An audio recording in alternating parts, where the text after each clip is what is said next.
Hey, welcome back. I am exhausted. You're still good for D&D tonight though, right? I'm not canceling again. Canceled? No, I've got coffee from Many Worlds Tavern. They're a D&D coffee company. They send you the coffee, bam, and they also send you a set of dice. Look at that, D20. Natural 20 on the dice, not a joke. I know we're in the middle of an ad, but it's a nat 20. I have to point that out to the camera. Coffee? I thought they were a tea company. That's what I'm drinking right now. They do coffee, tea, even gaming supplements to homebrew for your world. Many Worlds Tavern sells over 20 different coffees and teas, including a featured coffee of the month called Treasured Realm and a tea of the month known as Fabled Foliage. Each month you get a 12-ounce bag of their featured single origin coffee, a collectible realm card, a collectible realm sticker, a 5e magic item, and a randomly selected full set of polyhedral dice. Wow, they do so much. I actually found them because of their charity work. Did you know that they've raised over $40,000 for gaming nonprofits since 2021? And this month's charitable donation is a matching donation so that you can double your donation to Doctors Without Borders through Roleplay Relay's Heroes Without Borders. Link is in the description down below. Thank you, Many Worlds Tavern. Make sure you go follow them, get yourself some coffee, some tea, or something to help you be a better DM. And do something nerdy tonight. Bye. So I heard that you either don't have any dice, or you don't have enough dice. The two genders. Don't worry, I can fix that. With the sponsor of the Roleplay Relays charity stream, Heroes Without Borders, Dispel Dice. If you wander on over to the Dispel Dice website, you'll find dice. You'll also find dice, and also dice. These beautiful, shiny, delicious looking, but definitely not edible math rocks are just waiting to be scooped up by the local postal service and delivered directly to your door. So thank you to Dispel Dice for being an official sponsor of Heroes Without Borders this year. And remember, if you would like to win your very own set of dice, all you have to do is donate. Dispel Dice, go buy some Dispel Dice. I wish I had a more immersive journal to play D&D with. Did someone say wish? Oh look, a legally nondescript red weasel. Why would you wish for a journal? Wishes are rare and expensive when you could get a journal from Elderwood Academy, a website that couldn't make it easier for you to get the perfect, immersive journal to tell your D&D story. You mean anyone can do that? Yeah, it's on the internet, and the internet is everywhere. It also never lies to you. Believe everything you see on the internet. That's good advice, write that down. But at Elderwood Academy, you can buy a journal that has additional bits and bobs like health trackers, spell trackers. Do you want to know how many 9th level spells you currently have? It's 1 or 0. There's no other options. Elderwood Academy can remind you that you have 1 9th level spell slot. Because math is hard. Math is hard. You're right, little girl. You know what? I'm understanding now. I see what you're putting down. Petite lady, you are correct. Math is hard, and Elderwood can make it easier. They cannot count your dice for you. Nobody can count your dice for you. Do you want a free Elderwood Academy journal? Yes! Then watch Heroes Without Borders on the Roleplay Relay. They're giving 2 away for charity. If you donate to Doctors Without Borders through their Tiltify link, you'll be entered into a possible chance to win, little girl. Wow, I want to win something. That sounds fun. I bet you do. It doesn't look like you win very often. That's great. That's gotta be the end of the ad. That's it. That's the end of the ad. That's it. That was Great. perfect. Great, love it.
Ooh, what's up, Internet? My name is Nerdy, and I will be your dungeon master for this evening here at the Role Play Relay as we dive into the world of Krynn for episode 5 of Heroes Without Borders, our annual charity event.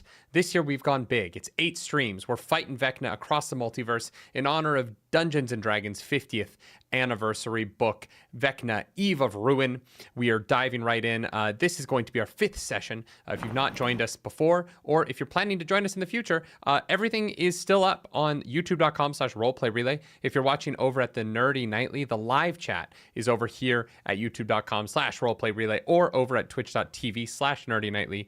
We have too many brands. Sorry about it. I'm about to introduce my incredible players, but before we get into that, I do want to thank the 3 huge sponsors who have helped us bring this charity event to life as we raise money for Doctors Without Borders, Médecins Sans Frontières, an incredible organization that absolutely deserves all of our love, attention, and monies this holiday season. The first one is Dispel Dice. Clars, can you pull our first Dispel Dice, a winner of the evening? That's right. If you've never heard of them, Dispel Dice makes some of the most beautiful clicky clackies in the entirety of the TTRPG industry. And you can win a set of Dispel Dice tonight. Not even just one. There are 4 being given away to people who have donated to the Tiltify. Every single entry gets a raffle ticket. Every donation gets a raffle ticket, no matter what level you donate at. And we'll be giving away one now, one at the beginning of the break, one at the end of the break, and one at the end of the stream tonight. So make sure that you go over to the Tiltify, donate. You will also be entered into 2 additional raffles that will both happen during the finale. The first is our sponsor, Elderwood Academy. They make customizable, beautiful little dungeon journals. We'll be giving away another one of those. We gave away one last Friday, the first of 2. And then we will also be doing a giveaway from Many Worlds Tavern, a tea and coffee company with a D&D twist. They also happen to make incredible homebrew supplements.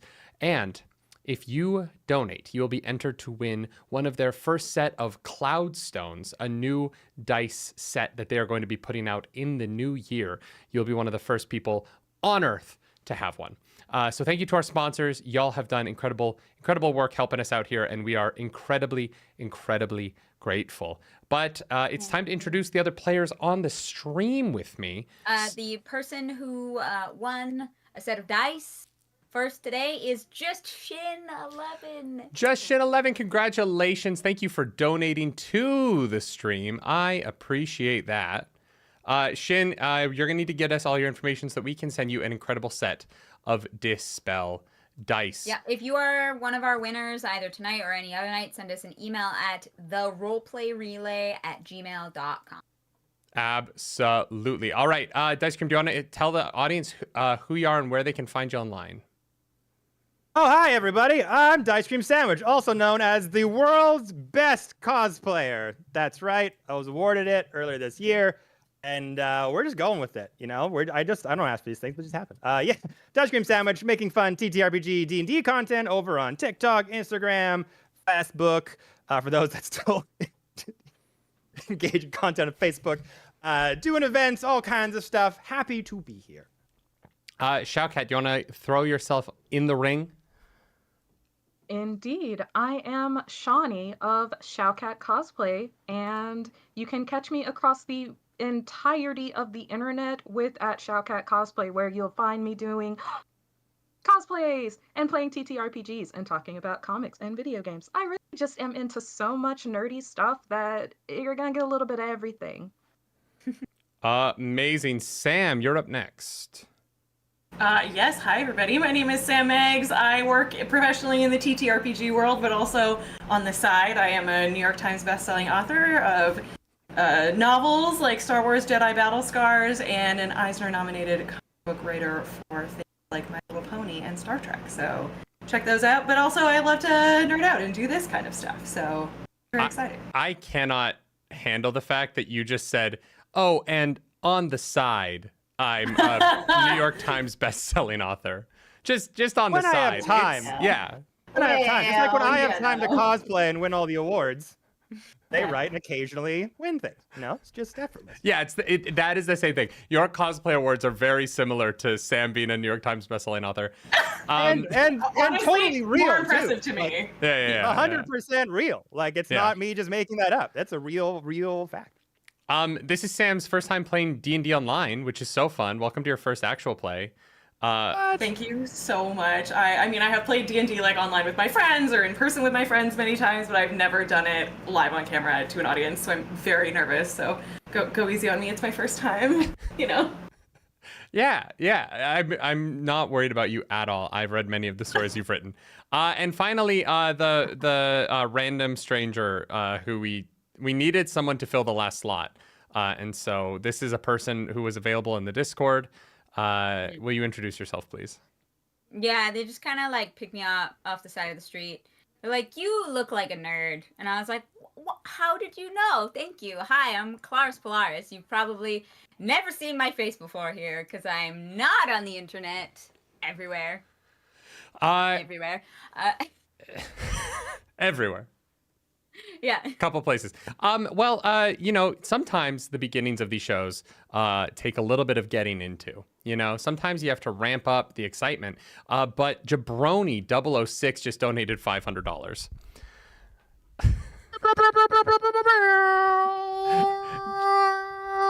Jabroni, are you in chat? Did you want a wish or a deck pull of the many things? Because you didn't choose one of those rewards. But you donated $500. Do you want us to give the characters a wish, or do you want them to start tonight by pulling from the deck of many things? Let us know. It's gonna be a whole new one shot, depending on what that card pull is. On the first episode, we pulled from the deck of many things and got a wish at the same time, like simultaneously. Bravo! Yeah. And the Anonymous just donated $100. Y'all, we're starting tonight at $9,417 for Doctors Without Borders. If we hit $10,000, Claris Polaris, that random redhead on stream, the bottom left-hand stream there, we will force Claris Polaris to DM for the very first time online a Stardew Valley little campaign. Yeah. We'll just switch places. Yeah, switching places. When this stream ends, she will immediately start DMing that later tonight. So you'll have that to look forward to. No, if we hit it in the middle of this stream, you and I will switch places. Switch places. Take control of the notes. That would be incredible. Okay. Having said that, thank you for those huge donations. Jabroni, Fluffy Walrus, are you Jabroni? I think Jabroni's Jabroni, right? No. I don't know if Jabroni's here. I think they might have just dropped $500 and dipped. What a power move. Truly. Seriously. Yeah, honestly. They're like, I don't want anything. I just want to help the incredible people at Doctors Without Borders and the work they do. How about we all get our special magic item? Nope. You get what Jabroni says you get, and they have not said anything. So we're going to dive into tonight's game. I just realized I don't have Spotify open, so I cannot play the music. All the music tonight is by Arcane Anthems. So check out Arcane Anthems on Patreon. All right. And with that, we begin our evening in Krynn, the setting of the Dragonlance books. You might know them from our actual play, Astral Dusk, that is on a temporary hiatus. And if you watch that, characters from tonight might be familiar to you. In the city of Calamon, in the northern part of Ansalon, a continent on Krynn, the main continent, where all of the important events of the famous Dragonlance Wars took place, there is a group of adventurers sitting, having just finished a meal in a tavern near the outermost edge wall facing south, far away from the recently destroyed and burnt docks. Thumping is heard to the south, where that large 40-foot wall stands imposing in the countryside, partitioning this city and its residents from an army of undead, the size of which is unknown, even to those who spend their days staring down upon it, bows in hand, preparing for the assault that could happen any time. Small skirmishes have taken place day after day after day as Lord Soth, the Death Knight of Dargard Keep, and the long-time enemy of all good peoples of Krynn, has launched an assault here on the northern side of Ansalon. Our party sits aware of this assault, aware of the dangers, having spent weeks and weeks in this besieged city, as the governor and the citizenry here have done their best to evacuate as many people as possible through the teleportation circle. Whatever magical ability is here has been used day after day after day, and hundreds of people each day funnel to Kalamon Keep at the top of the cliffs in the center of town, and are funneled down into a dark room deep beneath the castle to be teleported away. But hundreds, day upon day upon day, barely makes a dent in a city this size. And so the people here are rationing their food as their supplies dwindle. And the fear creeps in hour by hour. The women and children are gone, for the most part. And the men who are left are waiting to hear if they are going to be freed before the attack comes, or if they will be among the many fighting on the wall when it finally comes down. Would you like to introduce your characters? What does our audience see? Well, I'll go first, if no one else will. So, I would imagine sitting kind of on the edge of town, even like a dilapidated raised wall of some sort, is a 3L-E-8. But you can call me Elliot. I am a Warforged artificer that has a bit of sleek, shining silver body. At first, the face seems kind of like seamless, almost like mirrored. Has a lot of like bronze and gold etchings and like curly sort of designs and filigree. Big, shining kind of gold brass eye sockets with glowing lights in them. Has a fairly long metal sort of white ivory mustache that kind of curls and goes down to here. Has a few rivets and divots in the chin that almost looks like mirrors like a goatee. Mm-hmm. And the rest of them have all these winding gears of brass and gold coloration. They're wearing a 3-piece suit that's like bronze and brown with like a vest and a tie, and a long coat with big lapels with gears and shifting metal bits that go down. But their arms are exposed. They have like silver and bronze sort of mechanics winding down through them. A long coat kind of coming past their waist. And they're just kind of sitting by watching kind of the various fires raise up into the sky from all the devastation.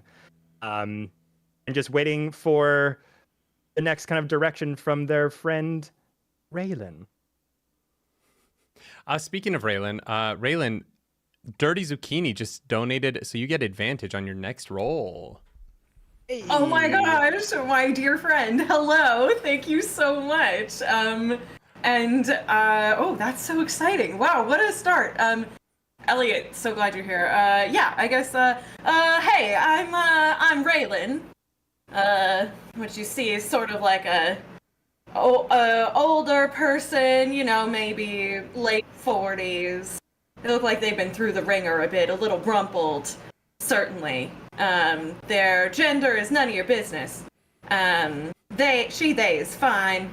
And Raylan is an investigator, a detective, toots, you see, with a very good, keen eye, but only when they have their glasses on, especially.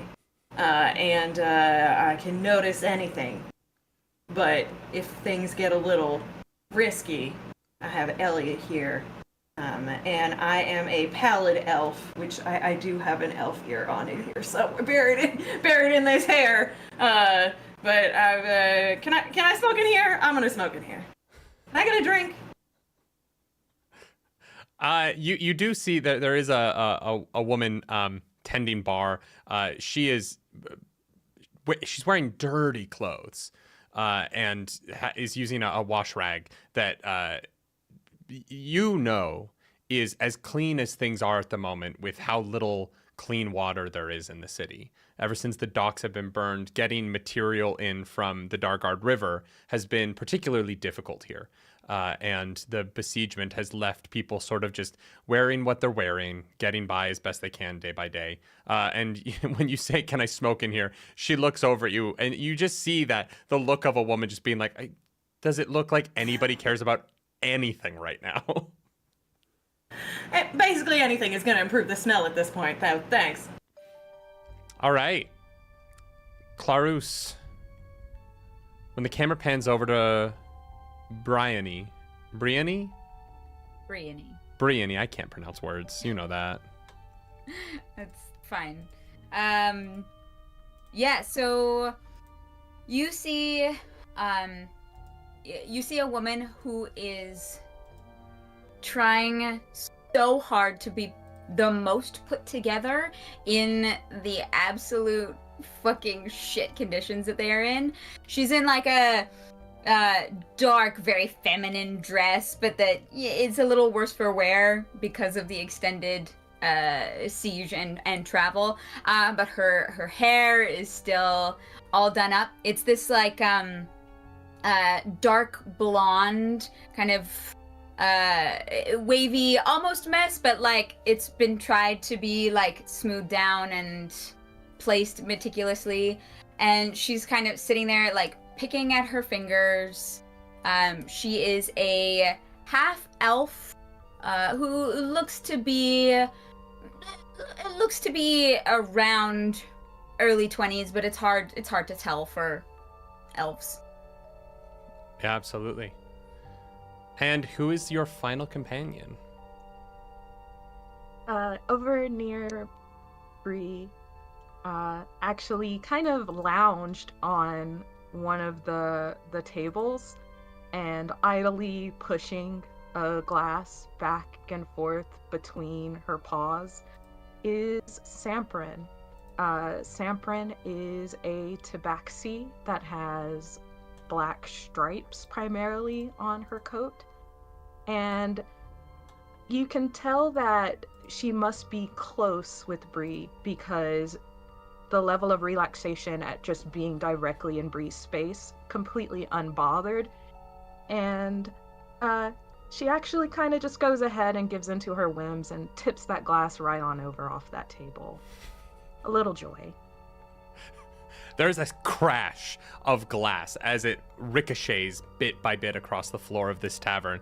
And that same watchwoman looks over, shakes her head to herself, and just keeps scrubbing that bar with her dirty rag, just not even considering it for a second. Are you holding your hand up to say something? You can talk with. Oh yeah, just what? You can Oh no, talk. I just want to interrupt for crosstalk and everything. That's fine. It's fine. I could just be at the door as Elliot kind of comes through after being outside, kind of surveying everything, and walks through. And as soon as the glass shatters, goes, "Oh no, there has been a mess.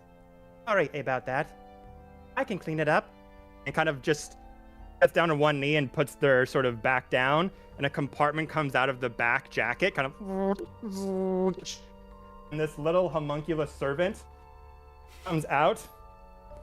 It looks very much like this.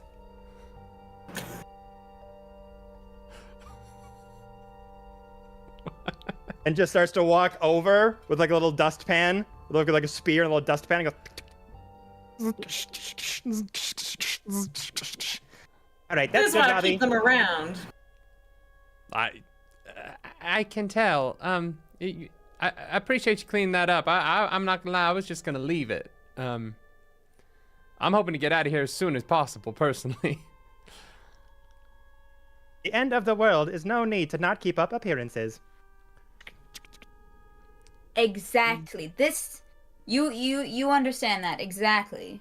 We can't just let ourselves go because people are dying. Okay. Sure. Yeah. No. Let me just go do my makeup, I guess. And she chuckles and walks out through into the kitchen area. Would be very helpful. You hear an alarm call is sounded into the air outside. The sort of low horn, like the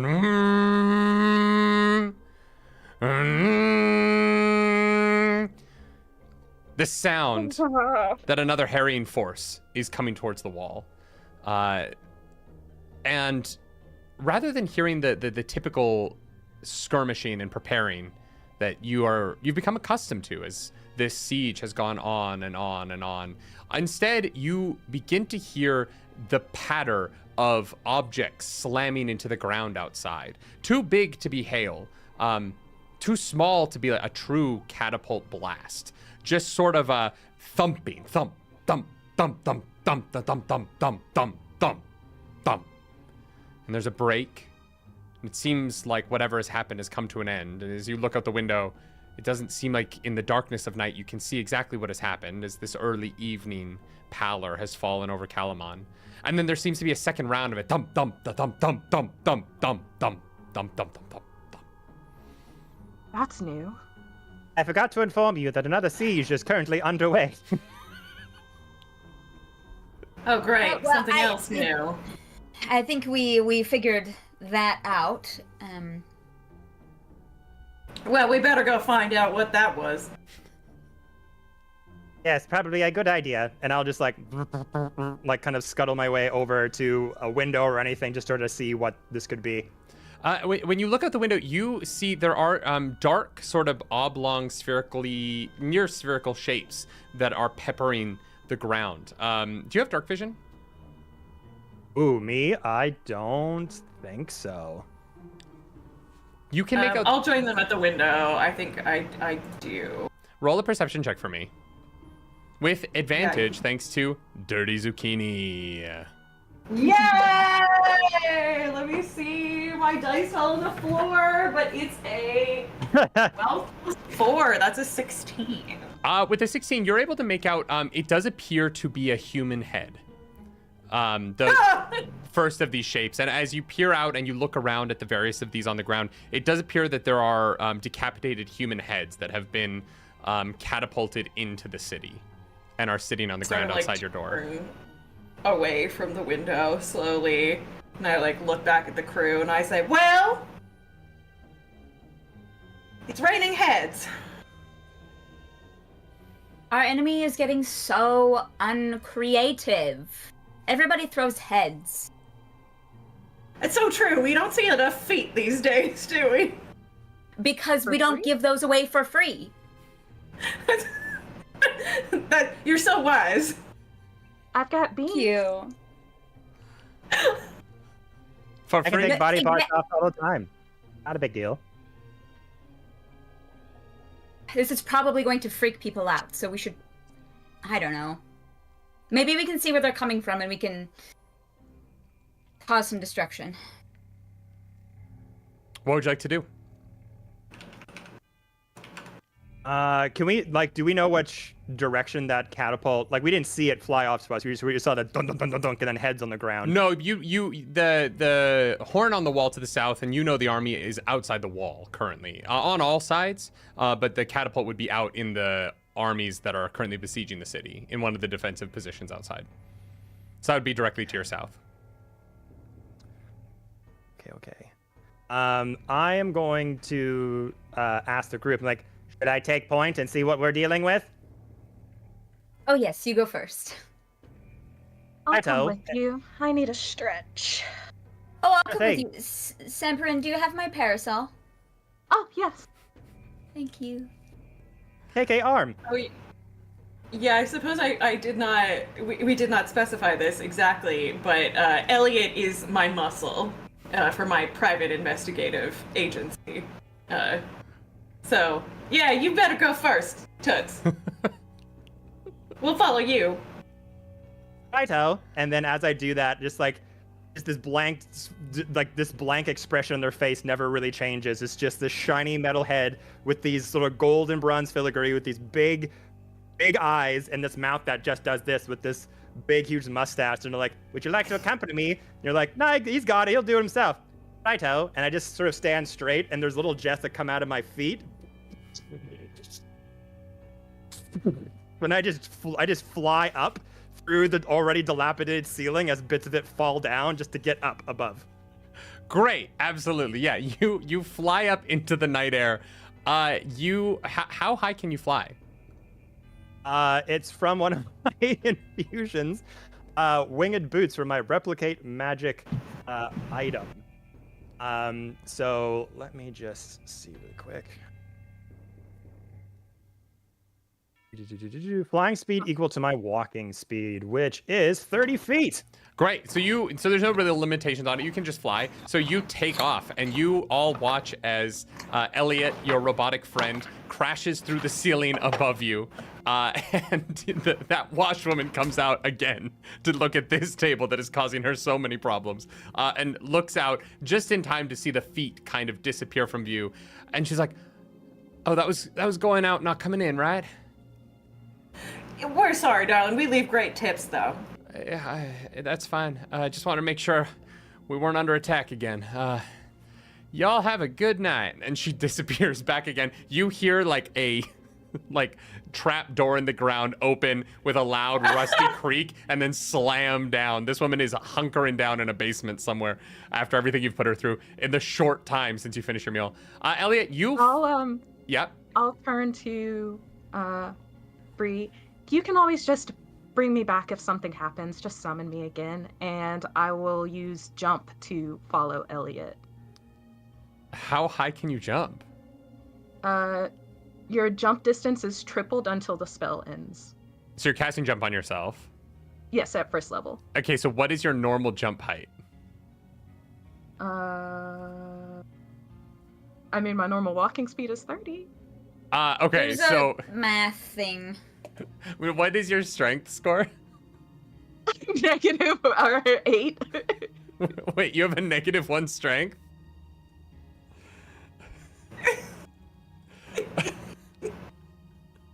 Awesome. All right, so you can move a number of feet equal to 3 plus your strength modifier. If you run, and a standing high jump, you can jump half that distance. So your jump is 2 feet. You can jump 2 feet straight in the air. You triple that with the jump spell to 6 feet. And so Elliot has just shot up through the ceiling. And you watch as the Tabaxi in your party lays a hand on themselves and fills themselves with arcanic energy as they cast a spell on themselves.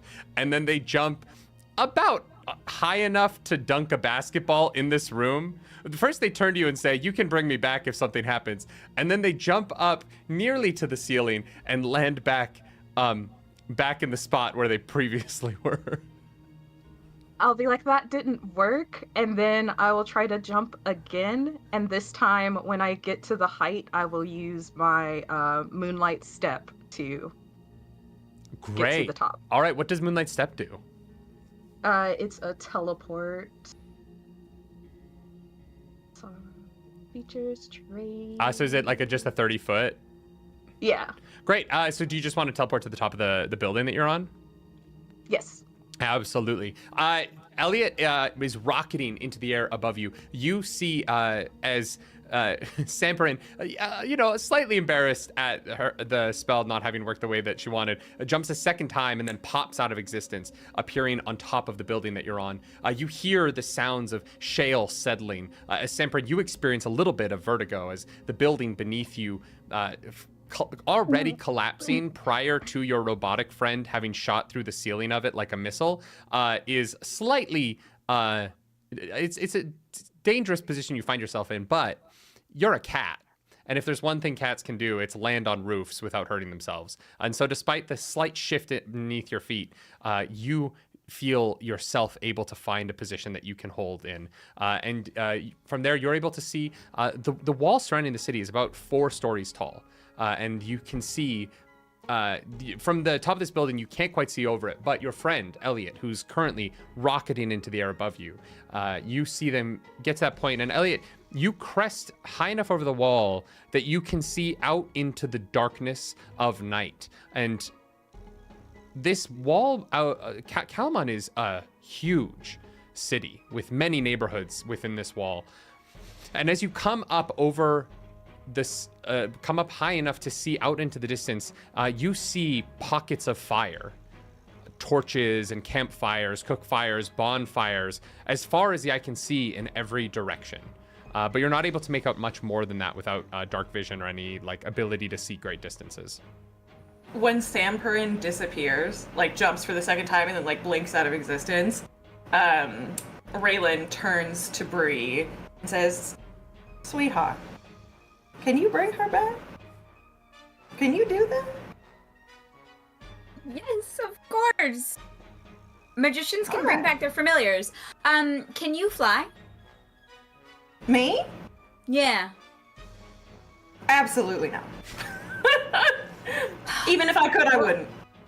Well, I don't want to leave you here alone, so should we just follow on foot then? I mean, if you want to keep me company, I would really appreciate that. But don't let me stop you. No, I it's can fine. be your I'll do it. puppet. No, it's fine. means- I'll do it because I'm feeling nice. Let's go. That means a lot to me. So I think, yeah, the two of us can kind of head out the front door, and I suppose I have dark vision up to 60 feet, so I can probably see them in the air. Like, can we follow them? You don't even need dark vision. There's rockets on the bottom of Elliot's feet, so you can see like Yeah, that's a good point. That's a fire really solid point. where he's just kind of hovering. While like hands down, big bright light like rockets emitting sound. Yeah. Just like, causing noise. Iron Man ass, like, yeah. I'm with you now. Yeah. You know where he is because you can hear the. There. I regret to inform you that I cannot see very well in the dark. There's some guy on the wall who turns around and is like, "Shut up! We're fighting a war!" I am very regretful about this action. Raylan, what should I do? You come back down now, sweetie. All right. Just the jets just go.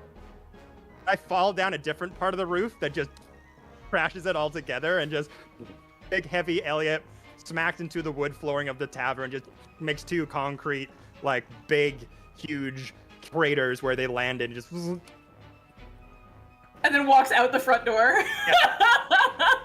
Really good. Yeah. So now, most of the party on the street. Samperin, are you going to stay on top of the roof, or are you going to come down and join them? I'm gonna go over to the edge and I'll like look down and be like, "Are we going somewhere else now?"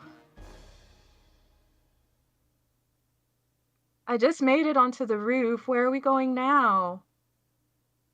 Seems like we need to investigate where all these heads came from. And I sort of like kick one, like disdainfully with my toe, like, ugh. But I would like to see if there's anything I notice about all the heads. Yeah, Can I as do, you like, a kick it with perception your toe. investigation check, maybe. Well, I'll give you this. As you kick it with your toe, a flash of golden light emits in the local area that you find yourselves in.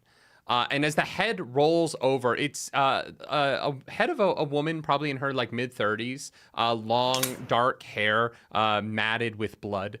And as its face turns up towards you, you watch as that golden glow suffuses itself into this head. And the features in the face begin to reorient themselves. The hair falls out, the eyebrows become thick and masculine, the cheekbones become more prominent, and a finely lacquered goatee sprouts from the mouth, and the eyes come to life. Have any of you ever been to Faerun, or been to like the Forgotten Realms or the Sword Coast before, or are you all native to Krynn? I'm not really. I'd say I'd spend most of my time in Krynn. Okay. I like come from like Eberron, but I've like made my way over here. Mm-hmm. This. It's hideous. Sorry. And the face begins talking to you. Sorry. What a weird angle to be looking at you at. Hello, adventurers. Do you know who I am? Every other group has somehow. I'd like to pounce on the head. Great, please do. Are you making an attack? I guess. Yeah. Great. Attack affectionate. Yeah, I'm just gonna do cat's claws. Great. All right. It's just a head, so you're probably gonna hit. I imagine at level 16 you have like plus 11 to hit or something, right? 18. Yeah, you hit. Do you want to roll damage? Yes. 1d4.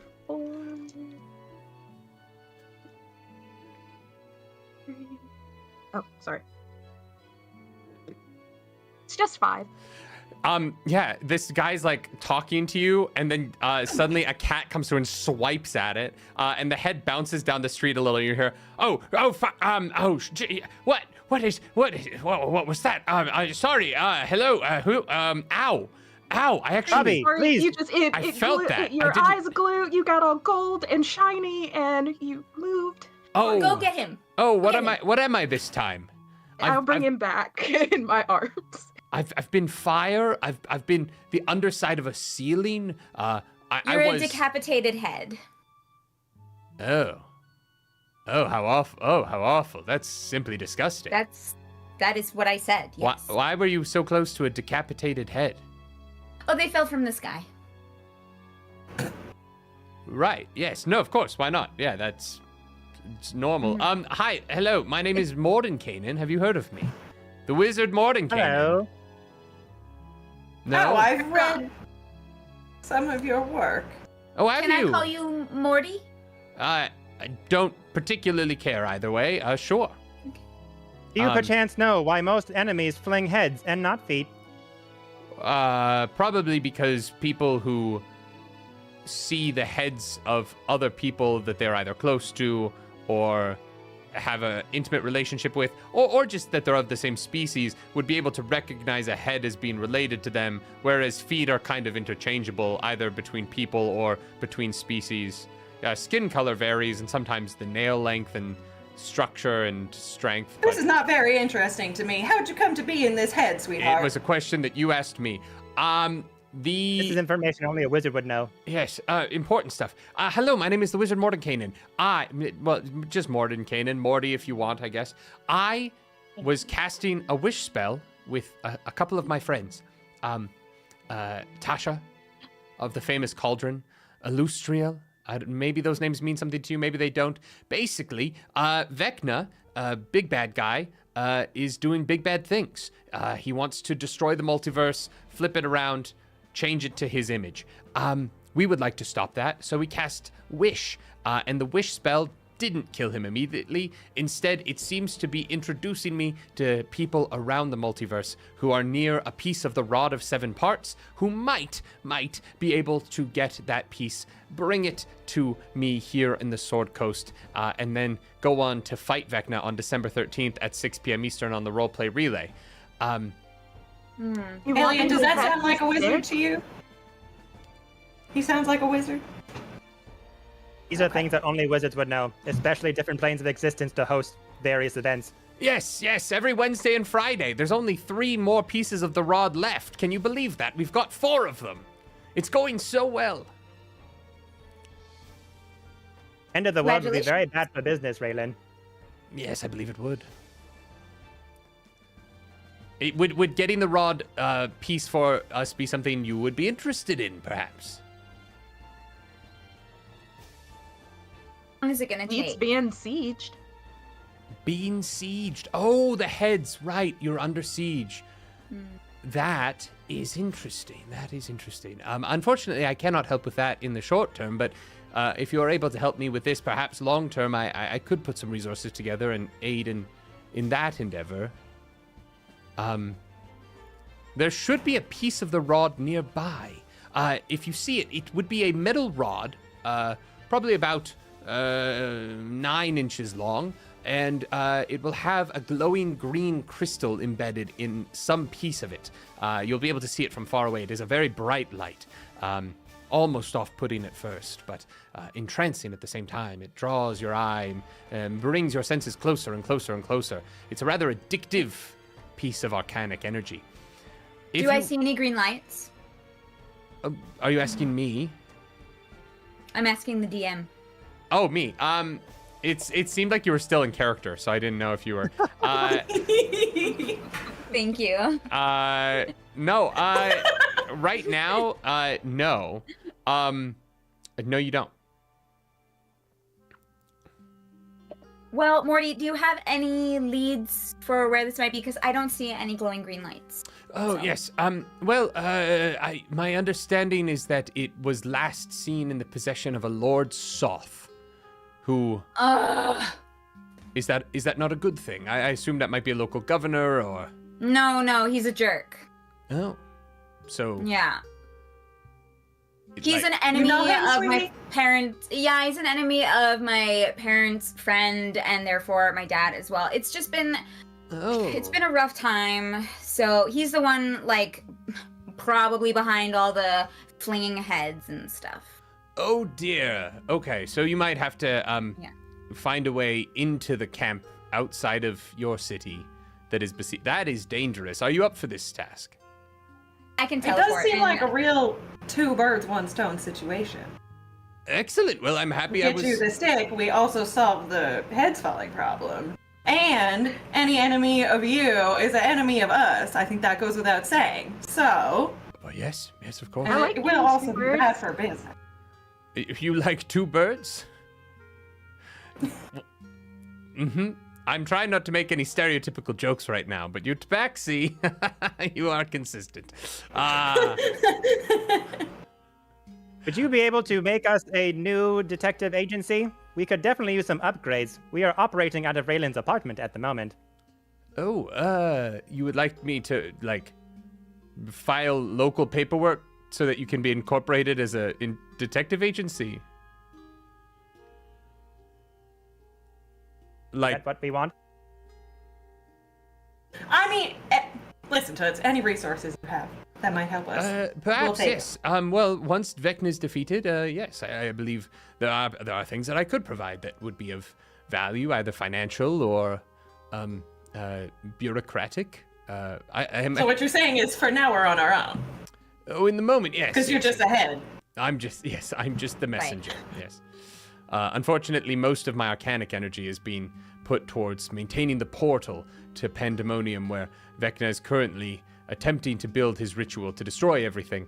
And if we do not keep that portal open until we are ready to attack, we will lose this opportunity forever. Will you be able to stay in this form for some time? In this form, no. I will probably be gone soon. So you'll be on your own after about and then his face fades away and he's gone. Oh, no.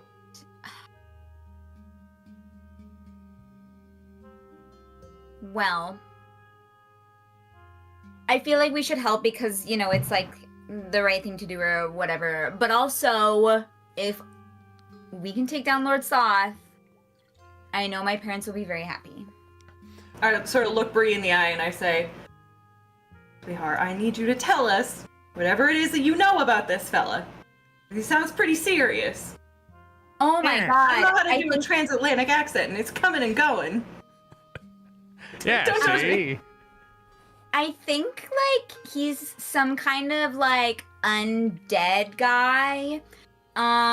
He like was cursed and was in this big castle or whatever in like a mountain, and then the curse got like broken so that he could leave. So he's like pretty dangerous and like really, really old. But he's really scary. Old guys.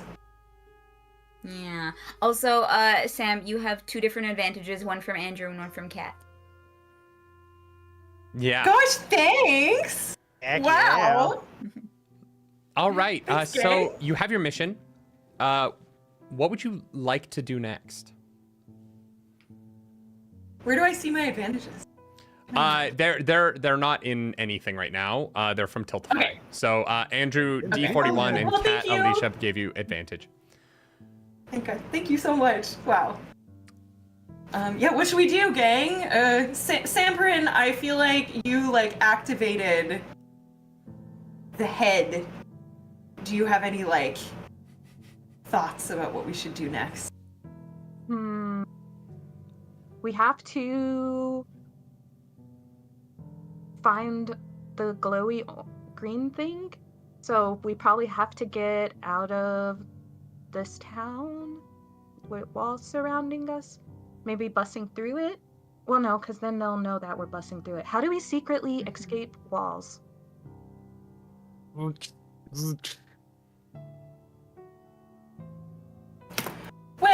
I mean, I think that we can probably get outside the city pretty easy. The problem is once we get outside the city, we will be instantly killed by the massive undead. So I feel like maybe the walls are more for keeping people out, right? Like, I think we can get out. But we just may die. Well, I can teleport. Yeah, I mean, I would rather keep my spell slots for, you know, fighting the big dead old guy. But I think it would be really helpful, and also, like, who knows, maybe somebody will donate to Doctors Without Borders to restore a spell slot for me, so.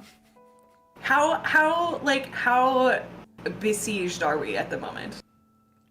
You're fully, like, the city has been fully surrounded for probably 2.5 months now. It's been a long, like, the docks were finally completely destroyed like 3 weeks ago. It's enough that, like, food is starting to become mostly just grain and gruel, and the city itself is deeply concerned about the ability to continue to provide. So it would not be a good idea for us to just walk outside, probably. That's up it to would you. probably not be a good idea for us to just walk outside. I mean, okay, if I y'all don't know. have like the ability to sneak, you might be able to pull something off. You could. I could fly around and find this green light that they spoke of. That'll at least tell us a direction to go. Yeah. For our city escape. Yeah. Yeah, how many gates does Calamon have? 2. There's no gate directly to the south. There is the Soldier's Gate on the east side of the city, and there is the Trader's Gate on the west side of the city. And they're massive, massive gates that lead out on the 2 large roads that lead from central Calamon directly east and west towards Malgoth, which is towards the capital, or off towards away from the country into the countries beyond to the west.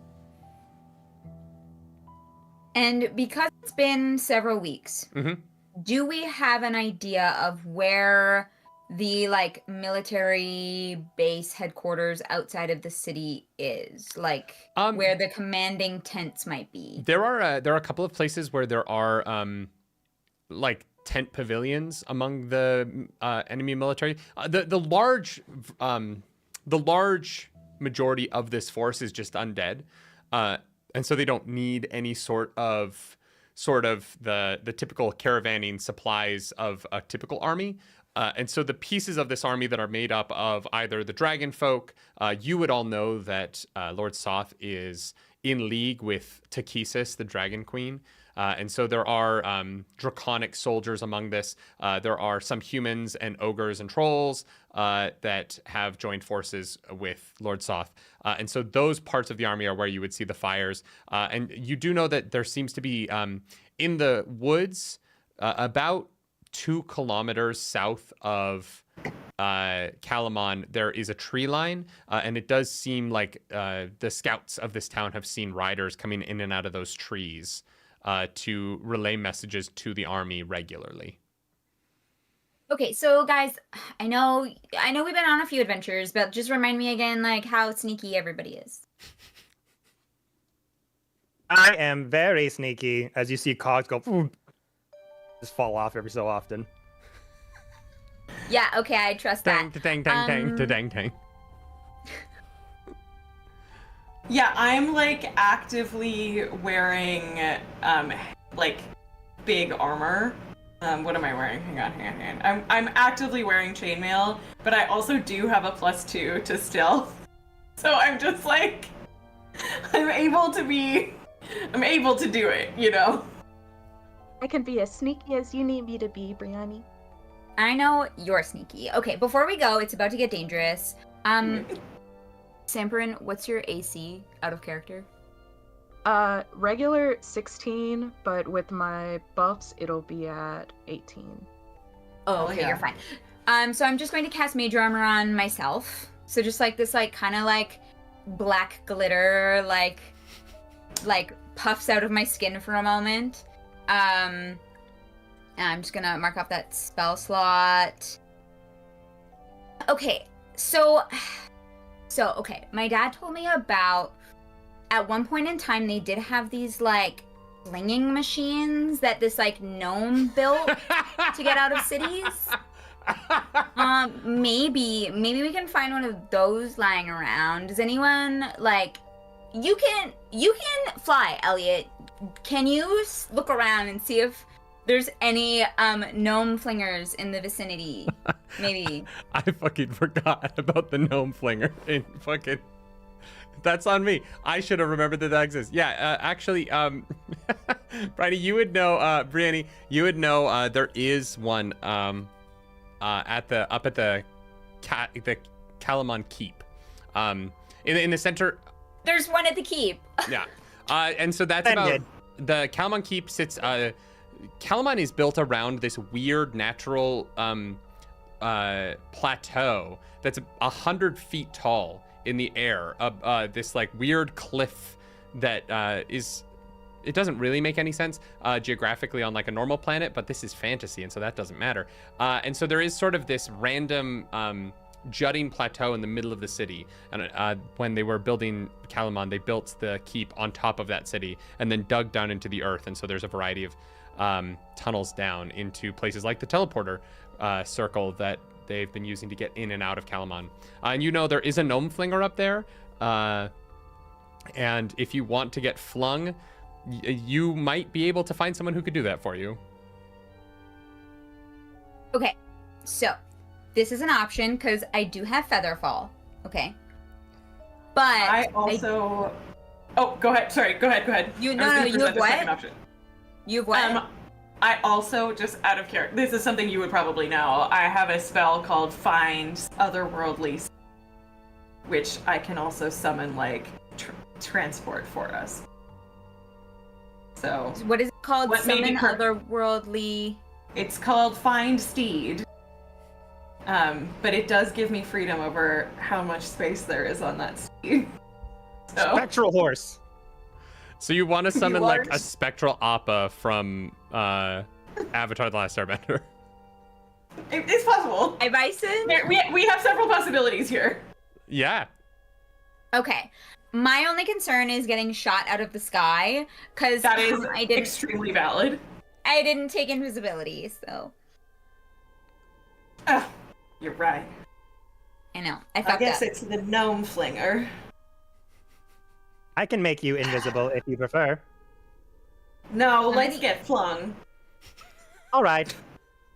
I like to get flung.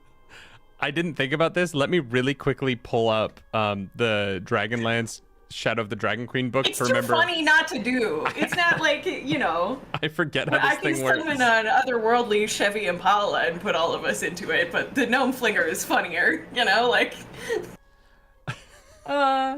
No, it's a Honda Odyssey. Yeah, 100%. Absolutely. Okay, here it is. Minivan. Jesus Christ. Gnome flinger. Like detective logo, like shittily, like screen printed on. Spray painted with like a cardboard stencil on the back. Yeah. That I spray painted like with my wrists. Absolutely. You make your way up you make your way towards the center of town. And Castle Calamon looms over you, 100 feet in the air, and you find your way to the winding path. During the day, this path is packed with a line of people hoping to be teleported out of the city. And you see there are still some people who are sitting against the wall of the cliff on this path. You're passing by people who are just absolutely desperate at this moment to leave. And they're hoping that by waiting here through the night, they might be able to be among the first taken in the next morning's evacuations. You do see a man, human, probably in his like early 50s, sees you all coming up the path and comes over to you, and he's just looking up and down and goes, hey, you guys got any steel chips? Steel chips? Yeah, they'll... No, we don't have any money. I'm so sorry. Dang. You know, there's people saying they can get you bumped up if you can pay a little bit, but no, I don't have any left. If you need steel chips, I can provide. And I just like spit out a bunch of just like metal shrapnel and like cogs and like pennies and little like just little broken bronze bits and just like puke into his hands for like a good while. Like it's awkward. Like he's just standing there going, God.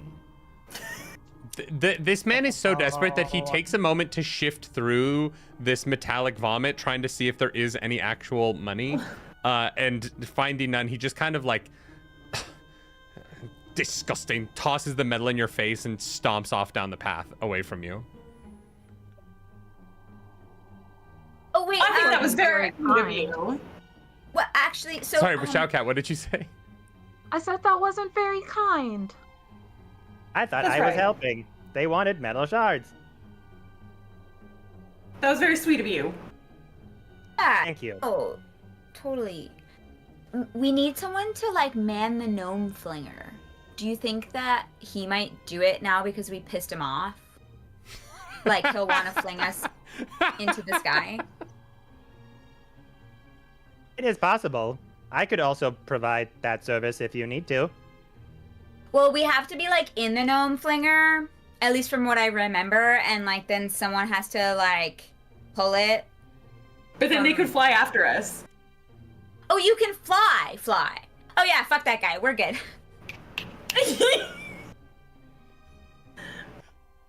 So handy, you see? I can't believe we're gonna do this. Okay.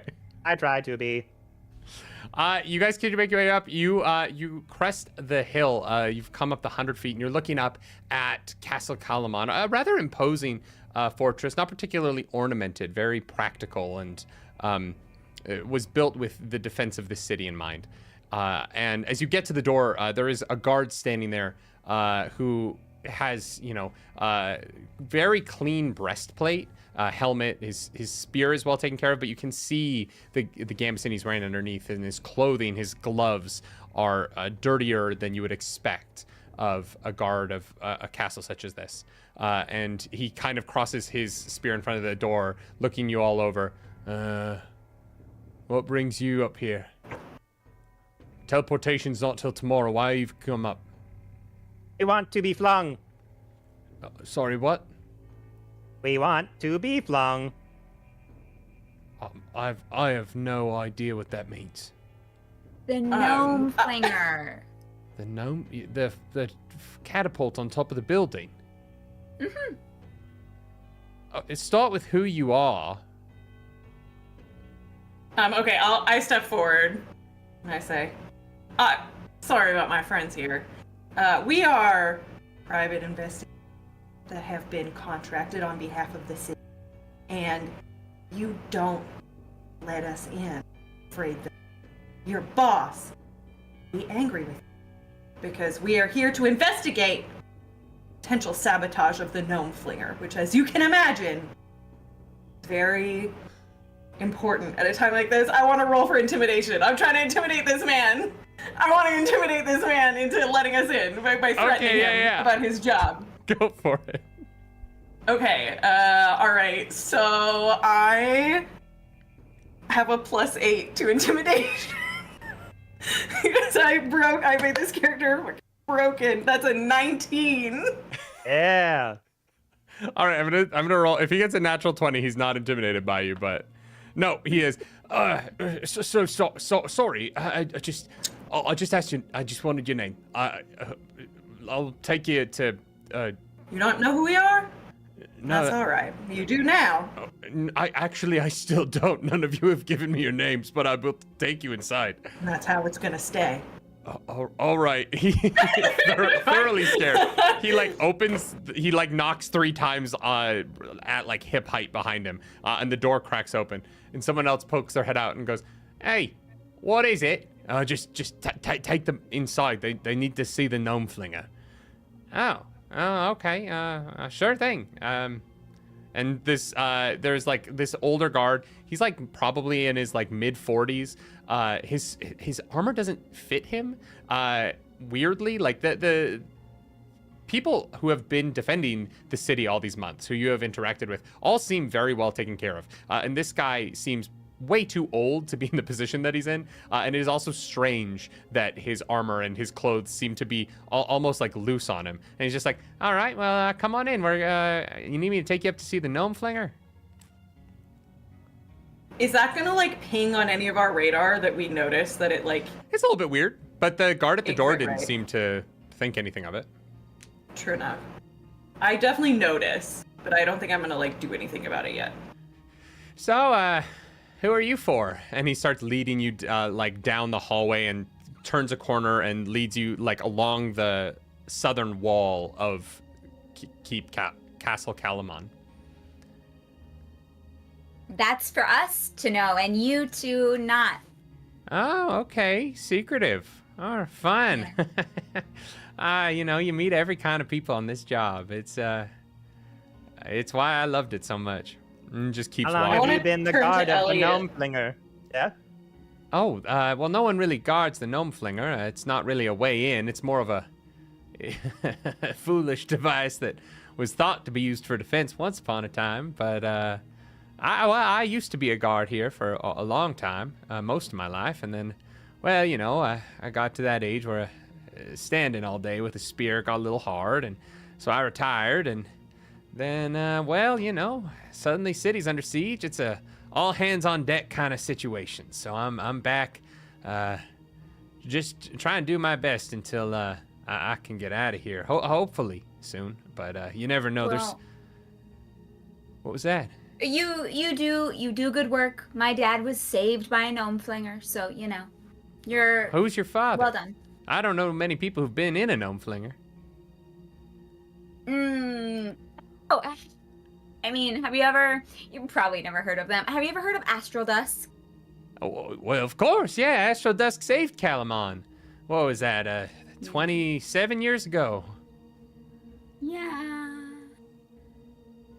My dad is Caligaro Moonfire. Oh, well, of course you were let in. You're the daughter of the ambassador. Well, that makes sense. Yeah, it's why, I was like, keep it on the down low, whatever. Okay? Right. Can't have everyone knowing the ambassador's daughter's here. Yeah, we're in the middle of a siege and there's heads everywhere. I don't want to be like signing anything, Signing. Yeah. Oh, yeah. I wouldn't want to be speaking sign language either. That would be difficult, I guess. Sure. And as you get to the end of this hallway, you see to your right a door opens and there's a spiral staircase that leads up. And he leads you in there. He grabs a torch off of the wall there, and he lights it against. There's a more permanent torch, and then there's like a rack of torches that seem to be available for use here. And he grabs one of those off the wall, lights it, and starts leading you off, up and up and up this staircase. And he goes, the last time the gnome flinger was used was 27 years ago when your father. Ambassador Caligaro saved Calamon. He was flung up onto a dragon. Crazy day. I was a young guard then. Yeah, you won't stop talking about it. Yeah. So annoying. Fathers. I miss my dad. Yeah. One day. I know you don't want to hear this, but one day, you're gonna be grateful all those stories he told you. The gnome flinger's not been used since then, so for your sakes, I don't know why you'd need to investigate it. I don't know why anyone would sabotage it, but if it's broken, it might just be broken. It's not something that we've tried to use ever. No one really wants to get flung 300 feet into the air on the regular, so we don't really do maintenance.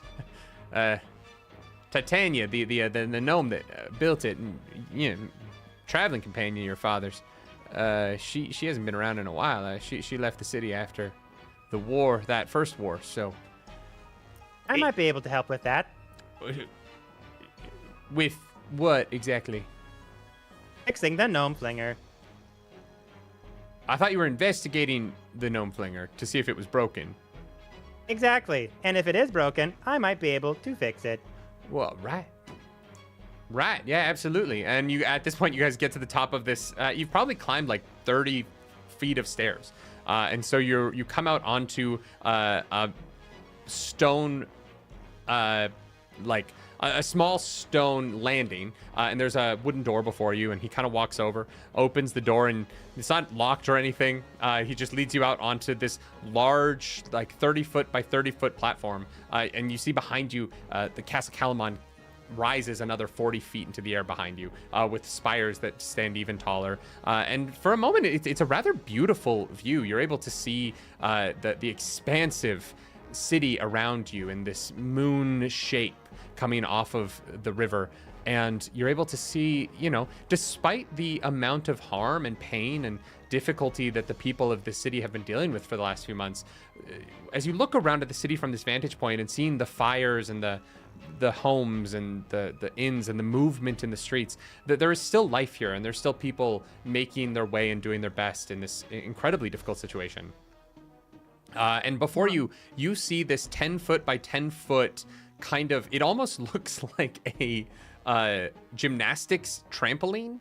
It's this tight stretched canvas in this rectangle, and there is a long wooden lever that connects to the edge of the wall. And you see there's sort of this like bullseye painted on the center of this canvas. And next to the wall at the edge, you see there is this bronze handle that has these vines that have grown up and are hanging off of the edge of it. And the gnome flinger is in front of you. I would like to turn to the aging guard, and yeah. I will pull out my herbalism kit, and I will give him some catnip. When I want to feel like a lot of energy or things like that, it's like this really helps me feel young and spry, so maybe it can do something for you. Thank you. We have work to do here, but here, you can have this. Oh, well, thank you. Yeah, no, I is this food? Oh, no, it's an herb. Oh, so it's like a seasoning or something? I can put it on like my food? I've brewed tea with it before, but I usually Whoa. just kind of sprinkle it on the ground and then like roll around in it. Sometimes I eat it. Well, I think I would. You know what? I'll try making some tea tonight. I really appreciate that. Thank you so much. Or maybe in the morning. You said it gives you energy. So maybe when I wake up tomorrow, I'll put this in some hot water if I can get my hands on some. Thank you. What was your name? Sampurin. Sampurin. Great. Fantastic. Nice to meet you, Sampurin. Lady Ambassador's daughter, ma'am. And to the secret too. I'm assuming you still don't want to tell me your name, so I'm just gonna ski on daddle down. Do you want me to leave the torch in case you want to when you're done? Do you want me to wait at the bottom of the stairs or something for you? Nah, you may leave. Well, all right then. You have a good night. And he closes the door, fucks off. Just say sorry about your father, and then just like. All right, you are now on top of the Castle Calamon's southern wall. You are looking at the gnome flinger, built many decades ago by a friend of Brianne's father. What are you attempting to do here, y'all? Also, Claris, you have an advantage from Nicole Bolin.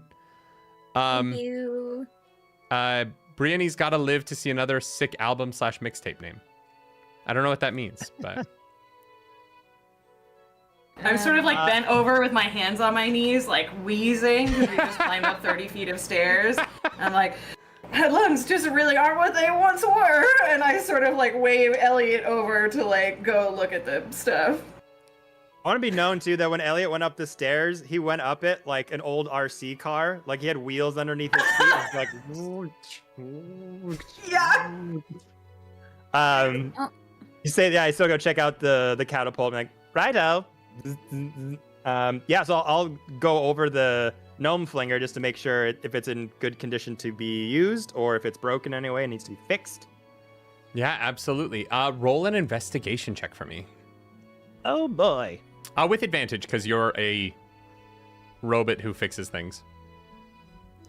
Robot who fixes things, who also puts his double D20 somewhere and loses both of them. I hate ADHD. What? I literally was playing with them right here. Oh, they're right in front of me. True ADHD fashion again. Okay. That's how it usually goes. Well, that's a nat 1.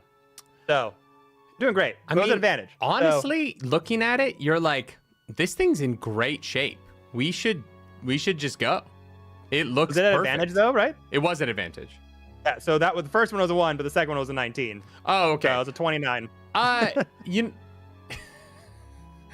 you think it's honestly like in reasonably good shape for not having been launched in 27 years. You given your proficiency with these devices in general as an artificer, you're able to quickly suss out what makes this catapult work, and you were able. It's sort of a rudimentary concept. You realize that the spring system that allows it to launch as much weight as it is probably the most interesting advancement that this gnome made in building it. But you're able to quickly kind of reconnect some of the springs that you see exposed that have sort of discombobulated themselves. And you're reasonably sure you've got this thing in working order rather quickly. Right. Yeah, just go around and fix anything that's loose or that's been damaged at all with whatever items I have on me. My little homunculus servant comes out and helps me with the alterations. What's his name? Robbie. Robbie. I won't remember that, but thank you. That's all right. You can call them whatever you like. And then just keeps like doing all the alterations and fixing in the winces and stuff like that. And like, the gnome flinger is ready for flinging. I like Who would like to grab, be done? I grab Sempurin's like arm, like you know, like you like link arms. I'm like, I know this is my idea, but I'm scared. It'll be fine. You can fly. You can do all of. You are so talented and so kind that nothing bad should ever happen to you. Nothing bad should ever happen to you. Thank you. Elliot has pulled the lever, and with no warning whatsoever, Sempurin, Brianny, and sorry, Sam, what's your character's name? Damn it. Raylan. The three of you are launched, and I mean launched. You are already 150 feet in the air, and you quickly gain altitude, and you are flying through the air over this city, at least 500 feet in the air, directly south towards the wall. Elliot, without giving you any warning, didn't spend a lot of time aiming, so you're just kind of flying in a random direction to the south. I'm gonna need you to roll a, can someone please roll a D20 for me?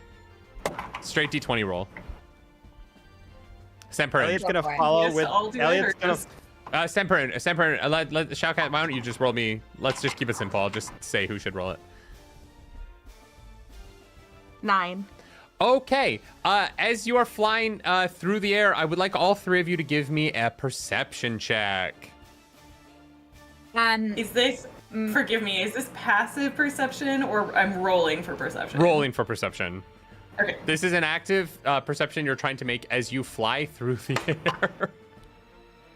That's a nat 20, baby. Okay. Because I can Nat notice 20. fucking anything.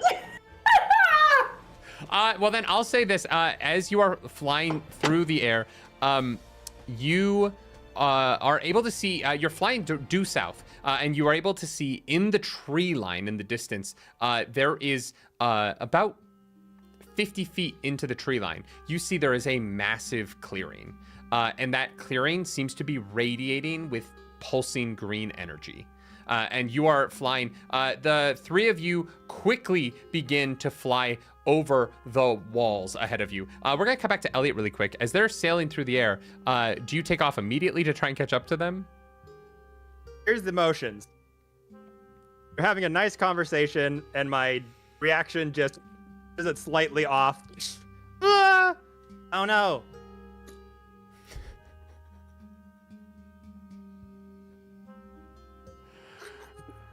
So Elliot, you take off and not trying to keep altitude with them, knowing that they're going to come crashing back down towards the earth, you sort of begin to fly straight, trying to keep up as best you can. You are significantly behind them as they are rocketing through the air. You watch as your friends clear the wall, and they are doing a pretty decent job clearing the army, but it does look right now at the speed that at your movement speed, even double dashing with each of your 6 seconds of movement, you're going to be landing a little bit after they do, just because your relative speeds are different. Yeah. The ground is coming up very quickly for the 3 flungers. I cast Featherfall. On all 3 of you? Yes. What you notice is that despite the fact that you've cleared most of the army, as you are heading towards the ground, you see the back line of fires and figures of this army. And as you cast Featherfall and your momentum arrests and you begin to drift lazily towards the ground, you're about 80 feet in the air now. You're headed straight down to, or not straight down, but at an angle down towards what you see below. And right now it looks like you are going to land amidst a group of enemy soldiers at the back line of this army that has been attacking the city. I would like to wild shape into a giant eagle. Okay. And grab grab Raylan and Bree and head towards the clearing. Great. Yeah. With the addition of the Featherfall, I will say, when you initially grab them, these talons on shoulder and shoulder, and you begin to drag, a giant eagle isn't typically able to carry 2 other full-sized people, but in this moment, with the advantage given you by the Featherfall sort of slowing their momentum and taking some of the weight off, you are able to pull them, but you're not able to fully clear the army, or you're not able to fully get to the tree line. You're simply able to slow their ascent and kind of drag them a little bit further, and you land. It's this large, like 2-kilometer gulf between the wall of Kalamon and the trees in the back. And this army is really situated in that first kilometer, with little camps and sort of supply areas in that second area. As you're using your eagle form, I'd like you to take a perception check with advantage for me, or insight, either one, to see if you can find a good spot to land among this kind of like back row of supply caravans where you might be able to land with some stealth, so that you can see if you can make your way sneakily through this back area. Shoukat did give you advantage. Shoukat gave me advantage? Yeah. That's awesome. Chaos. Thank you so much. Shoukat, can you roll a D100 for me as you are looking for a place to land? Okay. We're now to my favorite thing in this. Thank you so much, Code 76, for giving us a wild magic surge. What'd you say? Hey. 58. A 58. We haven't had that one yet.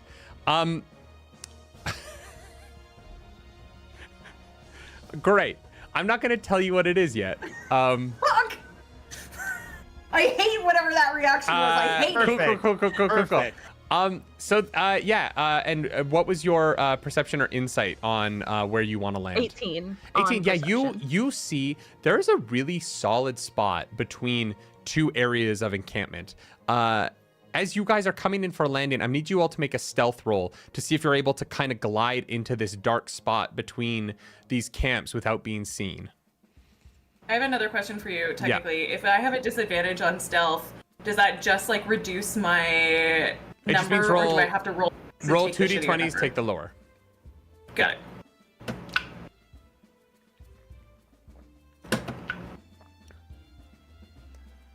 My computer can run Civ no problem, but rolling on D&D Beyond Yeah, it's terrible. is painful. Wow, that is a natural one. Dirty. Oh. Great. Dirty 20? No, wait, I have advantage from Nicole. You do have an advantage from Nicole.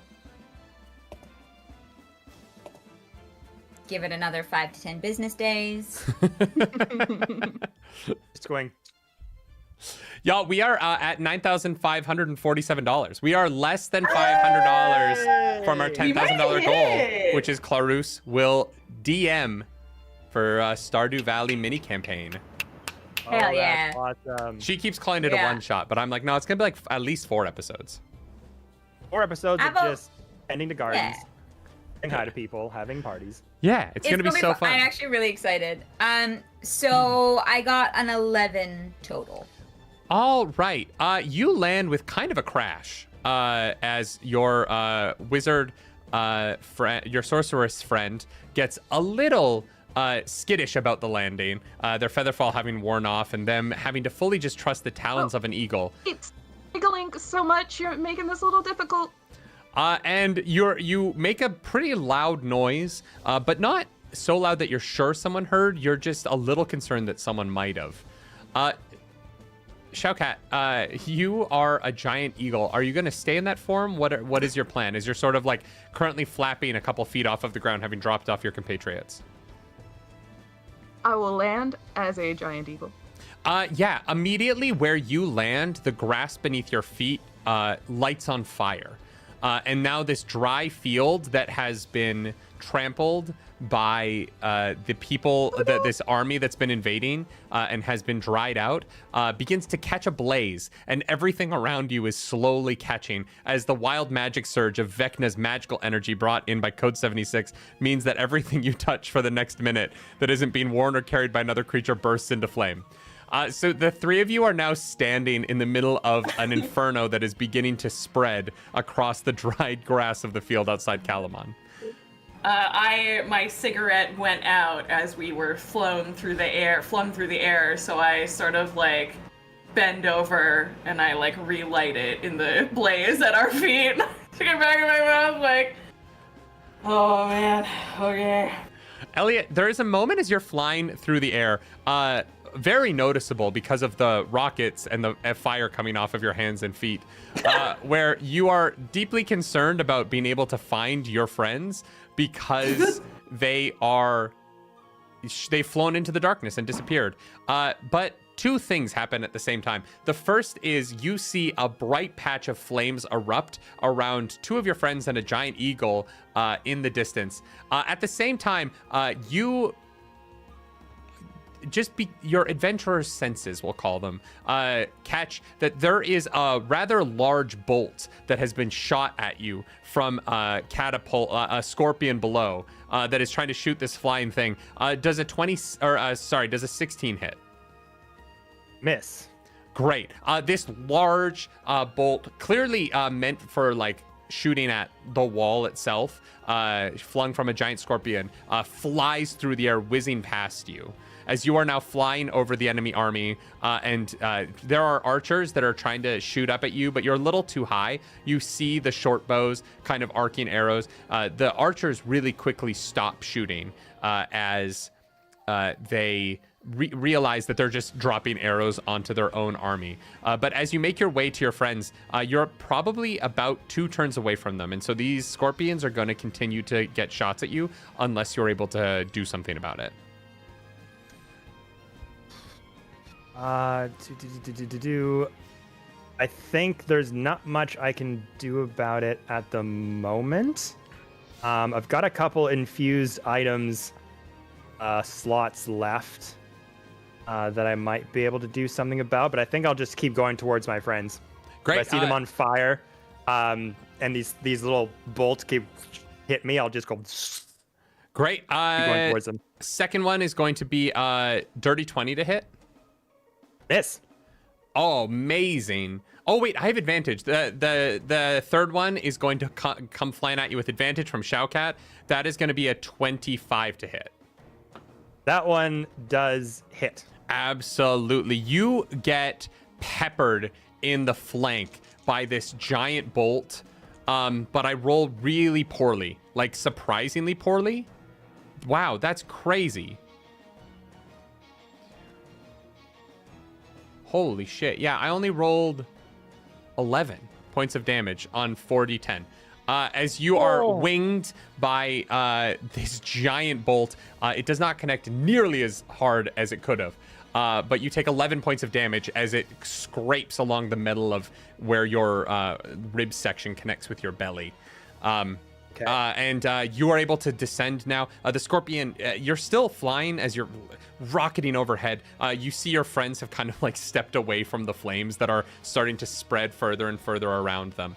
But as they try and turn the scorpion around to take another shot at you, you are able to descend and get close enough to your friends. All four of you are now together once more, and you can hear the sounds of feet stomping in your direction from the back of the army that you have just flown over.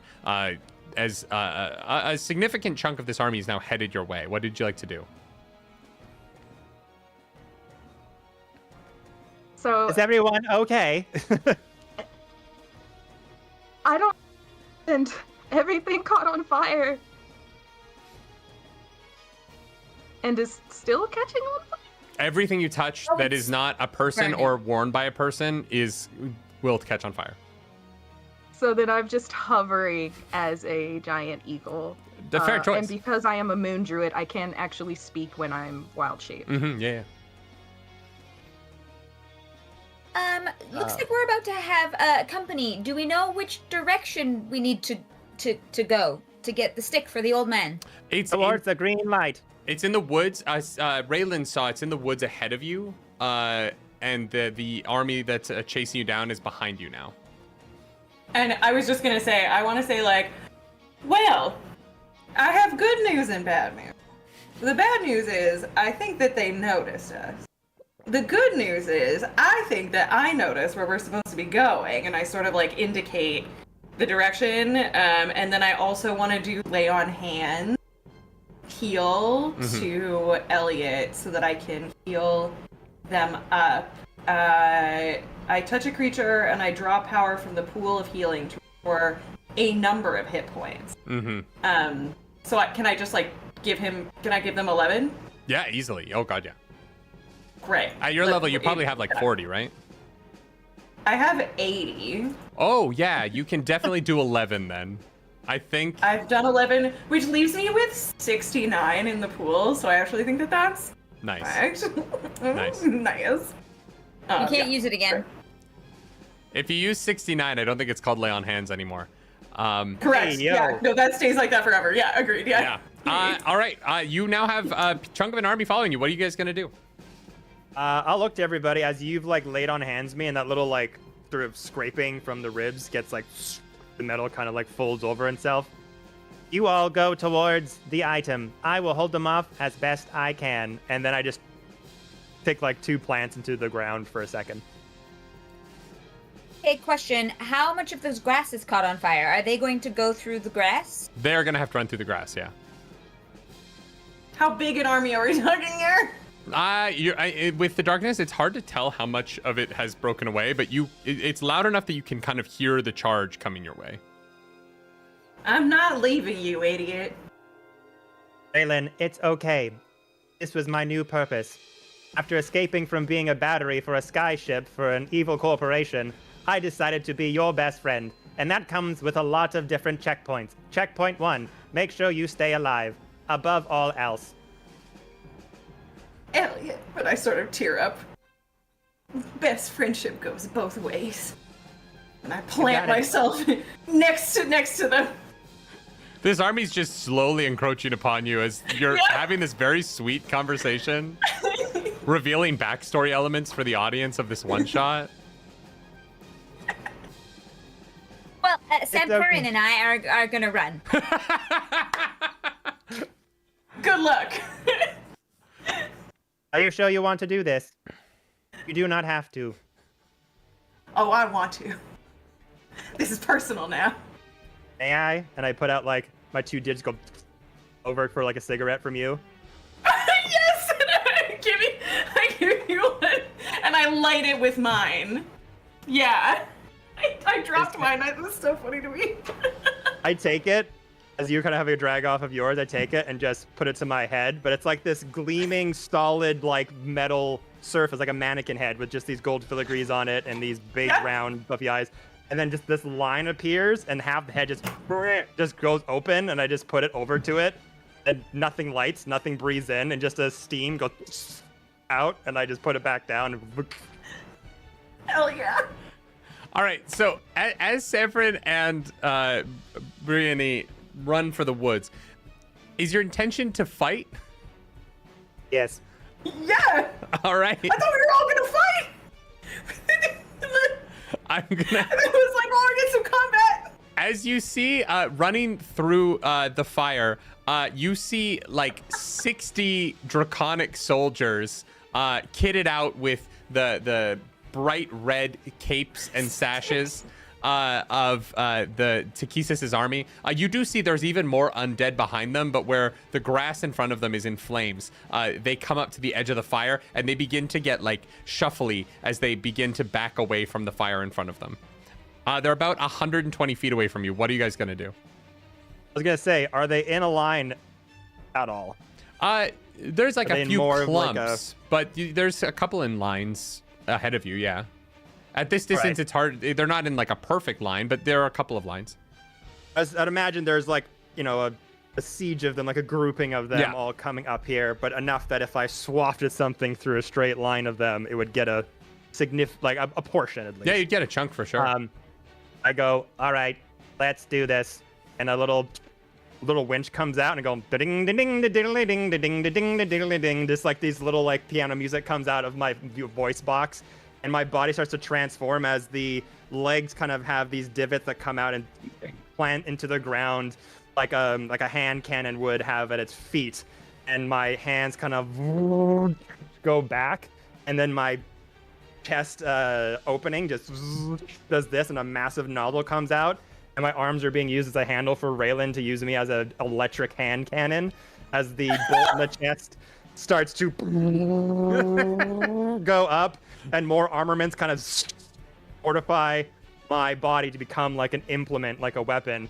So I'm going to bonus action use my Guardian ability, which gives me 16 extra temporary hit points. And I'm going to fire let's say, a 3rd level lightning bolt. Great.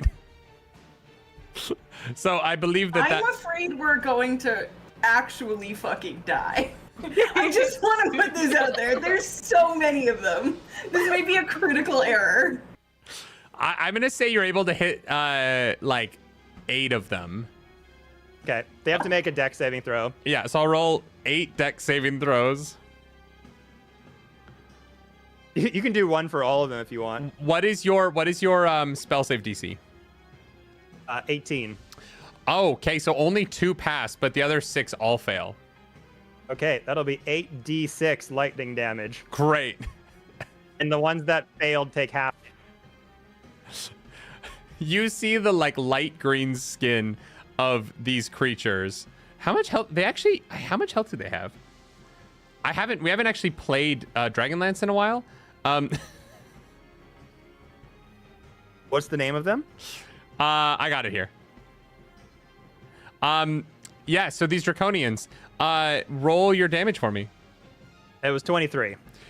Great. Amazing. So the 6 that fail, you watch as you vaporize them immediately to dust. They blow up, and this puff of this weird smoke, the same color as their skin, surrounds the area around them for a moment. And there's 2 of them, the 2 that take half damage, who are wounded and like winded at how strong this blast was, as they're basically taking half their HP in one shot. But they stumble for a second, but keep going. There are now like 54 of these things running at you. Rylan, it is your turn. It's going to take them 2 more full turns just to get to you. So you Dice Cream, you're gonna have 2 more actions. Raylan, you have 3 actions to see if you can thin this herd out so that you can survive long enough for your friends to keep running in the distance behind. Can we say that like Semperin and I kind of like, you know, like took off and then maybe kind of like make eye contact when they realize that they're actually serious and they're gonna stay? Roll an insight check for me. Serious. Both of you roll an insight check. As you make this eye contact, you both have to roll high enough to be on the same page. 18. Okay, so Samperin passes the vibe check. Can you pass the vibe check? It literally takes 8 fucking years for. Do you want me to just roll in this. bring you dice for after the break? Yeah. Okay. This isn't. Okay, I got a 19. Great. Yeah, you are able to share a look as you're running into the woods, and you are able to come to a realization together. What is that realization?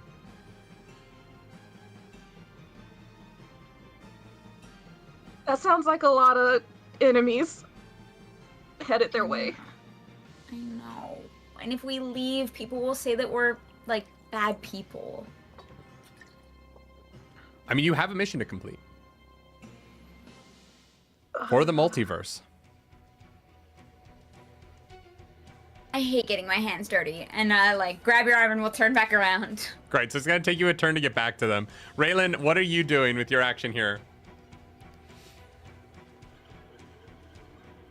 And we have no sound, Sam. That's because I muted myself. Are they like within 60 feet? Like they're approaching us, right? They will be next turn, but right now they're like 120 feet away. Next turn they'll be 60, and then the turn after that they'll be in melee with you. Okay. So this. Okay, so they're still too far. They're still a little too far away. Okay, so as changes my what I want to do here a little bit. Okay, so I think what I want to do is reach out and use a spell slot to cast Divine Smite. On what? Oh no, I have to do that after hitting a melee weapon. Okay, instead, I changed my mind. Okay, yeah, I was like, are you hitting Sorry. Elliot? Yeah, no, that's my bad. They're not there. They're not close enough yet. I'm going to touch Elliot and cast invisibility to try and protect them. Okay. Just so you that know, they because can- your character would know this. Invisibility will break when they attack. So if they were to keep the invisibility up until they get there, they would lose their 2 turns of attack.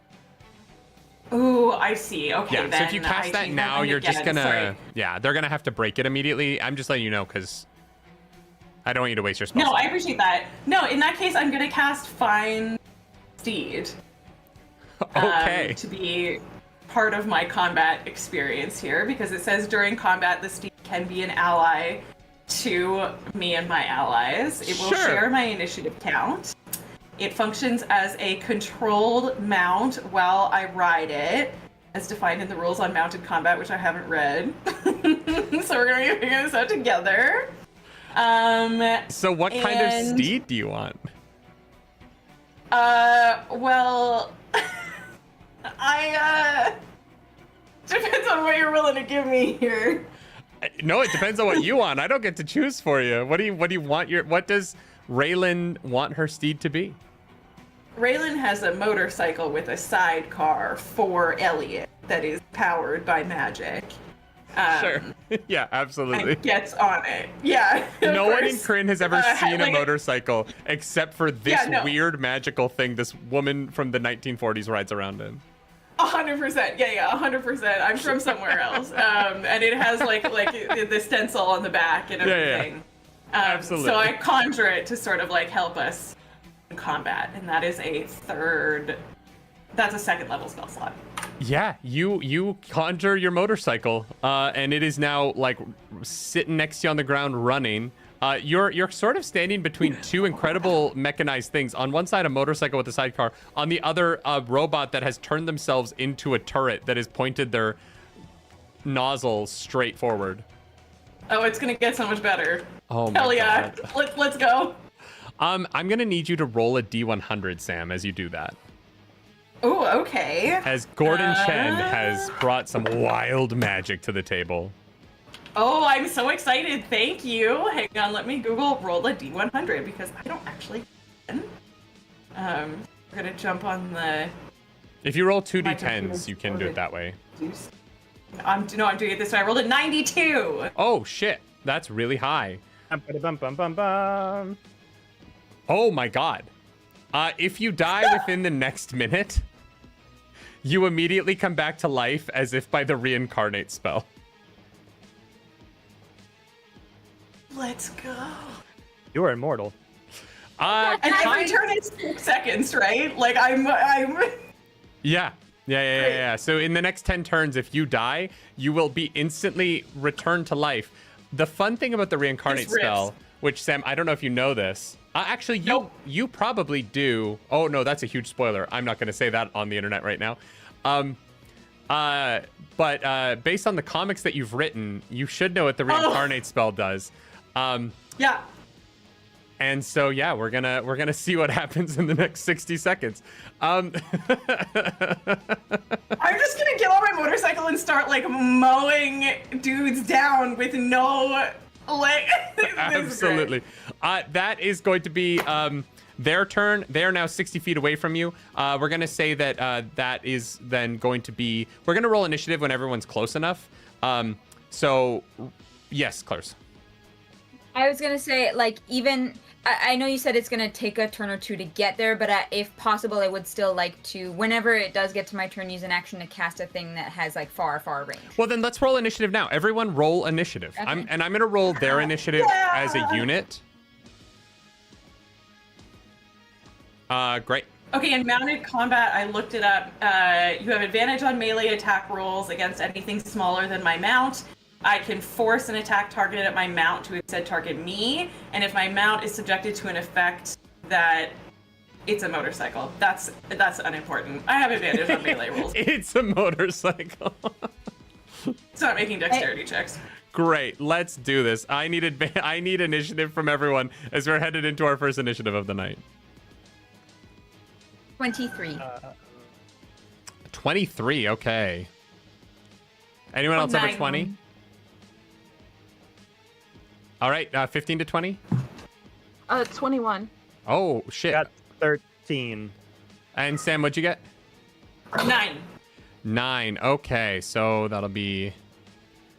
And Sam. All right, Clarce, you are currently 60 feet behind your friends, and the enemies are 60 feet in front of them. So it's about 120-foot range between you and these green-skinned draconians as they are running forward. What would you like to do? So, I turned to Samper and I say, I hate getting my hands dirty. So I won't. And I cast, I cast Summon Draconic Spirit. Great. Which I can summon 60 feet away. So, suddenly beside you both, this gem dragon appears, which it is a large dragon. Mm-hmm. So it like pops out of nowhere, but you've probably seen it before. Just for flavor, it's like a kind of dark purple, like amethyst gemstone with like a little bit of black glitter in there, you know, very like galaxy themed. And the dragon has a fly speed of 60 feet. Well, yeah, I mean, it actually doesn't. It's gonna fly up to the enemies and use its breath weapon. Sorry, what's the spell? Just so I can read it. A breath weapon. Dragon. No. What's the casting spell? Summon Draconic Spirit. It's a thing. Yeah, no, I know it's a thing. I just want to make sure I have the... Yeah, of course, yeah. It's crazy. Yeah, great. Okay. And so where are you casting this? I would like to try and get as many enemies within a 30-foot cone as I can. Breath weapon from the dragon. That you can see within range. That's crazy. That's so wild. Yeah, okay. It'll go after your turn. So is there anything else you want to do on your turn before you use this? Spell is going to be my action. You're still 60 feet behind your friends. Do you want to close in 30? Yeah, I will close in 30 feet behind. Right. And honestly, I don't believe that I have a why can't No bonus action? just make Dre use the slot? Yeah, I don't really have, pardon me, a bonus action to use at the moment. Great. And so where do you want to summon this dragon? So I summoned it right beside them because I can summon it up to 60 feet away. You can summon it anywhere you can see. Oh, I thought the range on the spell said 60 feet. Oh, It does within say range. 60 No. feet on I'm my page. insane. Yeah. I read the spell wrong. It's 60 feet, so you can summon it right next to your friends, or you can move 30 feet and then summon it in between them if you want. Doesn't really matter because the dragon can move on its turn. Right, so but it can I only would just... move 30, or I guess it can fly 60 feet. So yeah, it can get there. All right, so 30-foot cone. I'll say that you can hit like another 8 of these. Let's say 9. You can hit 9 of these draconics with your weapon. Okay, great. So the breath weapon is 2d6 damage. Well, actually, here's the compromise. If your dragon is close enough to the ground that it can be hit by melee attacks, you can hit 9. But if you have to take an angle by being further up and shooting more down, you'll hit fewer people, but your dragon won't be within melee range next turn. It can be a melee range. It's Great. fine. All right. Then it like is flying just ahead of these things, and it's got 9 of them in its sights. I guess I'm rolling again. I guess I just roll all the dice tonight. I was gonna say I don't want to roll 2d6 on D&D Beyond because it's taking Yeah, for sure. I got you. freaking forever. So I get to roll 9 saves. I also would like the damage resistance for Oh my me God. for the dragon. Sorry, to be psychic. Great.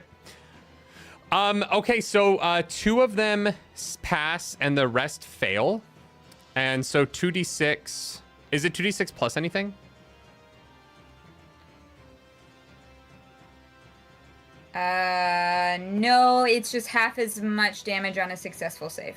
Great. So 2 of them are hurt a little bit. 7 of them are take some damage on the left flank, on the side. We'll say that they're on the side, closer to the motor car. So like the lightning bolt went off to the right, and the like stage right side for actors, and this breath weapon went on the stage left side. And then that's going to be Claris's turn. The dragon is over there with 54 currently living draconics. Showcat, that is your turn. You are 60 feet behind your friends. What are you doing? So, I have not dropped my wild shape. So I am still very much a giant eagle that's just kind of hovering above things. I will... Love that we still had our fucking insect. Yeah, I'm like picturing you like running on your little like talons instead of flying. I'm trying to hover because I don't want to create a trail of fire. So I'm like... You were flying... fluttering. You were somehow flying despite the fact that Brienne was holding onto your wing as she was running. Like... Just... Alright, what are you doing? You're pulling out the big magic today. I want you to stay safe, so I will cast, because I can cast this wild-shaped Sanctuary on Bree. Ooh, okay. Nice. Very And fun. then I will try to get, I don't want to be near the dragon, so I am headed towards a position that will put me not touching the grass of my friend, I guess. But I want to get somewhere where I can like use my wings to fan the fire I kick up. So I'm headed that route. So you want to go like the you want to go more Dice Cream side than the motor car side.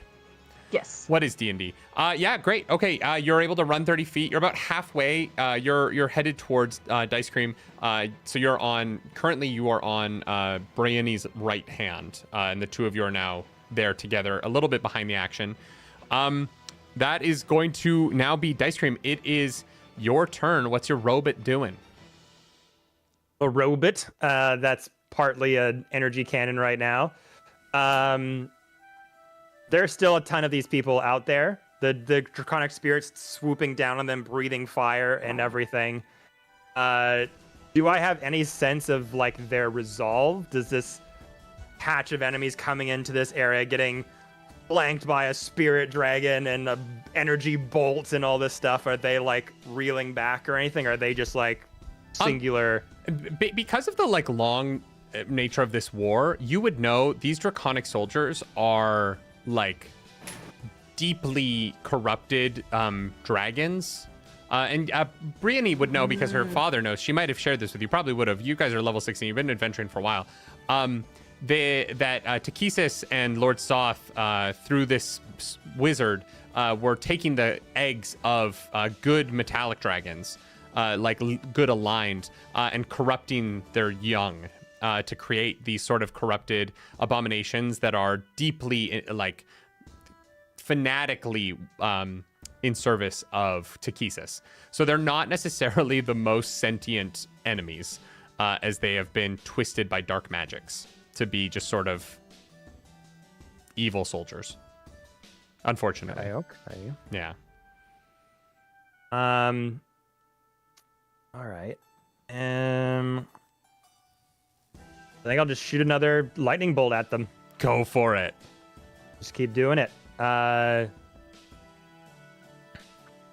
you want to hit a different patch, or do you want to try and catch the two you missed and some others? I'll do a new patch. Great. New patch. We'll say you can hit 7 this time. Okay. That was 28 lightning damage. Amazing. Let me really quickly roll some saves here. What's your spell? It's 18, right? Your spell save DC? 18, yeah. Okay. They'll probably mostly fail because that's crazy fucking high. Another. Actually, 3 pass this time and 4 fail. And you said it was 28 damage? And half Great. as much on the successes. That's still 14. So there's 3 that are looking pretty. There's now 5 that are looking pretty fucked up from things you've done, and another 4 fall. So you're now looking at 50 charging draconics, with a bunch of them having collapsed in death. That same green puff of smoke releases off their bodies as they die. And that is an incredible action. Do you have any bonus action or movement that you want to do? Not much, except I'd probably go over to everybody as I'm like still in this cannon form and be like, do we want to take a bit of feet back? Like start moving ourselves, kind of retreating, like attacking, but still moving backwards towards the green light. Yeah. Is that the plan? Not for me. Sounds good. But I love that for you. Absolutely. Standing our ground. Great. Get behind me. Yeah, so that's pretty much it. I'm just doing that, just whacking them with the lightning bolt. I did my bonus action to get my temporary HP. And you've moved back 30 feet? Yes. All right, so now the battle as it stands, there is a purple iridescent gemstone dragon hanging in the air near our soldiers. 30 or 60 feet away from that, Raylan is standing next to a motorcycle by themselves, just sort of looking out into the world at this army encroaching. And then 30 feet behind that, the rest of our friends are standing in a line looking at Raylan being like, maybe we go. Maybe now's a good time to...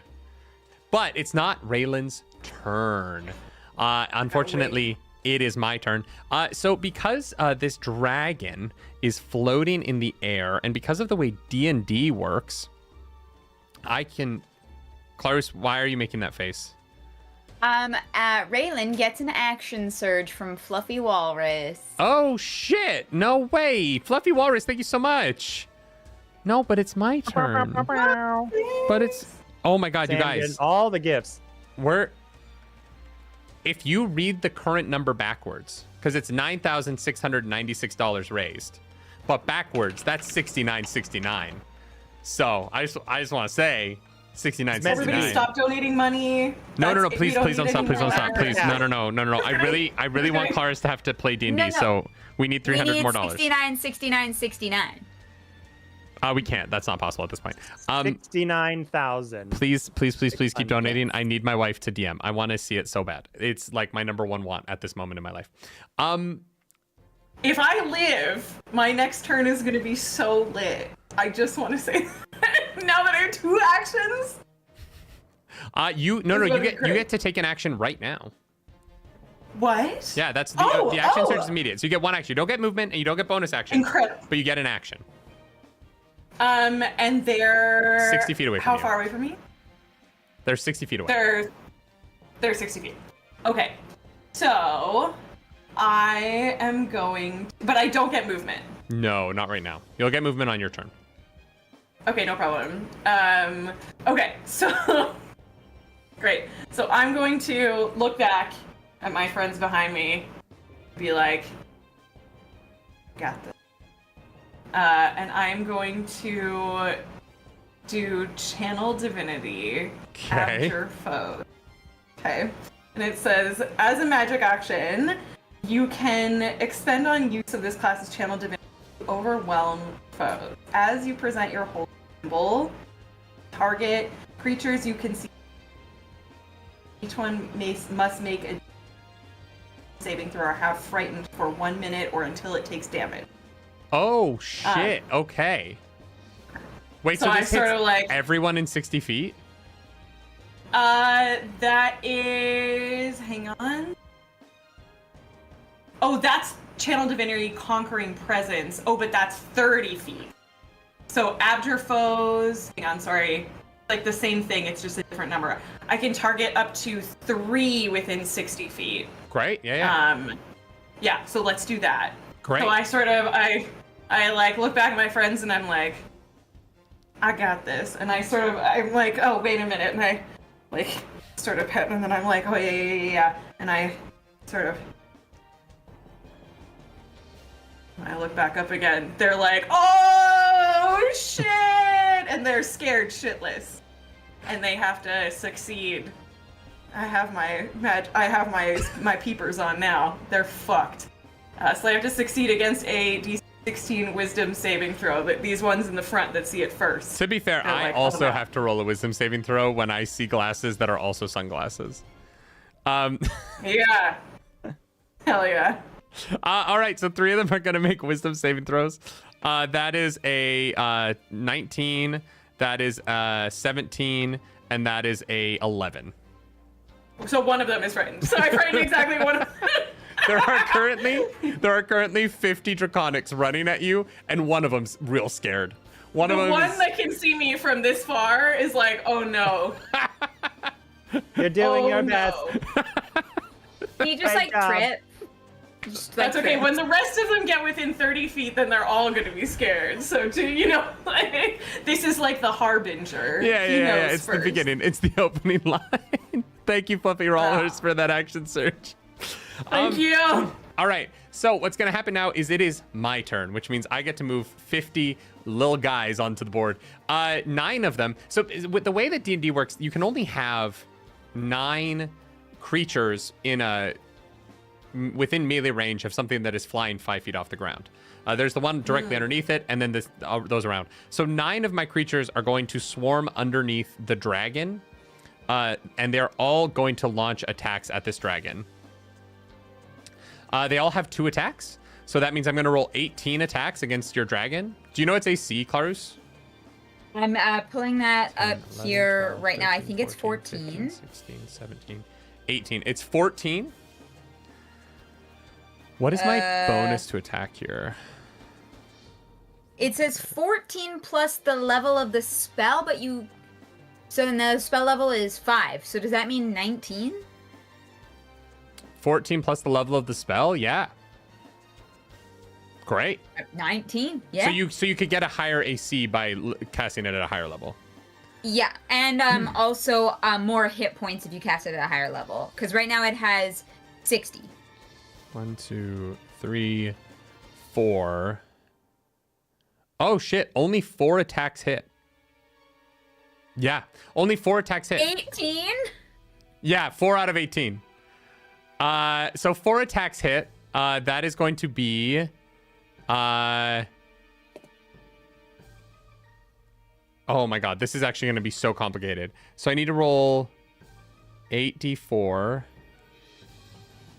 6, 7, 8. Oh, I hate high-level D&D math. I love high-level D&D for shenanigans, but high-level D&D math, oh my god, I just rolled 8d4 and I rolled 1, 1, 2, 2, 1, 1, 1, 1. I rolled 6 ones on 8d4. That's impressive. And then, oh my god, Tragic. 16d6. It's because they're so scared, see? 9, One 10, to put 11, fear in 12, one 13, person, it just 14, spreads like a 15, virus. 16. They're all getting. Fear is the mind killer, okay? So, Clarus, your dragon has resistance to what again? It has resistance to necrotic, psychic, force, radiant, and thunder damage. Great. It doesn't have resistance to poison. So unfortunately, it's going to take 73 points of damage as these creatures are all hacking away at its underside. 73 points of damage? That's only 9 of them? From 4 different attacks? Wait. That's not right. That's not right at all. I was like, you said 4 attacks hit. I rolled way too many dice. Sorry. It's going to take 46 points. 46 points of damage. From 4 attacks. Better. This DM saying, "No spirit for you. You take 1 billion million damage." No, I don't want accidentally that just here anymore. doubled all of the poison damage, which is how we got that high. I should have made it a chromatic dragon, then it would have resistance to poison. Well, you know what? You fought these things before, so you should have metagamed. I don't know what to tell you. But I wanted it to be a pretty dragon. I know. That's why I love you. And so the other 41 of these guys, actually 40, because there's one that's standing stock still. If you have dark vision, you can see that it has wet itself. There's just a little bit of pee trickling down its leg. And 40... That one in the back pissed himself. 40 draconic soldiers are going to run up and surround Raylan and her magical steed. And so as Raylan's turn begins, surrounded on all sides by draconic soldiers who don't have an action to attack, but are currently fully surrounding you in every possible way, we're going to go to a break, which means it's time for us to give away a set of Dispel dice. Oh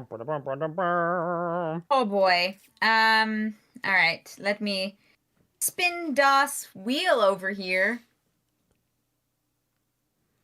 While we're doing this, Dispels are one of our amazing sponsors. The others are Many Worlds Tavern and Elderwood Academy. Please go check them out in the links down below. Also, go follow the socials of both the Roleplay Relay and myself, but mainly all the players. Thank you to our players for giving their time tonight for this great cause.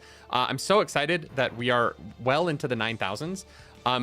I can finally say it's over 9,000 and it be a real thing, which is so cool. Last year we raised just over $11,000, and I definitely think we're going to beat it this year, which it feels awesome to go bigger and bigger each year. But Clarus, who won Dispel Dice before we go on our break? Quebexican! Quebexican! Congratulations! Mon ami, yeah. congratulations. That's incredible. Very happy for you. We're going to go take 15, enjoy the ads, enjoy your life, and when we get back, we will see if that reincarnation is going to happen. So, bye, everybody. See you soon.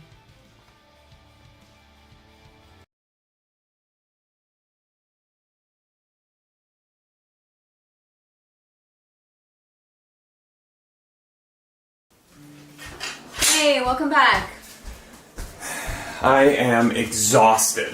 You're still good for D&D tonight, though, right? I'm not canceling again. Canceled? No, I've got coffee from Many Worlds Tavern. They're a D&D coffee company.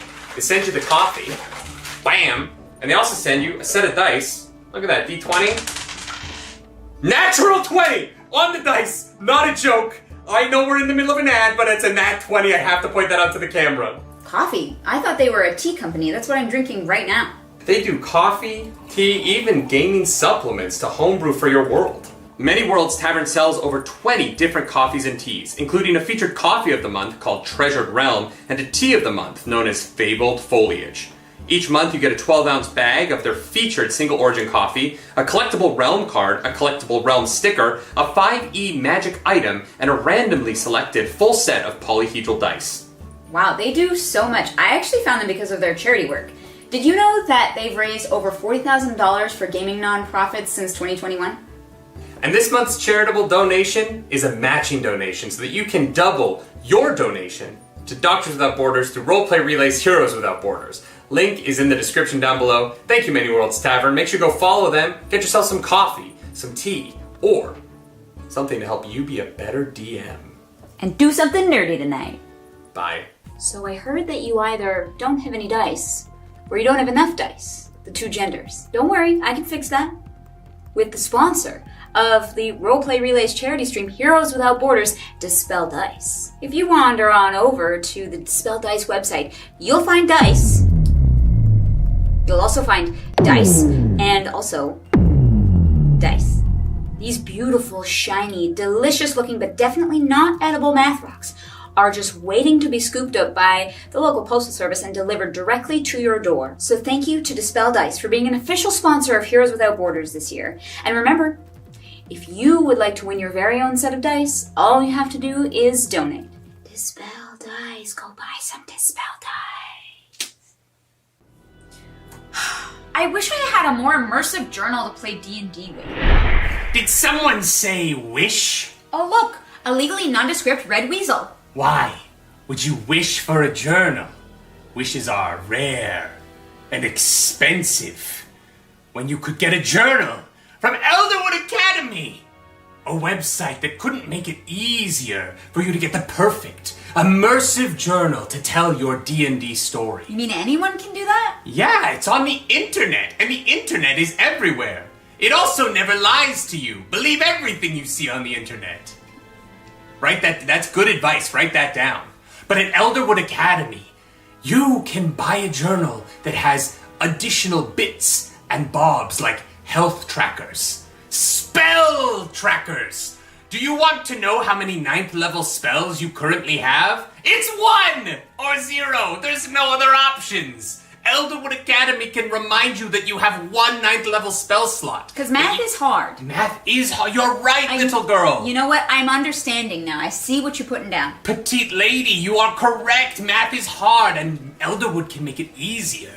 They cannot count your dice for you. Nobody can count your dice for you. Do you want a free Elderwood Academy journal? Yes! Then watch Heroes Without Borders on the Roleplay Relay. They're giving 2 away for charity. If you donate to Doctors Without Borders through their Tiltify link, you'll be entered into a possible chance to win, little girl. Wow, I want to win something. That sounds fun. I bet you do. It doesn't look like you win very often.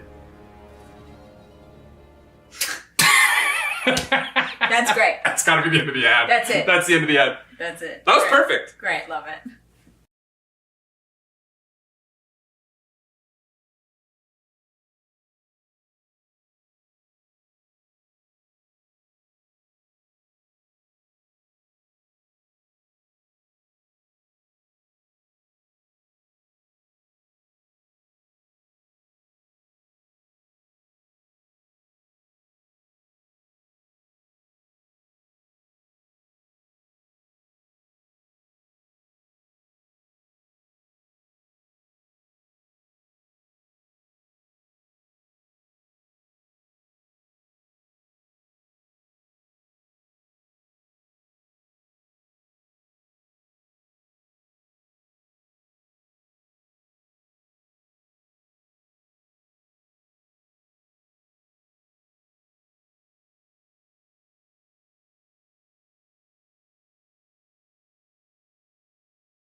And we are back. Welcome into the middle of combat.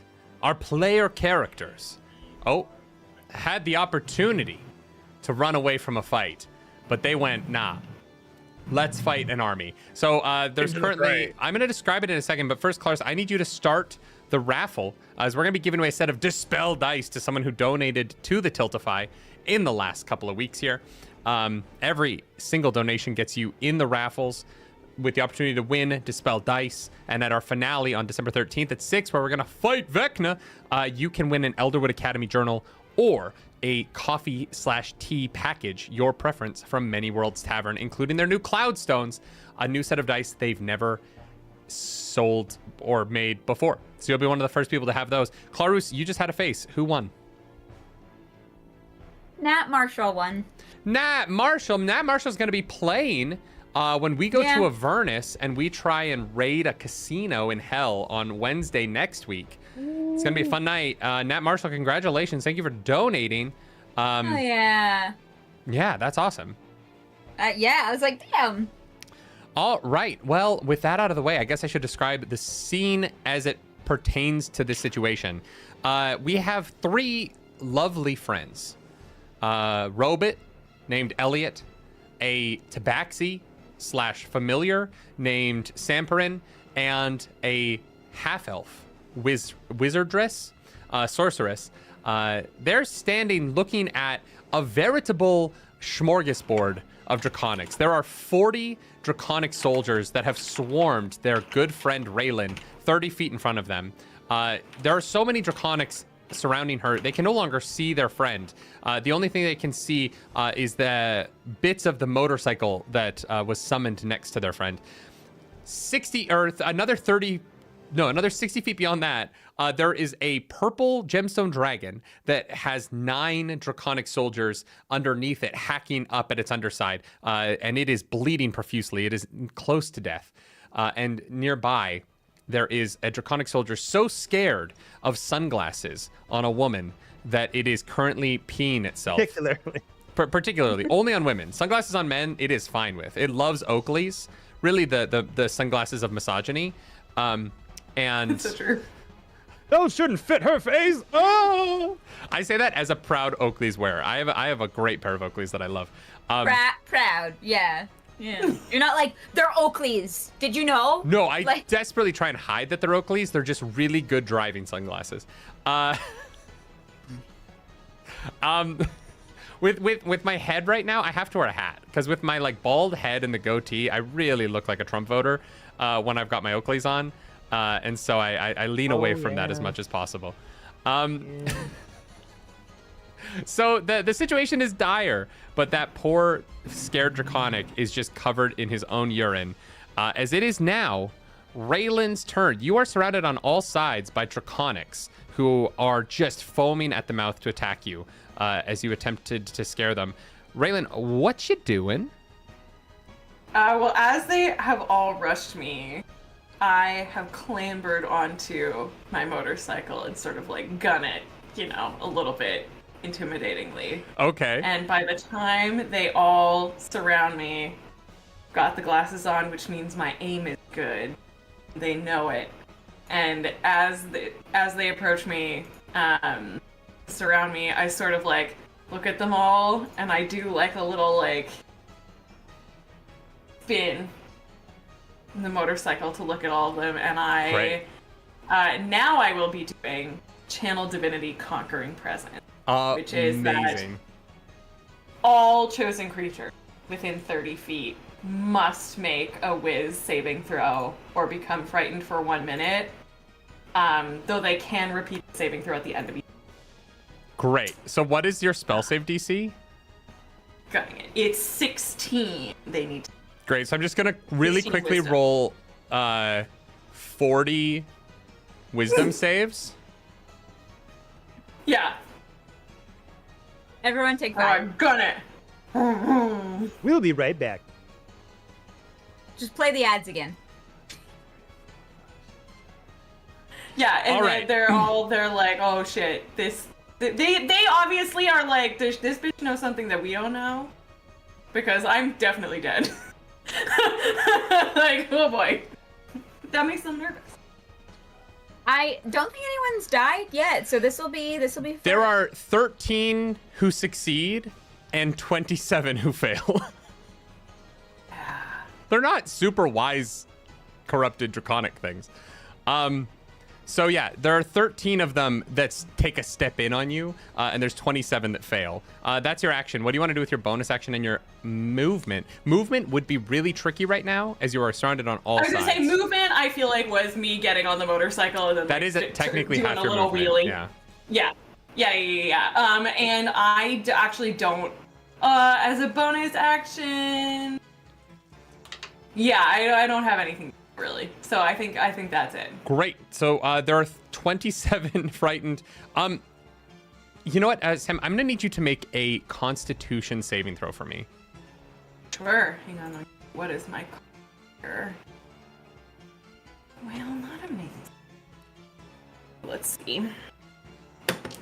Okay, that's a 9. Yeah, you throw up in your mouth a little bit, just at the overwhelming stench of dragon urine. As these dragons are now all just pissing themselves. It's like getting in a subway car with that person, you know what I mean? There's just that smell. That person. Every town has that person on the subway that you're like, you don't even have to hanging out with your pissing traveling transit friend. Hey, you know what? I lived on the 6th line in New York City for 6 years. And there was one guy, and his name was Steve. He had a beautiful singing voice. And in the summer, when it got hot, the smell, oh my God. God damn it, Steve. I hope he's doing well. Threx says, that's what I remember about Paris. That's just the city of Paris, though. That's not any individual person there. Shots Paris fired. Just smells like pee. Yeah. According to Threk, yeah. It does. It's the French. Je parle français. I can make that joke. I speak French fluently. Okay, let's move on before I offend another country. We raised $10,000 for charity, everybody. We can say that Paris smells like piss. Okay? It's for a good cause. Okay. Nothing else happens. You just throw up in your mouth. Just a little bit. It's just a little. And then that is going to be, we're full circle. Clarus, you are going again. You've lost sight of your friend, but you did see the spinning of the motorcycle. Oh, damn. Okay. Well. Does it matter if I go first versus my dragon? You are technically ahead of it in initiative, so you go first. Okay. That is fine. I had the dragon pulled up, so I'm just going to put that away then. Goddamn. All right. Well, in that case, I think the spell I have that affects the largest area.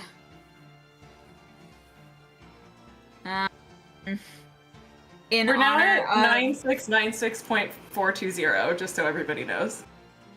Hell yeah! Oh, we are. That's so funny. Anyways, sorry. Swear to God, that must have been on purpose. Yeah, definitely. I would know. I feel like I would know this. Are the Draconics humanoid? I don't know that off the top of my head. No, they're not. Okay, I didn't think so, but just in case, I was like, what if I calm emotions? But I was pretty sure that wasn't gonna work. Yeah. That's okay. As I was saying before, in the spirit of Astral Dusk, I'm going to cast Shatter. Okay. Wait a second. I'm gonna look around and see if there are any enemy, campfires that would be in close enough range to hear this. Yes, there's so many enemies nearby. Never mind. There's an army nearby. I took the moral of my father's story and I applied it to real life lessons. Shatter is like the sound of a thunderclap. Yeah, it's fine. Yeah, no, that's fine. Sorry, I am. The enemy knows you're here. A lightning bolt just went off. Ooh. That is true. Would they be able to tell that it's like coming from us and not just generally from the siege? I feel like Oh there's, no, like, they a know lot where of you guys stuff are. going You shot a on. lightning bolt and like lit the entire field on fire. Like no one in the army is not aware. They just think that right now there's just the force that's with you fighting you. Yeah, that's a good point. Yeah, like they know where you are. I'm a massive Gatling gun Yeah. on top of a ridge. You're in a motorcycle. Have you ever been near a Is that like- motorcycle? They're so loud. That's true. You're true. gunning a motorcycle Could be doing anybody. donuts in the parking Could be lot. anybody. Yeah, So really, are they? Is Shatter going to be that much worse? I mean, You're right. You know what? You guys have convinced me that really Shatter is not going to make this any worse at all. So we're just gonna cast it. Okay. I am gonna cast it at 3rd level just for funsies. Cause why not? Amazing. Cast. Well, casting it, roll the dice. On D&D Beyond, that might. I actually don't know. I don't know why D&D Beyond is so slow on my computer. I am genuinely shocked. It might be your browser so that it's you're for- using. Gotta if get you- rid of that Firefox, man. If you download it as an app, it's pretty quick. Opera. Oh, I should just have an app. All the creatures have to make a Constitution savings throw. So I'll pick a 10-foot radius that's not going to hit an ally that can hit the most amount of people. You let me know. So 10-foot They have to radius make is 20 feet cons- across, 20 feet across. You can hit like 12 draconics. Sexy. Okay. They're if they fail their Constitution saving throw, they will take 26 damage. Okay. So I had said 12, right? 5, 6, 7, 8, 9, 10, 11, 12. All right. 1 success. Wait, what's your spell save DC? You gave me the boosted arcane focus, right? Oh no, that's I not. did, yeah. That's spell attack, right? The Arcane Focus ability, that's one of my infusions that I gave you before the campaign. You gain a +2 bonus to attack rolls. Spell attack Okay, rolls. so this doesn't count then. So my spell save DC is 18. Jesus. All right. You immediately wipe out 9 of the 12 draconics. So you're just going to fucking blast this giant explosion of thunder rattles through the space in front of you as 9 I feel like I would like to flavor my shatter as sounding like Kristen Chenoweth singing just the highest note in her register. such as the end of Glitter and Be Gay. Yeah, literally that. Exactly what I was picturing. All right, Thank the you. end of Glitter and Be Gay plays from a beat speaker that the sorcerer tosses onto the battlefield. 9 draconics explode at the sound of Kristen Chenoweth's voice, not in the way that gay men do, but in the way that things that are dying do. You've killed them all. The other 3 are pretty fucking hurt now. I'm actually going to say you killed 10 because one of those 3 is one that was previously hurt. So 10, there are now 30 soldiers around Raylan instead of 40.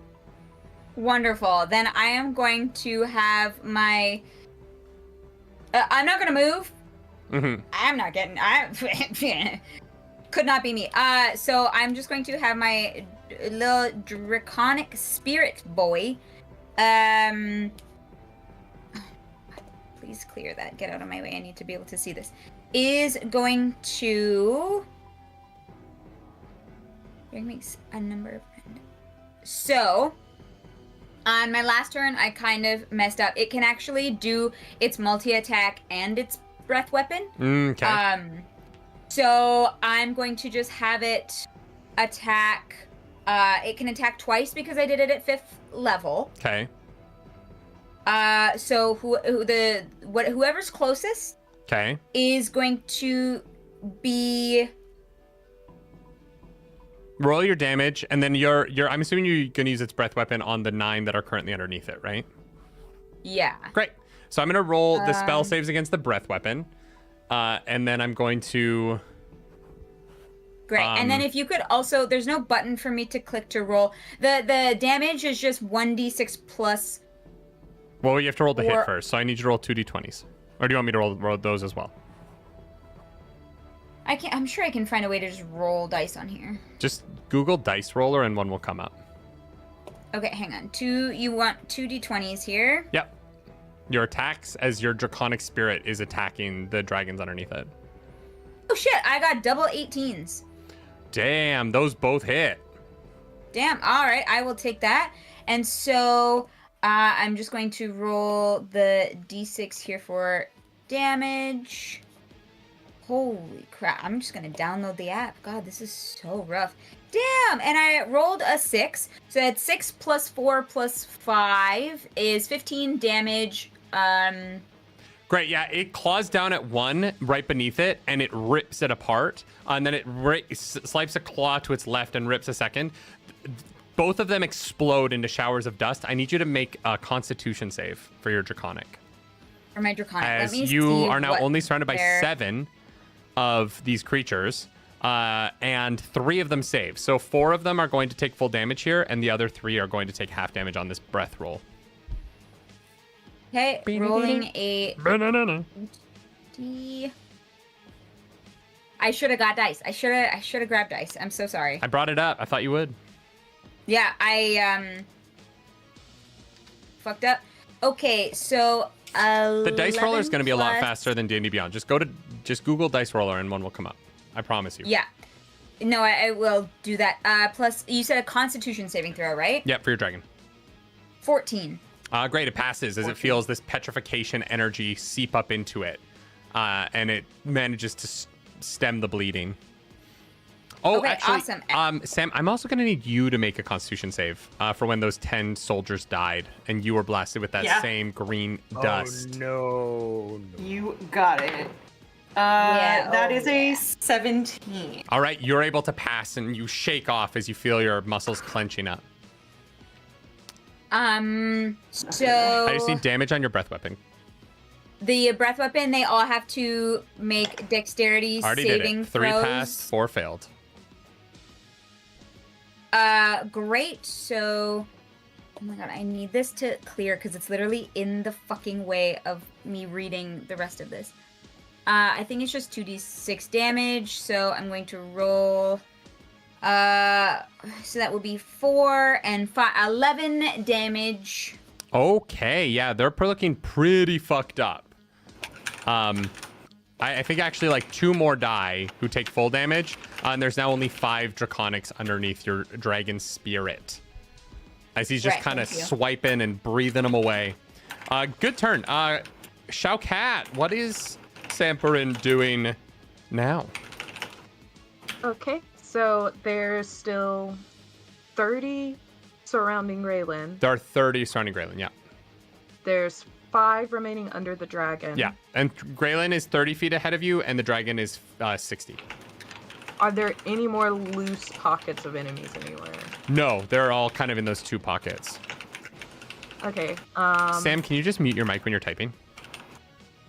Thank you. I'm going to fire off. Sorry, I'm taking notes on like a Google Doc. It's too clacky. No, I appreciate you. Your mechanical keyboard is just very loud. No, you got it. Yep, gotcha. What are you doing, Samperin? Firing off a chromatic orb at one of the 5. One of the 5 with the dragon? Yes.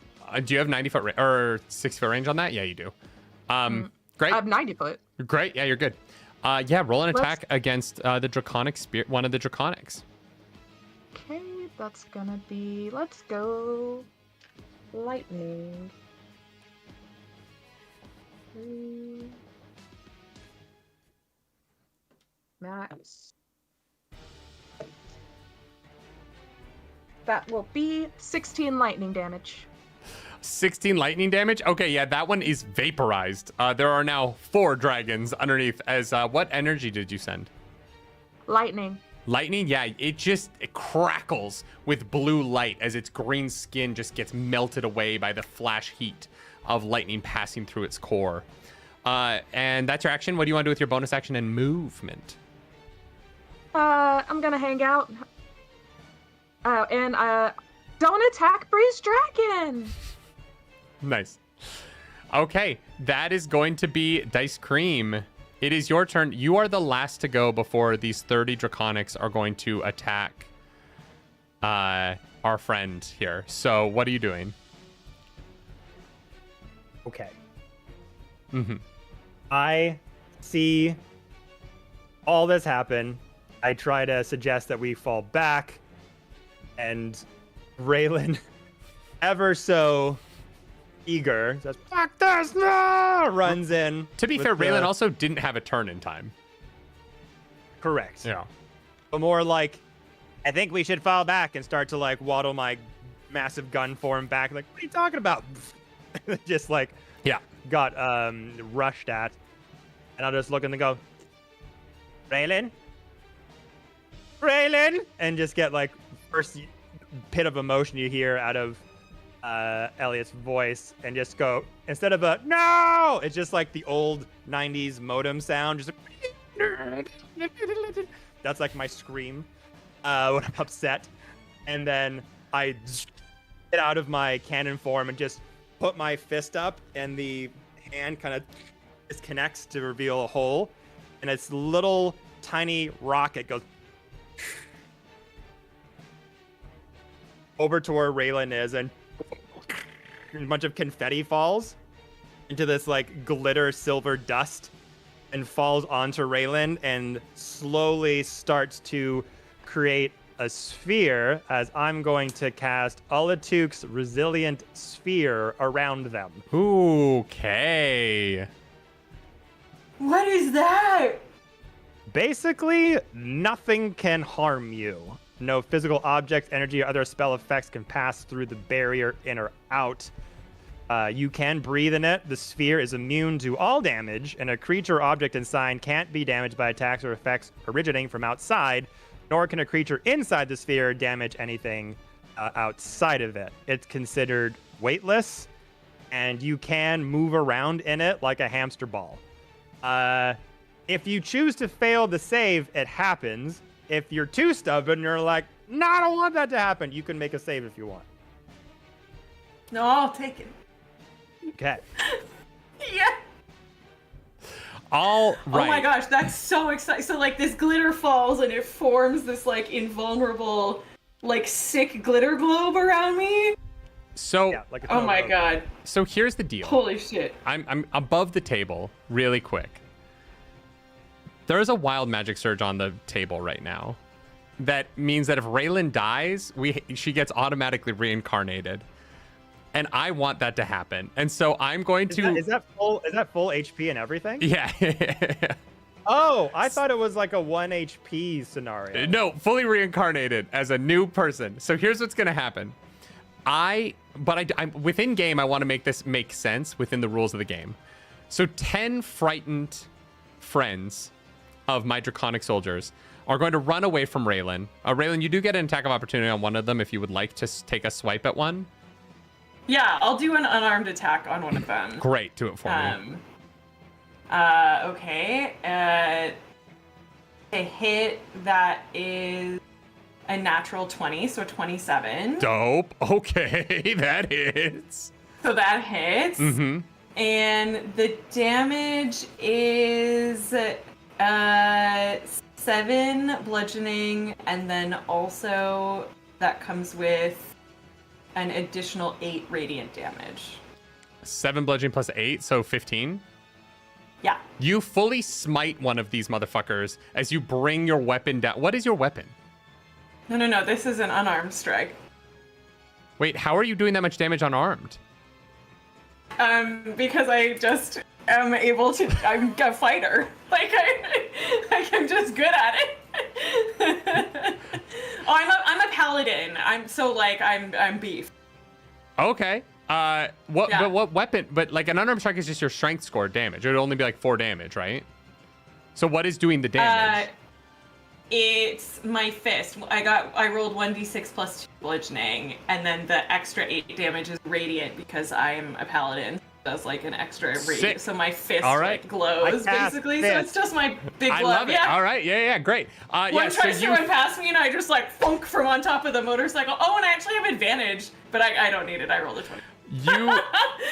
you actually wait. Actually, wait. 1 second. You go to do this. I just realized the sphere goes both ways. As you go to punch this, you see an attack of opportunity coming, and you launch yourself at it, and you punch as hard as you can right into a solid wall that your friend has now cast between you, as your fin comes into contact with the resilient sphere and is unable to pass through. Great. As great a Great. roll I as your tried. natural 20 was, it's not enough to pass your friend's spell. Absolutely not. It's too into. But honestly, that's okay. I try. Like they're all, and I try, and it so hits the sorry. wall. And you also can't hear me yell it from within inside the sphere, but you know that I'm saying thank you from inside. All right, so this is gonna get super metagamey. I know, chat. I know this is unfair what I'm about to do, but I'm gonna take 20 attacks at Ice Cream Sandwich at Elliot. As 10 of these Draconics are going to run over. 2 of them are going to attack and then move out of your melee range. So you're going to get an attack of opportunity on one of those 2 if you want. But you're going to get surrounded by these Draconics who can move and attack. That's 15, 17, 18, 19, 20. What is your AC? 21. Oh my god. So I just rolled 20 attacks and I hit 4 times. I want this to be described as like Ip Man style fences of a Warforged in like silver and bronze and gold coloration. This 3-piece like 1920s steampunk outfit that just changes back into their form and sees their friend almost get killed. Forms a sphere around them. And as the 20 of them come up and just... As 10 of these soldiers come up, sword in each hand, you see 2 swipes, and you dodge. You dodge. The third swipe comes through from another direction. You turn, you plant your fist on that elbow. You push that away. The second arm of that second Draconic slides underneath the first, trying to come at you. You're able, your like chest opens up and the sword slides through into the opening between the 2 halves of your chest. As your stomach then closes, catching the blade there, ripping that sword out of that Draconic's hand. You spin the back, the sword that went all the way through the hole in your body but is now stuck there, you spin it around and use it to deflect 2 different blows at the same time before dropping that sword down. Your foot turns into a hand, catches the sword, raises it up, blocks 3 different blows back to back before decapitating a Draconic randomly. You throw that sword away. As you block 2 more blows on either side, the sword comes back down and goes through the hand of a third Draconic that was about to take a swipe at you. At this point, everyone has surrounded you. One Draconic comes in, there's too many people around, it tries to take a swipe at you. Instead, it shears a horn off of one of its friend, missing completely. And the last Draconic comes in, tries to go for an overhead stab. You duck under, you flip him up over, and he lands on his ass. And you just dodged so many blows. But then 2 final Draconics walk up, and they're a little beefier, they're a little scarred, they look a little bit more prepared than the rest. And as you're taking these deep breaths, for the first time, because you don't breathe because you're a robot, but you're like imitating deep breaths because you feel like you just worked really hard, these 4 deep gouges are going to get slashed into your chest. Boom, boom, boom, boom. As you are going to take... 3, 4, 5, 6, 7, 8. You are going to take 56 points of slashing, or sorry, actually that's not true. You're going to take 56 total damage, but that's going to be 22 points of slashing damage and 44 points of poison damage. Are you resistant to poison as a automaton? I think I'm immune. 1 second. Features and traits. Scrolling. Level 16. So cool. So many things. Advantage on saving throws against being poisoned. You have resistance to poison damage. So you're going to take 22 points of poison and 22 points of physical damage. All right, I had 16 temporary hit points, so that's minused off that. Mm-hmm. So I'm going to need you to make 10 concentration saves for me. Okay.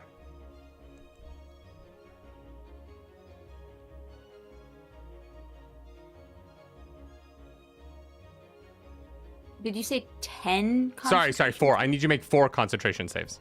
That's my bad. 4. Which saving throw is that again? Constitution. Con. It's Constitution save. Is it Constitution save or Constitution check? Save. Save. Okay. 21. Saves. 29. Jesus Christ. 29.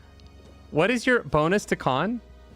Plus 10. I made it one of my best stats. 18. Fuck you. Even an 18 easily passes. Okay, the resilience sphere stays up, and these draconics can't do anything over there.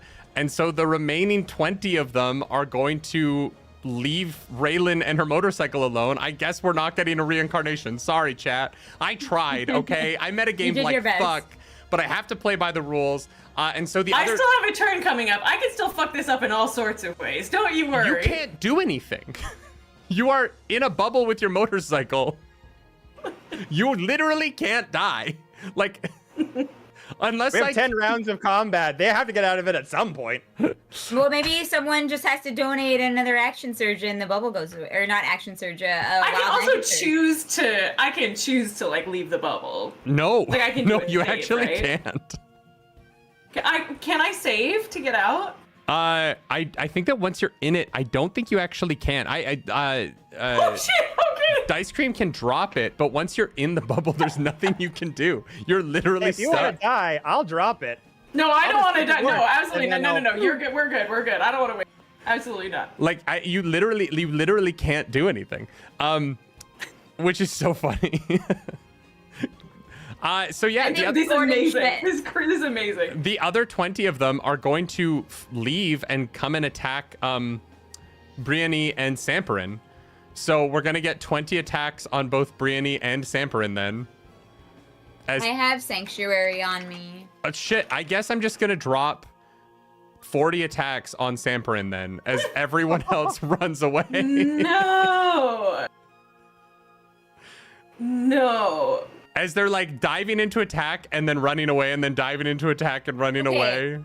You guys wanted to fight a whole fucking army, okay?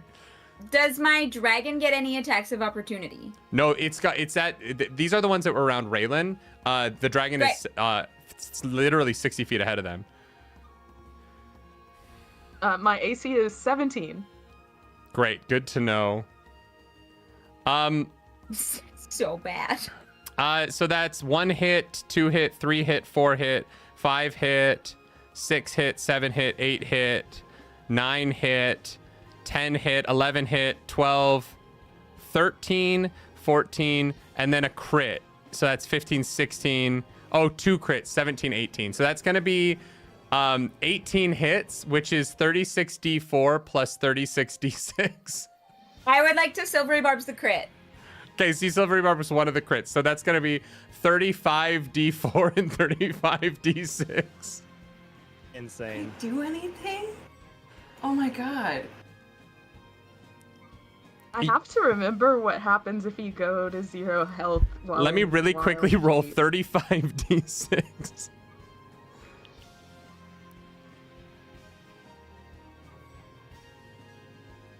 Nine,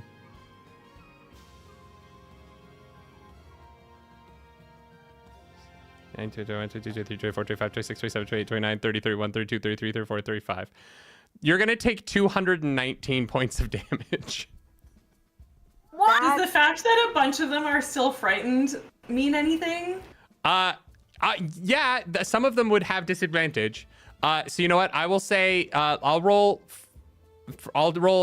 half of the ones that hit. I'll roll with disadvantage. A few of them, if they're frightened, wouldn't they have to run away as far as they can away? No, they only have to not. They can't move close to Samperin.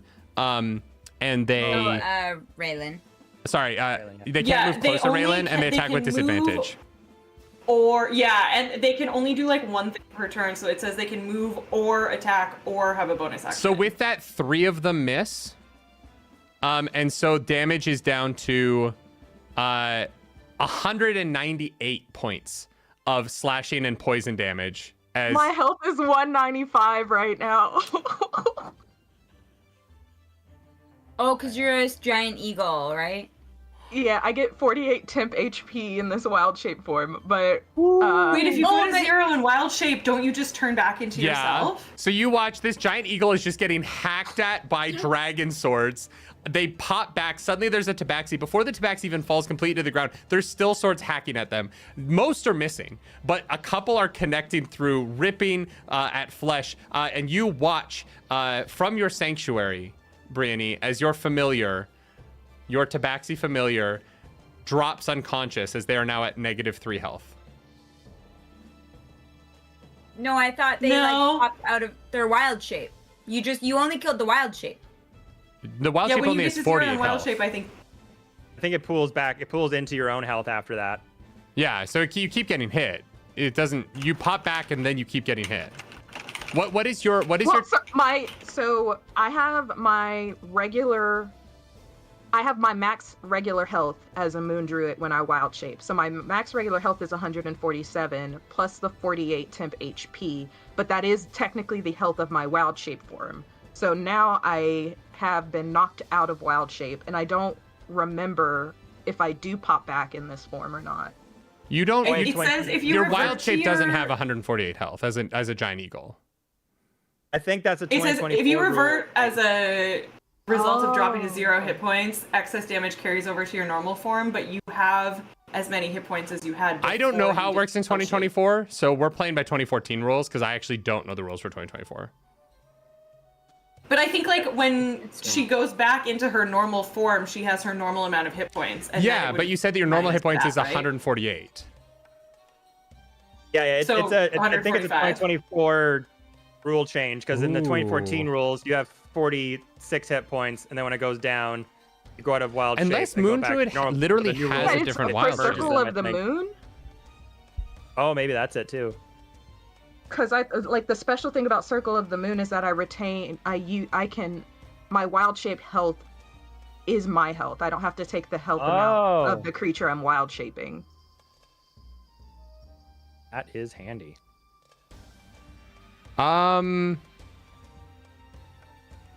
Interesting. I don't see that anywhere on here. Sorry, I'm going. Like, turns back into herself, she has her normal amount of hit points, and then it's my 3. Is that not right? That is definitely 20. I think that's 2014 for a fact, though. Yeah, definitely. But that would mean that Huh. past the standard 40 health, whatever was dealt above that is being dealt directly to my 147. Right, but I don't think you get all of that health again when you. I still think you're unconscious. No, when the wild shape form, if we're using how it was, it's you get your health of the creature. When that creature goes to 0, you're back to whatever you are when you're not wild shaped. Exactly. And whatever excess damage over that 40 now touches my based health. You don't get double HP though. So even if you're using your HP as the giant eagle, you don't get 146 HP, right? So you're just getting your giant eagle gets to have uses your health point pool, but that is still your health point pool. It doesn't come from nowhere. Do you know what I mean? Like Circle of the Moon Druids don't get to double their health by wild shaping. I've never. We played one with one in Roleplay Relay. Either way, I'm definitely down. Yeah, you're unconscious. Yeah. Like either way, I am down. But you might be down in your eagle form if you want. No, you drop wild shape when you. Okay, so yeah, you're unconscious. Anyway, long way to say you're unconscious. Because yeah, if you got double your HP, that would be crazy. That would be so broken. Especially at like level 20, you'd have like unlimited wild shape and unlimited health. Right. So you're unconscious. Basically, the point is Samprin is unconscious and surrounded by dudes. who are straight up not a good time. But it was close enough that there's no additional hits for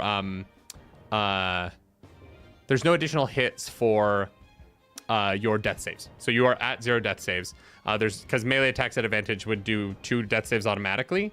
So you are at full death saves, but it is pretty fucked right now. That's gonna be the end of their turn. Oh no, the 5 are gonna take their attack on the gemstone dragon. This fight got so crazy. I can't believe you guys tried to fight the army. I tried really hard. 4 of those hit.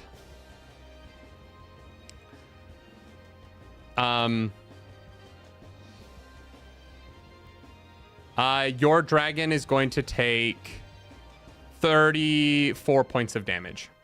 Okay, the as dragon these things disappears. keep hacking up at it and it pops away. All right, that is going to be their turn. I'm sorry your dragon's dead. Please don't divorce me. I'm definitely more worried about Semperin, honestly. One shot Barts. Thank you for donating $50. Who wants to roll D100 for me? I'll do it. All right, Clarus. Okay, I do a 10, and then a 10. 14. Ooh, what does that do? I don't know. 14 means you are... Golden God. Oh, no. Oh, no. Wait, Are the 3 of you within 10 feet of one another? Do you think? No. You think you're further than 10 feet away from one another? I feel like you're kind of bunched up in a line looking at Raylan, right? Well, I mean, Semperin and I are definitely close together. I don't know how. I kind of feel like, Elliot, you ran at least within 10 feet of them before everyone swarmed you guys. Why? Is it good or is it bad? I'm going to need you all to give me a wisdom saving throw. All of us? All 3 of you. Not Raylan. Raylan is literally invincible inside of a bubble. Raylan is Glinda at the top of Wicked right now. You fail? No, I said my friend. Am I rolling this too? Are they close to me? Yeah, you are. Okie dokie. Claris, what is your spell save DC? 18. All right, so it's against an 18. Oh, no. What are we rolling again? Wisdom saving throw for me. I don't think I can make rolls while unconscious. That's fair. You know what, Samprin? I apologize for that. You are near death, so you cannot make rolls. You said wisdom saving throw, right? Yes. Okay, I got an 18, so meets it, beats it. Meets it, beats it. Okay, and Dice Cream, what'd you get? I got 19. All right, you both watch as most of the Draconics around you become deeply confused. As Brienne casts confusion on herself, and the effect, everyone within 10 feet of Brienne, which is about half the Draconics on either side of her, are suddenly deeply confused. Some of them look fine, but most of them failed because their wisdom is not that high. And so, on their turn, I'm going to have to roll to see what they do. This is getting so fucking confusing. One Shot Bards, thank you for the confusion. If only I could kill Raylan and activate the reincarnation. All right.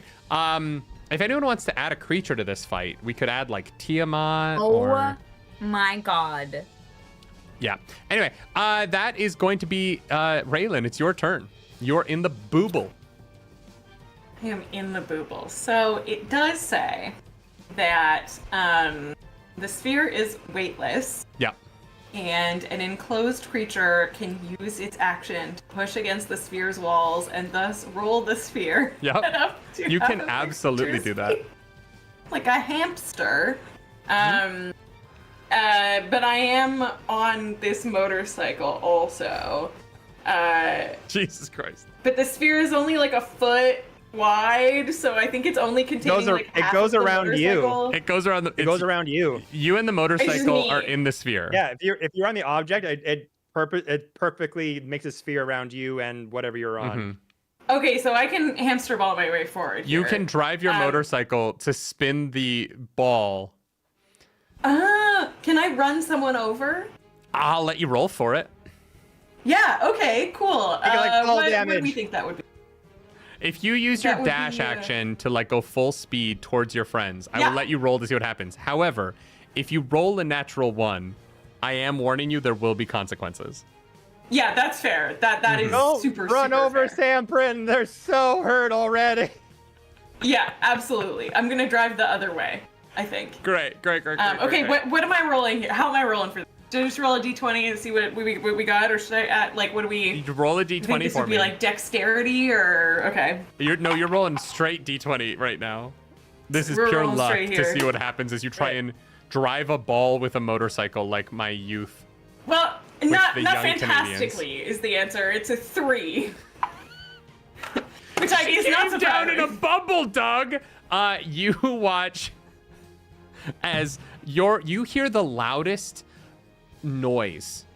Like everyone is startled for a moment as you hear the sound of a motorcycle that's like using the worst muffler ever as the noise is echoing around this resilient sphere, and it's coming out like this high-pitched boom as you look over to see Raylan, and for a second it seems like she's going to barrel straight through the draconics around the three of you, and then the noise scares them, and you see their shoulders jump for a second, shifting the wheel off to the right as a motorcycle just sort of like randomly starts driving off towards the woods on its own, away from where you guys are.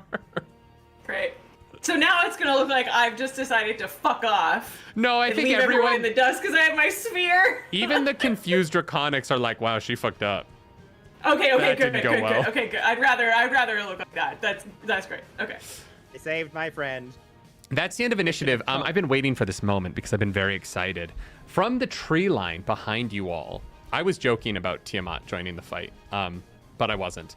As you hear the earth behind you shatter and rupture, the sound coming from where Raylan saw that green light poking through the forest, and these massive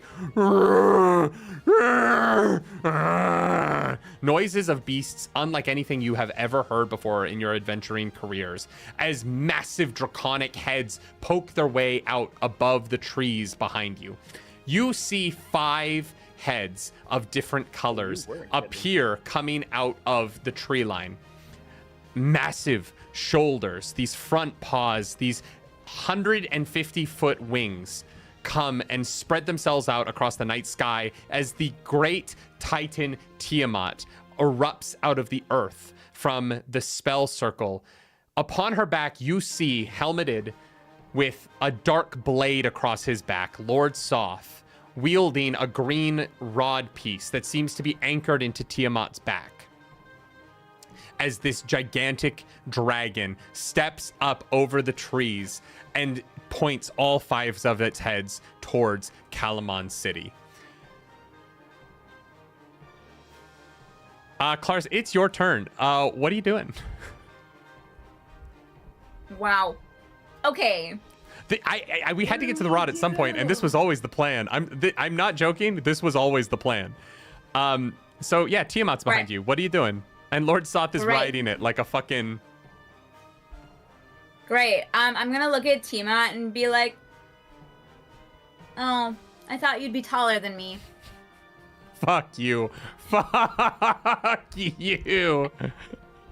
Fuck. Okay. That's some deep nerdy lore, just for the real nerds out there. I didn't say it to him like that, though. I was so awestruck by his beauty. And that came out accidentally. You can't use my worst moment. Himself. I did not insult him. I fucked up. I was very shocked that he was suddenly standing next to me. He's a very pretty man. I understand. God damn it, Clarus. Chat, now would be an amazing time to give us our gigantic weapons that are an option. Or if anyone could heal our girl. Again. Honestly, more than anything, we need, because we didn't get gifted any potions or anything. So Samperin, I'm I am a sorcerer with no healing abilities. Oh, I have a ton of healing spells, and I'm in this bubble. You're only alive because you're in that bubble, to be fair. I can make it go away. I swear. No, I know, but also it's good that I'm not. I would have it's good for now. All right. I have a question. I have an answer. Would I know if I know Lord Soth is undead? Yes. Right? Yeah. Tiamat is not undead, right? Tiamat is technically a god. Is this the real Tiamat? As far as you can tell. With a capital T, Tiamat. As far as you can tell. Just painted. I mean, it's 150 feet tall with like 150-foot wingspan. This thing is so massive. God dang it. Does anyone have like enlarge reduce? Just fight tiny too. I'm just gonna tell you, Tiamat's save for that would be plus 17. Plus 17 for. That's their save for if you were to cast an enlarge reduce on them, they would have a plus 17 on the roll. Plus 17 to what is that? Constitution? Yeah. Jesus. Okie dokie. I know their stat block is like a whole sheet. It's crazy. Damn. Well, I have never fought anything this crazy before. So, wow. Wowie wow. In that case, fuck, that takes a full minute. I am going to cast, where is it? Okay. I would like to cast banishment on Tiamat. Please and thank you. Yeah. Yeah. I didn't think Absolutely. with a nat 1 it wouldn't even work. Oh, I always honor nat ones. Okay, you want to cast banishment on Tiamat. Okay. I think Tiamat's particularly charismatic.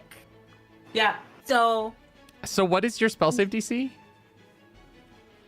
my spell save DC 18. So they have to make a charisma saving throw of 18. So here's what's fun. Nat 1. Tiamat has a +9. So for an she's a god. She's a god. If I roll a 8 or lower, which is like almost half of the rolls, you could legitimately banish Tiamat right now. Okay, I'll take it. This will solidify us as golden gods.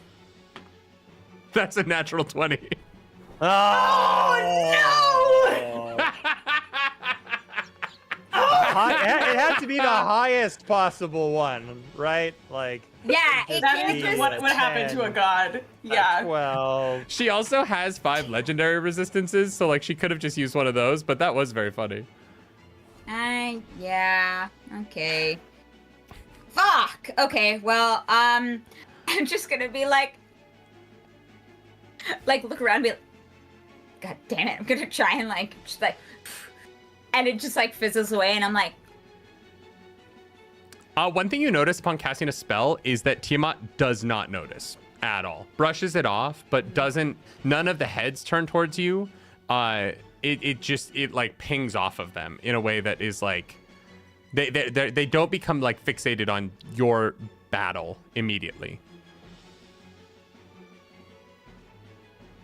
Interesting. Maybe it's just a fucking apparition. Do you want to roll an insight check? Yeah, I mean, my insight is fucking, like, garbage, but, like, yeah, I'll try. Insight, I get a natural 1. It's a big fucking dragon. It's so big. It's like, you're like, oh my god, it's like 5 dragons in one. That's so large. It's so large. Fucking great. Okay, wow, fuck me. Sideways. I like head over to like Samparin, and I'm gonna like try and help them out, but I don't have anything to actually help you out, so it just looks like I'm doing something.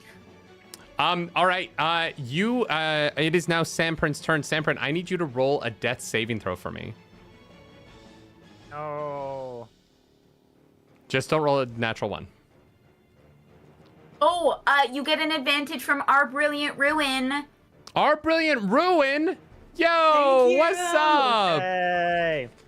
Thank you. Our Brilliant Ruin's a great game. If you haven't played it, we played it here on the channel, and it's a lot of fun. You got to go check out our one-shot. Showcat Cosplay's been in a bunch of Our Brilliant Ruin stuff and has been doing some really fun Our Brilliant Ruin cosplay on their channel, so make sure you go follow them and check that out. Our Brilliant Ruin, their rules are free on DriveThruRPG, so if you're like, I don't know if I want to, like, invest in this game yet, at least it's free. The cost is free to go check it out. I think you're going to be really impressed with the art, with the rules, and with the world they've built in the world of Our Brilliant Ruin. Yeah, it's cool. It's very fun. Upstairs, downstairs-y horror vibes. Well, originally it was a 2, but thanks to that, it is a 16. Great. So you have one successful death save thanks to Our Brilliant Ruin. Come see them at PAX on Saturday. Yeah, check out their booth. I wish I could be cosplay. there. Oh, you're going. Oh, yeah, right. Of course you'll be there. All right, that's your turn. I'm so sorry you don't get to do more this time. Now, our friend Dice Cream Sandwich, Elliot, rolled a 13 on their initiative initially. Unfortunately, Tiamat comes in with a 15. So it is now Tiamat's turn. And you feel the ground rupture as the front paws of this thing easily clear the forest in front of it, and it begins its march upon Calamon. As that first paw comes down, it comes down probably like 100 feet off to your left, where you guys are standing, kind of closer to where Raylan almost just accidentally drove off into, but not quite there yet. It doesn't turn towards you at all. It is just making its way towards Calamon City, roaring and spitting flames into the air. It doesn't seem to acknowledge at all what is happening in this field right now. But as it steps over, the confused Draconics around you begin to flee, and the Draconics, seeing the giant dragon thing that has made its presence known, begin to run away. I'm going to need all of you to make a wisdom saving throw for me, who are conscious. I also just want to say that we are $209. Oh my god, our Brilliant Ruin got us to $269 away. They would. Hell yeah. Yeah, wisdom saving throw from everybody. 16. Great. 3. Okay. And 18. yeah, you all fail, so you're all frightened of Tiamat right now. Oh, duh. Yeah. And that is going to be Tiamat's turn. They're just making their way. The Draconics are turning and fleeing as they're breaking away from this giant monstrosity that they don't understand. I want to, like, look at Elliot inside my sphere and, like, look at Samprin and kind of, like, nod. Like, now that the Draconics are gone, like, I want to help them. You know what I kind of, like, we're like, you know, we know each other. I feel like I'm like, okay, now's the moment. Like, we can do this. Great. That is going to be your turn now. Dice Cream, what is Elliot doing? Well, I'll shut off the sphere. I don't know if that's an action to do so, or if I No, can you're just dropping your concentration. Yeah, the little translucent ball full of glitter and confetti just pops. Yeah, absolutely. Just falls down to the ground, so you're free of that. Okay. Oh, that's what I do. I just scream. Can we see if this rod is anywhere? Lord Soth is holding it above Tiamat's body, and it seems to be what they used to summon this gigantic, like, aspect of Tiamat. Tight. And we can't go anywhere near Tiamat because we are afraid of them. You can make a save. You can make a roll to save on your turn. At the end of your turn. Or is that at the beginning of your turn? At the end. We can make a. Yeah, I was gonna say it's at the end. Man, there's not much I can do. I guess. Yeah, I'll hold an action to make an attack. if anyone comes near me. Well, actually, you know what? I will. Can I make it over to Samperin? Yeah, you can make it Samperin. And they are unconscious still, correct? Yep. One successful death save. All right. Well, I'll go over to them and do a cure wounds just because it's all I can really do. Amazing. Okay. At this point. So I'll just do a second level cure wounds just to get them up. So that's going to be 13 points of healing. Great. Samperin, you're up. To get them up. The fight is not over yet, friend. And then I will make that save again for the fear. Yeah. But as a feature, I can... Let me just see if this is an action. When you or another creature... So it says, when you or another creature you see within 30 feet makes an ability check or saving throw, I can use my reaction to add a +5 to the roll. Great. Yeah, I love that. Ooh. So I'm going to do that. And we're doing another wisdom save. Yep. Fred. It is a 15 with the 5. That unfortunately fails. Yeah. Wait, 15 Yeah. plus 5 or 10 plus 5? No, it was 10 plus 5. Yeah, that unfortunately fails as you are still too scared to get closer to this gigantic behemoth. Womp womp. That's all I can do. Great. That is then going to come around. The Draconics are fully fucking off. They are not interested in whatever the hell that thing is. Even though they technically worship it, but they don't know that. That is going to come around. It is now Raylan's turn. You are on your motorcycle. You are unfortunately scared of Tiamat. So you're just kind of in the middle of this field, like 20 feet closer to it than your friends. You can't move closer to it, but you see that green rod on its back. And you know that that's what you got to get tonight. Okay. So first of all, I turn to Elliot and I say, "Thanks, friend. I always know I can count on you for anything. Are you doing okay?" I am perfectly fine, but I am also terrified.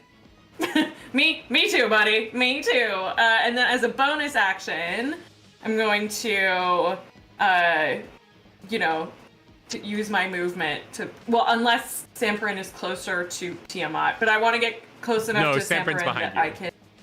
Perfect. So I drive on over Samperin, and as my bonus action, I do lay on hands, and I'm gonna heal you for 30 points. Great. Yeah. And is Samperin scared or not because they were unconscious? We're going to handle that on Samperin's turn. Oh, wait, no, because the lay on hands. Actually, yeah, Samperin, roll. Yeah. Roll I can cure it with an extra 5 HP. Roll an insight check for me, Samperin. And roll a wisdom saving throw. Insight 22. Great. And is it a wisdom saving throw? Yeah. 25. Amazing. You are not scared of Tiamat. You're like, no, I'm good. Right. That is something I can handle, actually. But with a 22, I want to ask you a question. How deeply does Samperin believe that they are the familiar of Brienne? Pretty deeply. I just came back from the void.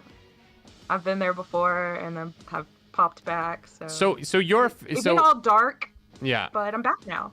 So you are probably with a 22 for the first time. You are realizing that you're not a familiar, and that you were just knocked unconscious and like healed, but you were like, wait a second. Brienne's over there. They look scared as fuck. They are not casting anything. And this realization hits you with a 22 that everything Brienne's told you might be a lie. But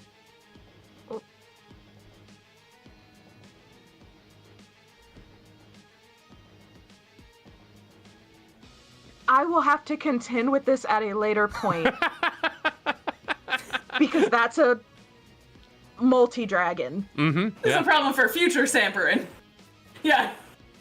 I might have to get a therapist. Absolutely. They have. They used to have them in Calamon. Probably not anymore. All right. That is gonna be. No, wait. That was just my bonus action. No. I was coming back to you now. Yeah. You have your movement and your action, Sam. Yeah. So I can't move any closer to the dragon, but Samperin's healed, and I kind of go, "Are you feeling a little better, sweetheart?" Physically, yeah. I understand completely. And then I turn around and I say, well, luckily, I'm not totally without my own offense. And I pull out a large gun. And I'm going to use it to shoot the man that is on top of the dragon with my excellent aim, thanks to my peepers. Wait, how do you have a gun? And I pull out my gun. And that's what we're doing right now. Sure. Where did the gun come from? I have a revolver +1. That is. I can't, just in case something might happen to Elliot. I made it for them. What is the range on a revolver? It's 120. All right, this is outside of that range, so it's going to be at disadvantage. Okay, that's fine. I'm frightened anyway, so I think it would have been. That's fine. Okay, I'm rolling to hit, right? Yep. I'm gonna roll twice. Okay, so 9. You drop down. I don't even know what. It's more about the You have vibe, to cock it first. You have to cock it first. I don't even know what god you pray to, but you pump that godly energy into Samperin, pull a revolver out, and you go, "You fine, hun?" And then you just shoot that revolver into the distance at nothing. Yeah! We're gonna get him. I wanted you to roll a natural 20 so bad. Like, I wanted it so bad. He's just too far. He's too far. It's not my aim.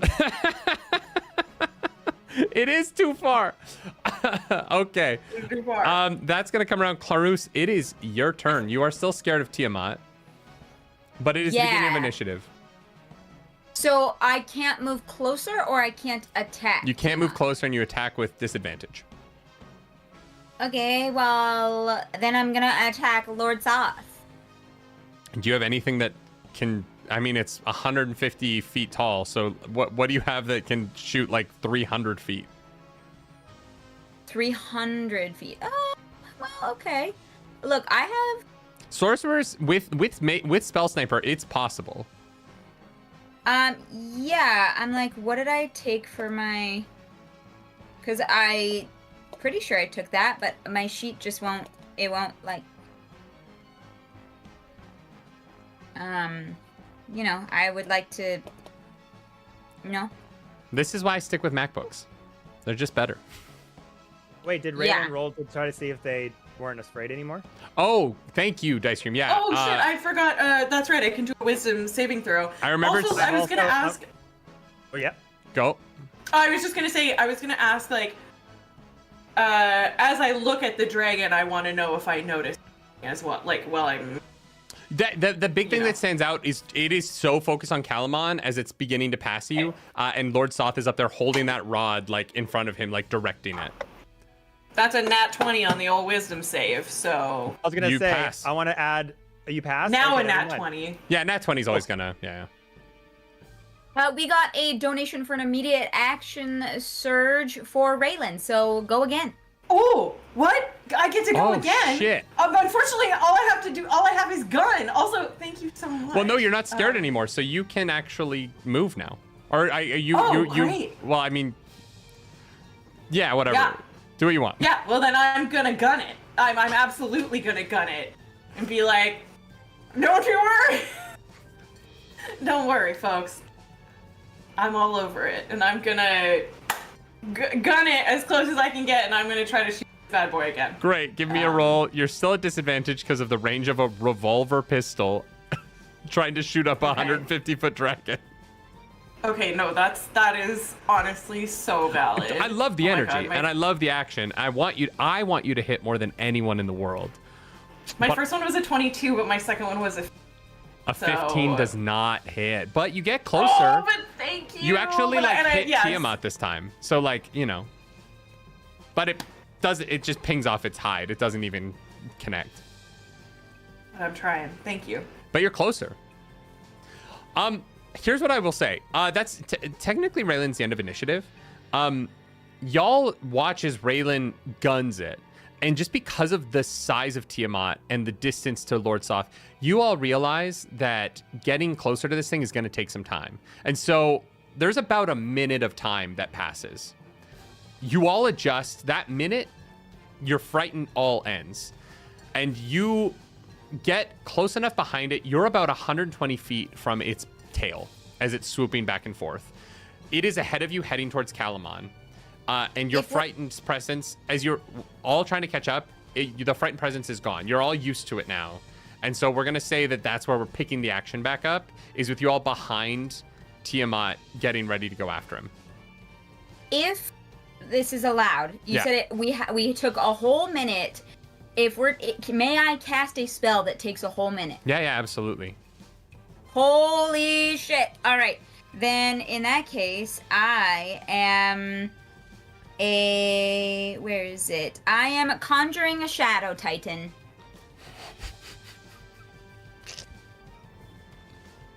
Like you do. I almost just spit everywhere. I'm sorry. What is the spell called? So Conjure it has Shadow Titan? It's called Conjure Shadow Titan, and it is the stat block of a stone giant. Which I have here. So it has 126 health, 17 AC, and multi-attack. Oh yeah, brother. My God. Yeah. Okay. I don't like to work hard myself. I make other people work hard for me. All right. You see, as you're running behind this giant Titan, there was definitely a point where you're all looking at it going, we are going to not be able to catch up. This thing is just, because of its size, it is simply going to move faster than us. But while you've been running, behind you, you've heard this muttering off your shoulder, as keeping up with you barely has been Brienne. And as you all feel the effects of this frightening presence wear off, as you realize, we're fucking level 16 adventurers, we've seen weirder shit than Tiamat, let's fucking do this thing. Running off the right in front of you, a Shadow Titan charges into Tiamat's flank and begins to try to grapple at its legs. One of the dragon heads turns around and blows this blue head blows this frosty breath across his side. And Tiamat and this giant stone shadow creature are now grappling, and Tiamat's progress has stalled. So for the time being, while this is happening, you have the opportunity to get onto Tiamat's back.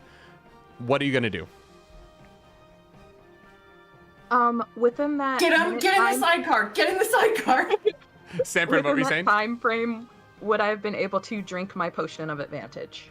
Your potion of advantage? What the fuck is a potion of advantage? You just get advantage on everything? It was one of not on everything. It's just one ability check, attack roll, or saving. Sick. throw. Yeah, you It's can not drink the shit super out of that. fancy. Hell yeah. Yeah. Get in the sidecar? Yeah, I have a sidecar on my motorcycle, which can drive up a dragon tail. You're gonna need to roll me the craziest dexterity save to get on the tail, but if you can get on the tail, I will allow it. The motorbike I want to has use my winter flash of tires. genius. I want to add my flash of genius to this roll to give it a +5. Yeah! All right, so who is getting on the sidecar? 'Cause Everybody get on the motorcycle. The motorcycle cannot take all four of you. I'm flying. Probably I'm like fine. one person behind Okay, so me and Elliot's one person flying. in the sidecar. Elliot's flying, so I'll let this work. I need you to roll. What, Claris? Oh, is it easier if I also fly? Like, will the DC be lower if there's only one person in the sidecar? Yes. Well, okay, in that case, I'm going to use my, what is it called? Oh my god, I just had it. I have a gem dragon thing where I can give myself a flying speed for sorcery points. I'll take Great. those off. Love it. So there is now... I'm in the sidecar. Iron Man and Oh, the yeah? Scarlet Witch are flying above like fucking old Sharon Carter and Catwoman. The metaphor gets weird at that point, but you're in a motorcycle sidecar. I need you to roll a crazy ass dexterity save so this works. Their dexterity Okay. check. +5. You get +5. +5. Okay, and I have a 2, so this will be +7. Whatever Okay. this ends up being. Okay. Do not roll a 1. Okay. Holy shit. Okay, it's a 15 plus 7 is 22. 22, absolutely. The two of you flying watch as there's a moment where they're getting close to the tip of the tail is swishing back and forth. And you watch as Raylan fucking kicks back, lifts the front of this thing, guns it, pops a wheelie, catches the front wheel just on the tip of the tail, and like Fast and Furious 9 style, swishes the back end of the motorcycle slightly as only the front wheels caught. But because of the momentum of the tail coming back, the back wheel catches. And just in the cleft between the tail and the like back ridge spikes, the wheels get caught. And this motorcycle is able to drive all the way up the back of this tail as you are now driving up Tiamat's ass. We're fucking Mad Maxing this shit. 55 feet ahead of you Stupid. on Tiamat's We need it back. hard. Like just going at the guitar. Yeah. Fucking- 55 feet ahead of you on Tiamat's back, Lord Soth turns to see the most insane thing. This man is 500 years old. He turns around and is like, What the fuck is this? Who are you? As he wields this green beam of light rod behind him. My voice box will change to Raylan's voice, like mimicking it perfectly, and be like, "We're your worst nightmare, you 500-year-old bitch." Let's go. I need everyone to roll initiative as we are now fighting Lord Soth on Tiamat's back. Hey. That was so good. That was so good, gang. Great job. I can't Hell believe you drove a yeah. motorcycle up Tiamat. Okay, here we go. Anyone roll over 20? Is one the- quick. Is initiative? one- Sorry. Go. Sorry, one quick question. Yeah. It says that the stone giant rolls its own initiative. Would you like me to do that? or Look, do you wanna I'm not just do going to it on lie my to you. turn? We're not playing that. The Stone Giant and Tiamat are wrestling right now, and that is going to be separate to this fight for now. Okay. If we get to the point where Okay. it's relevant, I will let you control the Stone Giant. But this is so big at the moment, and Tiamat would destroy the Stone Giant so fast. The Stone Giant got you here, okay? Is what I'm saying. It's just it's another kaiju fight. They are still wrestling as Tiamat is slowly shredding away at the Stone Giant's outer shell. Distracting Tiamat from us, so he won't do crazy shit to us. Which is good because Tiamat's breath weapon does 16d10 damage. Perfect. Amazing. Love that for us. So the Stone Giant is currently distracting Tiamat so that you're not taking 16d10 damage every turn. So the stream doesn't end, and we're all dead. All right, that is going to be initiative. Who got over 20?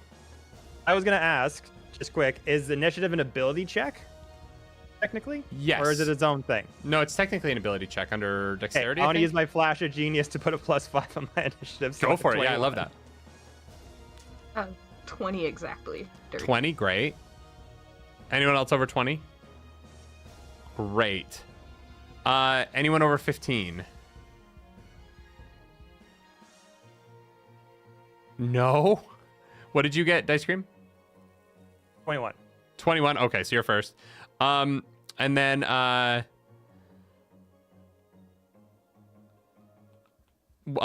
10 and under? 8. 9. Oh my god. I mean, there's only a couple of people, so it doesn't really matter. All right, this is going to be Dice Cream. You are watching Lord Soth, the Death Knight, ruler of the army currently attacking Kalaman, is standing 55 feet ahead of you. He is holding this green pulsing rod in one hand, and in the other he has this long sword. It erupts with black flames licking off the side as he stares you down. All you can see through the helmet are two beady blue lights that are poking through the shadows that encroach underneath every bit of armor in his full plate as he stands a menacing 7.5 feet tall, just glaring daggers. You can't see any expression in those eyes, but the feel of his vision upon you quakes your very soul. What is Elliot doing? Well, I don't know if you have a soul, but the rest of them feel that. What is Elliot doing at this time?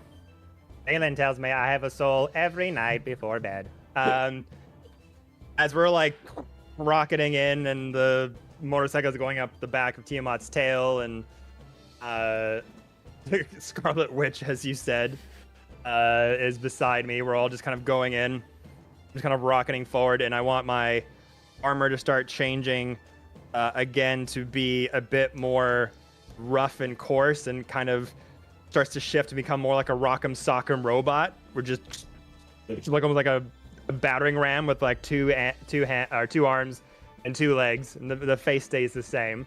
I'm gonna cast haste on myself. Great.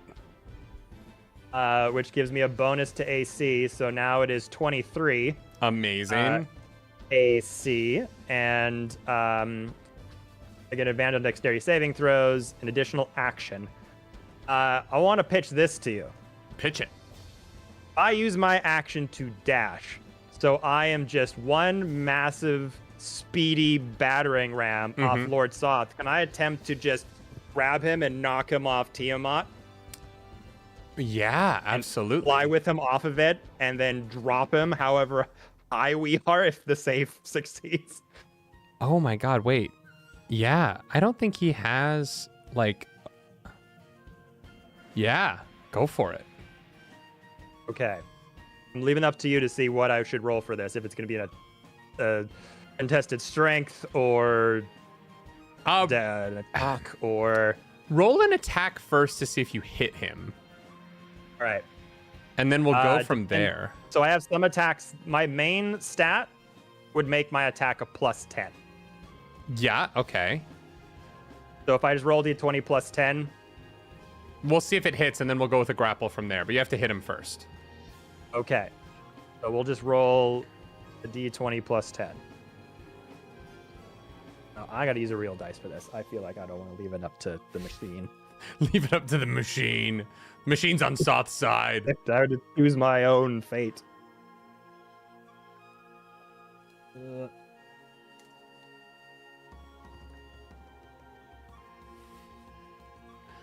You can't see it. That's a natural 20. I'm not fucking joking. That is a crit. That is a crit. I don't know why it won't focus. God damn it! But that's a 0. It's a blurry. There we go. 20. As Natural. you are goddamn 20. As you're all rocketing up Tiamat's ass. That's 30. That's fucking insane. You all see your friend Elliot, who you've been traveling with for a while. You know him to have this red fire that shoots out of his feet when he's flying. And in this moment, you watch as his feet are still propelling him forward, but his hands pull into his chest, pumps himself full of a magical haste. And out of his feet, that fire crackling with red-orange energy begins to turn. As it slowly begins to turn into that white hot heat of blue as he rockets forward all of a moment. And in this second, you watch as he barrels his metal body straight into Lord Soth's chest, who, like, these beady blue lights for eyes that he has inside of his helmet shouldn't be able to convey emotion, but in this moment you watch as they go from contempt to shock as he is blasted off of Tiamat's back. For a moment you think that he and Elliot are going to struggle in the air, but Elliot keeps rocketing forward and he drops Tiamat, and Tiamat just plummets over Lord Soth plummets over Tiamat's shoulder, and Elliot flies forward. One of Tiamat's head catches the sight of those blue lights as he flies into the distance, but Lord Soth is going to drop. He doesn't have a way to stop this. He doesn't have any teleport or anything, so he is going to drop 150 feet, which is like 15d6, right? Yeah. The fall damage is d6. I'm not wrong about that. Elliot, I feel like you're the MVP of this team. Like, without you on this team, we would all simply crumble into dust. Like, you are the beast of this team. He is going to take 59 points of bludgeoning damage as he feels his undead body crash and crack into the stone beneath him. I am gonna roll a Constitution save to see if he is able to hold on to the rod piece that he is currently holding, and that is going to be, he has a plus 14. What's half of 59? That's going to be 29. So he has, if I roll, he has a plus 14. So if I roll a 14 or under, he's going to drop this piece of the rod. That is a 10. So you watch as he collides with the ground, knocking him prone. The magical piece of the rod that he was holding has now fallen from his grasp. We zoom out and we see the stone giant deeply injured. There's gouges across its chest. One of its arms is aflame, which feels like it shouldn't be possible. He is losing this fight with Tiamat, but there is this moment when the green rod leaves Soth's hand where the Tiamat aspect shudders. And there are pieces of its feet at the base of it where it begins to be consumed by the earth underneath it. And it is still attempting to fight the stone giant, but it is now hindered without an anchor on this plane. And that is going to come around. It is now Shaukat. It is your turn. Or actually, that was action. Elliot, are you doing anything else with your turn? Bonus action, 16 temporary hit points. Great. Shaukat, that is your turn. What are you doing? I want to get within... How much range do I have on Moonbeam? 120 feet. I need to get within casting range 120 feet of Zoth. Yeah, you can leap out, and if you run to the side of the or he's 150 feet down, but it's a moonbeam, so you could just place it over top of him. So if you run over to one the wing tip or the shoulder blade of the wing near you, you can poke your head down and you can see him on the ground there. So you could technically drop your moonbeam just above him, so that you wouldn't have to be him specifically. So I'll let you do that. Yes, and I would like to Moonbeam at 8th level. Amazing. It's going to be a Constitution 17 save. That's but a on a save, he's natural. still going to take half. Sorry, it's 17, right? So his Constitution is plus 14, right? He rolled a 2. I mean, yeah, he did. I don't know what else to say. He rolled a 2. Unless that's a 5. Is that a 5? No, it's a 2. It's going to be 32 radiant damage. 32 radiant? Oh my god. Okay, so he's already taken 91 points of damage. Yeah, fuck him. Oh shit, let's go. When there's not 60 enemies on the field, level 16 characters are real strong. That's your movement and your action. Do you have a bonus action you want to do?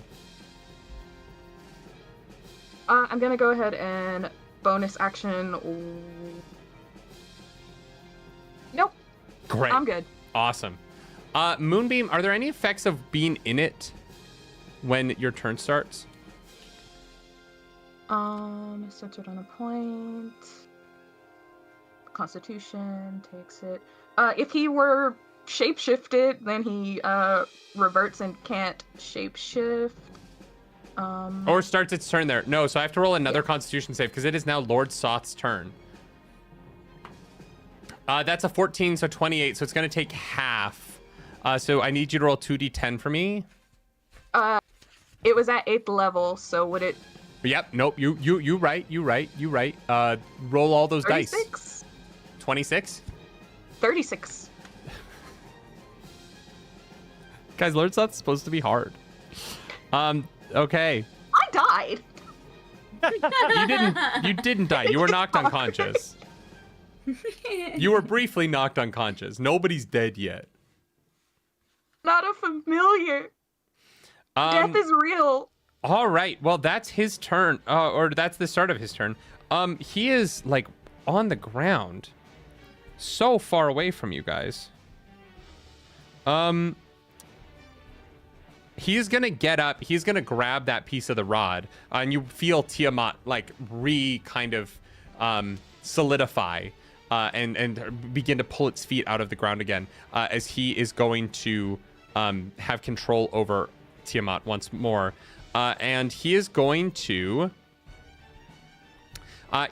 cast Banishment on Elliot. He's pissed. So you flung him off the thing. How far away is he from me? Oh, you're fucking way up in the air, aren't you? What's the range on Banishment? He went. I don't think it could be any more than 120. But I don't know what the range is. But it's only 60. No, he doesn't cast Banishment. He actually can't do anything because of where he is. That's so funny. You watch. He takes this powerful leap onto Tiamat's foot, and he begins to climb the scales and spikes of Tiamat's foot as he's going to climb. He's going to dash, so he's going to climb 60 feet up. So he's like halfway up Tiamat's leg right now. And that's going to be his turn. Okay. And that's Soth's turn. Clarus, it's you. What you doing? Get him. I am going to fly over. Mm-hmm. And I am going to point my finger at Lord Soth. And I'm going to cast Disintegrate. Make him suffer. Oh my god. Okay. Absolutely. So, yeah, you get to make a dexterity saving throw. I'm going to give him disadvantage on this because he is currently trying to climb up the side of a dragon creature. Makes sense. Okay, that was a natural 19 and a natural 18. So he has plus. It's a 28 he rolled. Okay. Yep, that'll do it. So he still takes half though, right?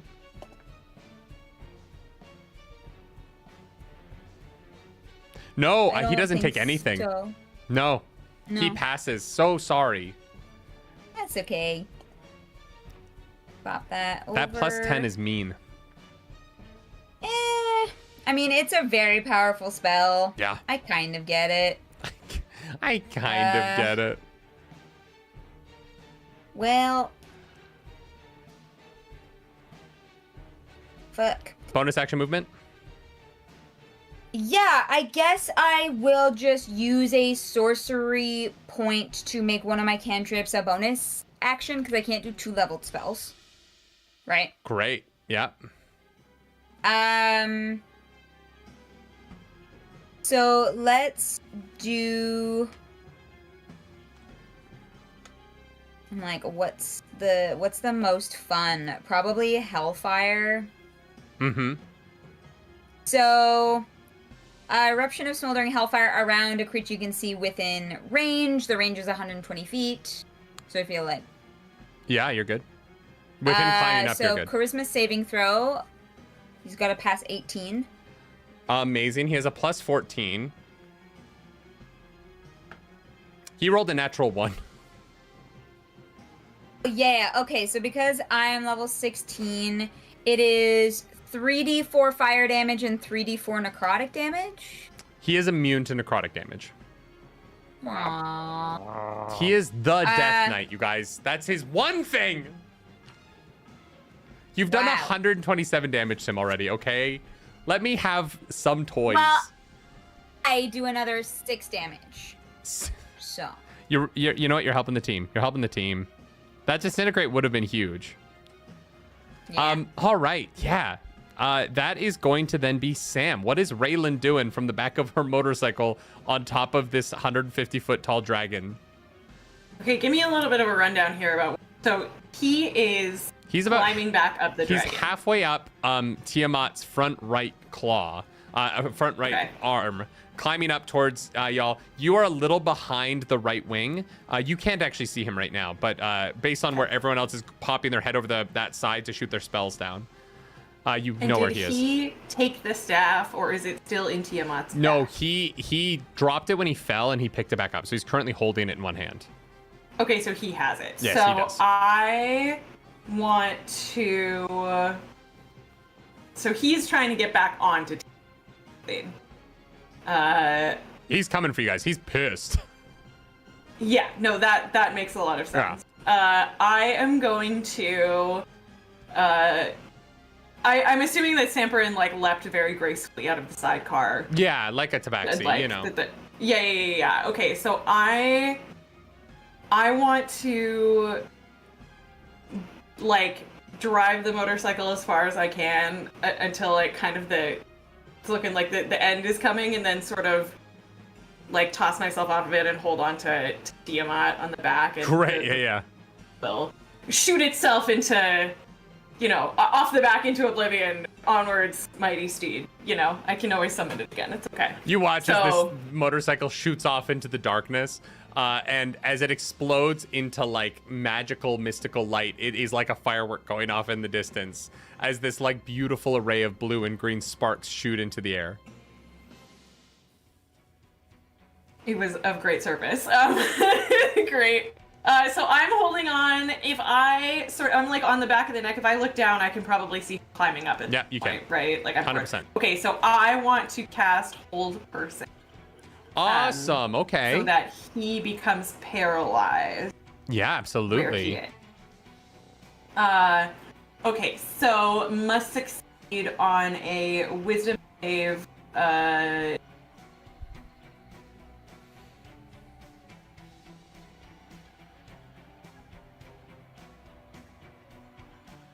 Sam? Yes, can you Sorry, I hear lost me? your mic there for a second. A wisdom save? Oh, yes, 16. That is a 23. I Okay, know, he has a so plus nothing happened. 13. I'm so sorry.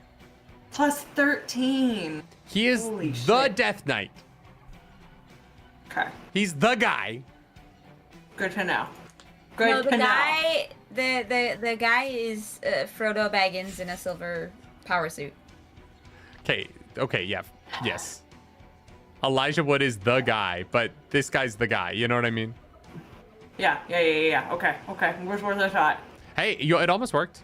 You were only off by Yeah, like both of us, 10. we were trying something. Yeah, I was only off by what? 10. So close. Sam, is there anything else you want to do? You have bonus action. You got more movement, probably. Yeah, how far below me is he? 120, or he would be like 65 feet right now. Okay, I think I'm just going to continue to hang on. Right. That is going to be Tiamat's turn. One of the Tiamat's heads did notice the flyby past its shoulder, and so this is going to be it's going to take a bite attack at Elliot as it's flying by in the air, and so I'm gonna call this is the black dragon head because that's on the right. That is going to be a 35 to hit. You know what? Silvery It doesn't barbs. hit. Silvery barbs. All right, that was a 35. Who are you giving advantage to? Samperin. Out of guilt. Give him a boost. I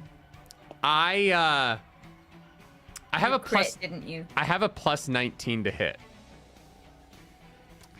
Plus 19, which means that there's 19 die numbers on a d20 that hit. Because math. Well, actually, your AC is what, 21? Okay, so there's 18 numbers I could have rolled. I rolled a 1. It's so this giant, absolutely like a head the size of other dragons snaps out at you, but it is so large that you actually like fly through the teeth as the mouth is going to close on your entire body. Can I say that I give it like when you startle someone by just being like, no. And it just like, Yeah, you startled Tiamat. Thank you. Damn, that would have been 40, 10 plus 10 plus 46 acid damage. That would have been awesome. Anyway, yeah, that bite misses fucking terribly as you like fucking Millennium Falcon trench run through the teeth to get out of the way. And Never tell me the odds, kid. we're cutting back to Dice Cream. As you fly through the black dragon head's mouth, you are shocked to find yourself perfectly healthy and alive. I am. And Yeah, very shocked. unscathed as you fight Tiamat here. What are you doing? After I do that crazy Millennium Falcon flyby with this sort of chunky armored version of my long coat 3-piece suit, tie, and shirt that Raylan bought me when they first discovered me, wandering lonely and scared. I owe it to them to bring this thing down. I don't care about the world, but I care about them. And as we fly through the teeth and go by, and I see them still going up in their ethereal motorbike, I'm going to just remember that memory and be like, I gotta go ultra. And then my body starts to vibrate as I sort of the armor changes back into that more sleek version of my form, and it vibrates to create 3 versions as I use one of my hasted actions to cast Mirror Image. Okay. And then for my second action, since I attack twice, I'm going to attack and do Firebolt twice. That's 6d10 fire with a +10 to hit. On Lord Soth. On Lord Soth, I'll move so I'm within 100 feet of them. Yeah. Oh, 13. 13 does miss, actually. 25. That hits. What's his AC? Yeah, that hits. Okay. Can I do anything spicy with this now that I hit him? No, not really. Okay. There will be 18 fire damage. Nice. He is not resistant to fire damage. 18, great. Yeah, that's all. Yeah, you that's watch all I can do. That fire splashes across his helmet, and unfazed, he just stares at you and continues to climb as he's just pissed. With somehow, like, he's got like the rod on one hand, but he's also like getting a pinky and some of those scales to pull himself up. His fingers are individually quite ripped. That is gonna be Shoukat. Sanford, what are you doing? I'm gonna move that moonbeam right onto where he is. Amazing. That is going to be a 30 save. Okay. We'll take half of...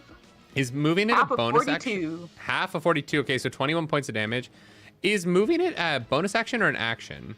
It is an action to move. Okay, so that's your action. So you're going to do 21 points of damage. God, you guys do so much damage. This is crazy. It's 172 damage so far. I want to move a little further away. I don't want him to Absolutely. catch up to me.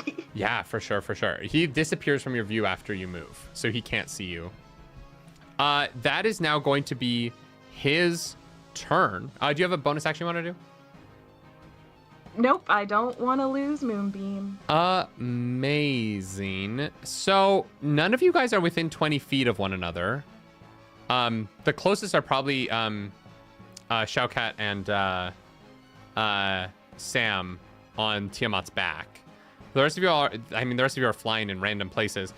So he is going to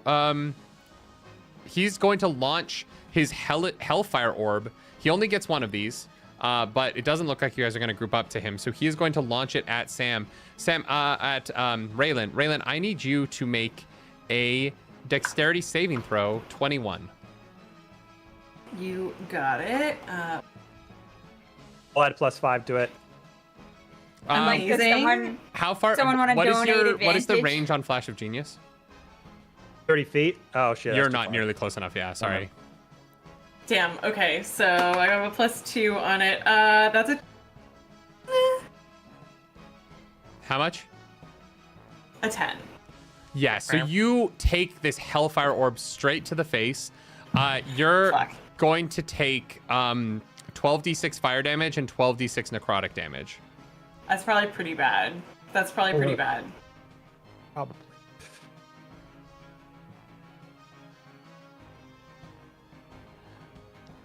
How much health do you have? Why? How much damage are you about to do? I have 116 health. You're still up as this blast of fire and necrotic energy splashes across your body, and you take 82 points of fire and necrotic damage. Okay. All right. I'm still here. Body is singed and seared in pain that you've never felt before. I need you to roll a d20 for me. Yeah. 5. Okay.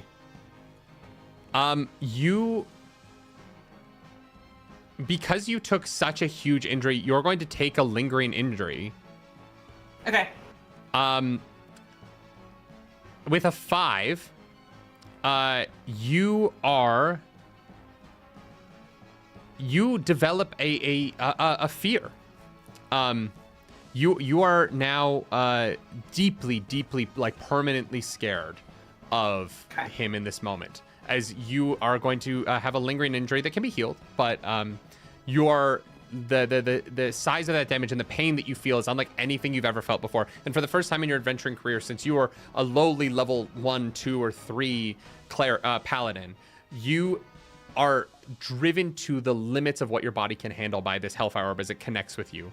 And you learn that you can actually be scared, something that you weren't truly sure about yourself after years of enduring everything that you've endured. But Lord Soth he's a big bad man, and that is he's gonna climb another 30 feet up, so he's got 30 feet till he can get up on the shoulder blade, and that is, I don't think he has any bonus actions, so that is gonna be his turn. That is gonna come around. It is time for Clarus. What are you doing? Is my Shadow Titan still up? He's barely holding on. He's nearing his last breaths here. Do you want to describe his final action before Tiamat takes him out? Sure. This poor shadowy thing is like trying to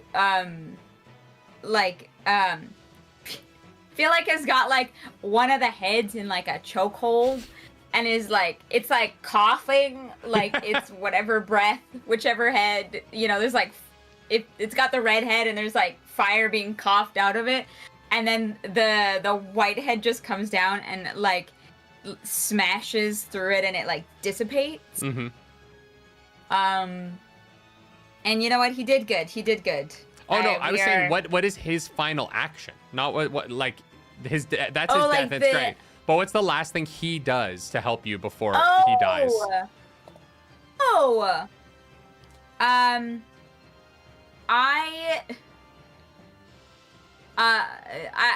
would love to, before the whitehead like smashes through him, I want him to be able to not like break the neck of a head, because I feel like that feels like too OP, but like dislocate it so that it's still alive, but it's at a weird fucking angle and it takes a lot of damage and it's in a lot of pain. The black head of Tiamat, which had previously attempted to bite down on Elliot, distracted by Elliot, does not notice the strong arms of this stone titan clasp around its neck.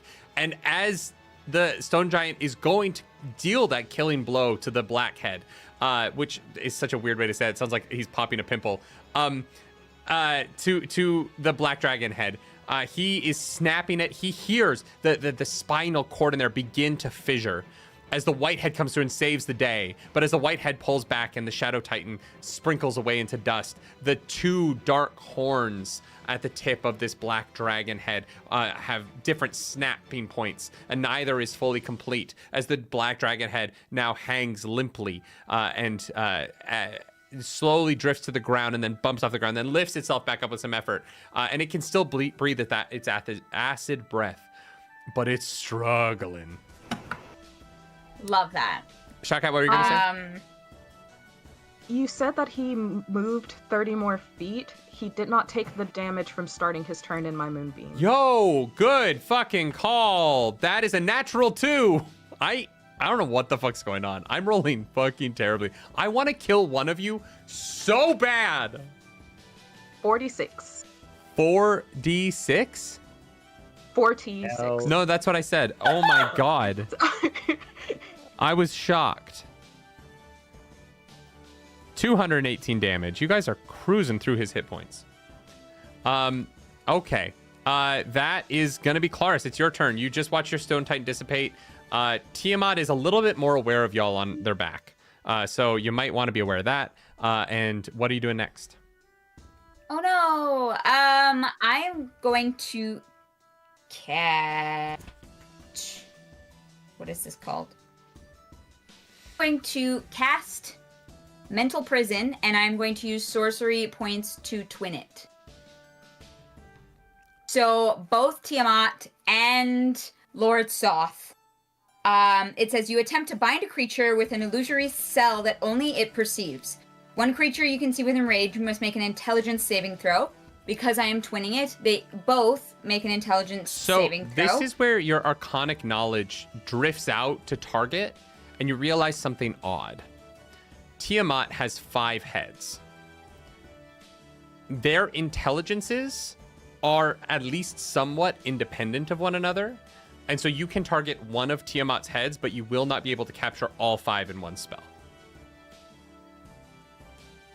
I see. It's a god. There's some weird shit going on here, you know what I mean? Yeah, so you can that absolutely is target one of the 5 honestly- heads, but you just can't capture Sure. all 5 heads in one spell. Great. I'll be like, oh, that the whitehead just like chomped my guy that I cared so deeply for. So I will target Lord Soth and then the whitehead. Okay, so what is the save on this? It's my DC, which is 18. And no, what skill is it? Intelligence saving throws. Oh shit.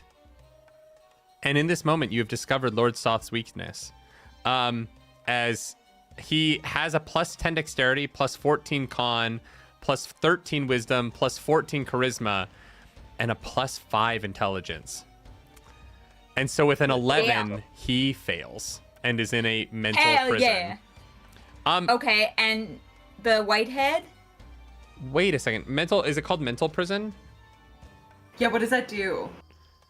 Yeah, so what happens is on a failed save, the target takes 5d10 psychic damage, and you make the area immediately around the target space appear to be dangerous. Oh, this is the same fucking shit they did in the Astral Sea.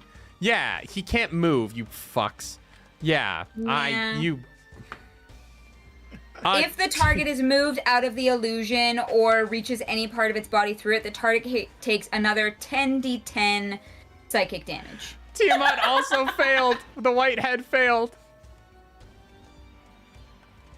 Let's fucking go! Tiamat doesn't have an intelligence save. It has a plus 19 strength, plus 9 dexterity, plus 17 wisdom. Oh, I guess its intelligence is plus 8, but that's still a 12 on it, 4 on the dice. Fuck. Actually, Tiamat has 5 legendary actions, so it's gonna use a legendary resistance. Or it has no, wait, does it have legendary? Yeah. They're both gonna save. Lord Soth has 1 legendary resistance. He's gonna burn his single legendary resistance on this.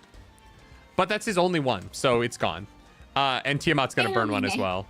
But each of Tiamat's heads has one. So the white head no longer has a legendary resistance, and Lord Soth no longer has one.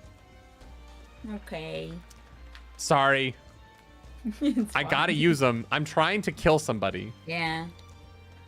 Yeah. I know, you haven't had a death yet. I know, and I've tried so hard. Straw died without killing anybody. I don't even know how that was possible. Yeah. Straw's stat block is very underpowered for what that guy should be. I boosted the fuck out of it too. I gave him like double health. He still got fucking rolled. It was wild. Yep. All right, Claris, bonus action movement. What you doing? You're still just flying above Tiamat. Just taking away those sorcery points. Great. Okay, that's all done. I'm not really gonna move anywhere. Yeah. And none of my cantrips are bonus action. So that's it. All right, that's gonna come out. Sam, what is Raylan doing? She shades down. Yeah, I put the shades down just before the fireball hit to protect my eyes, and my cigarette, you notice, it's been burnt down, like, very close to the nub because of this fireball situation that's happened, but I'm still making the best of it. And I'm holding on, and he is, you said within 30 feet of me now, yes? If you were to, you could get within 30 feet of him. He's 30 feet down, so you'd have to move to the top of the leg that he's currently climbing up. Okay, that's sort of where I'm Great. at, and within 40 feet is close range on my revolver. Great. And I'm so pissed at this dude. And also, like, almost all of my spells are, like, they're like add-ons to after I hit. One of those cruel Either- things where, like, the revolver, you Yeah, exactly. So I'm gonna Unload the hit. clip. I'm gonna hit, and I rolled an 11 to hit plus 8, so that's a 19. That just misses. What? His That's crazy. AC is 20.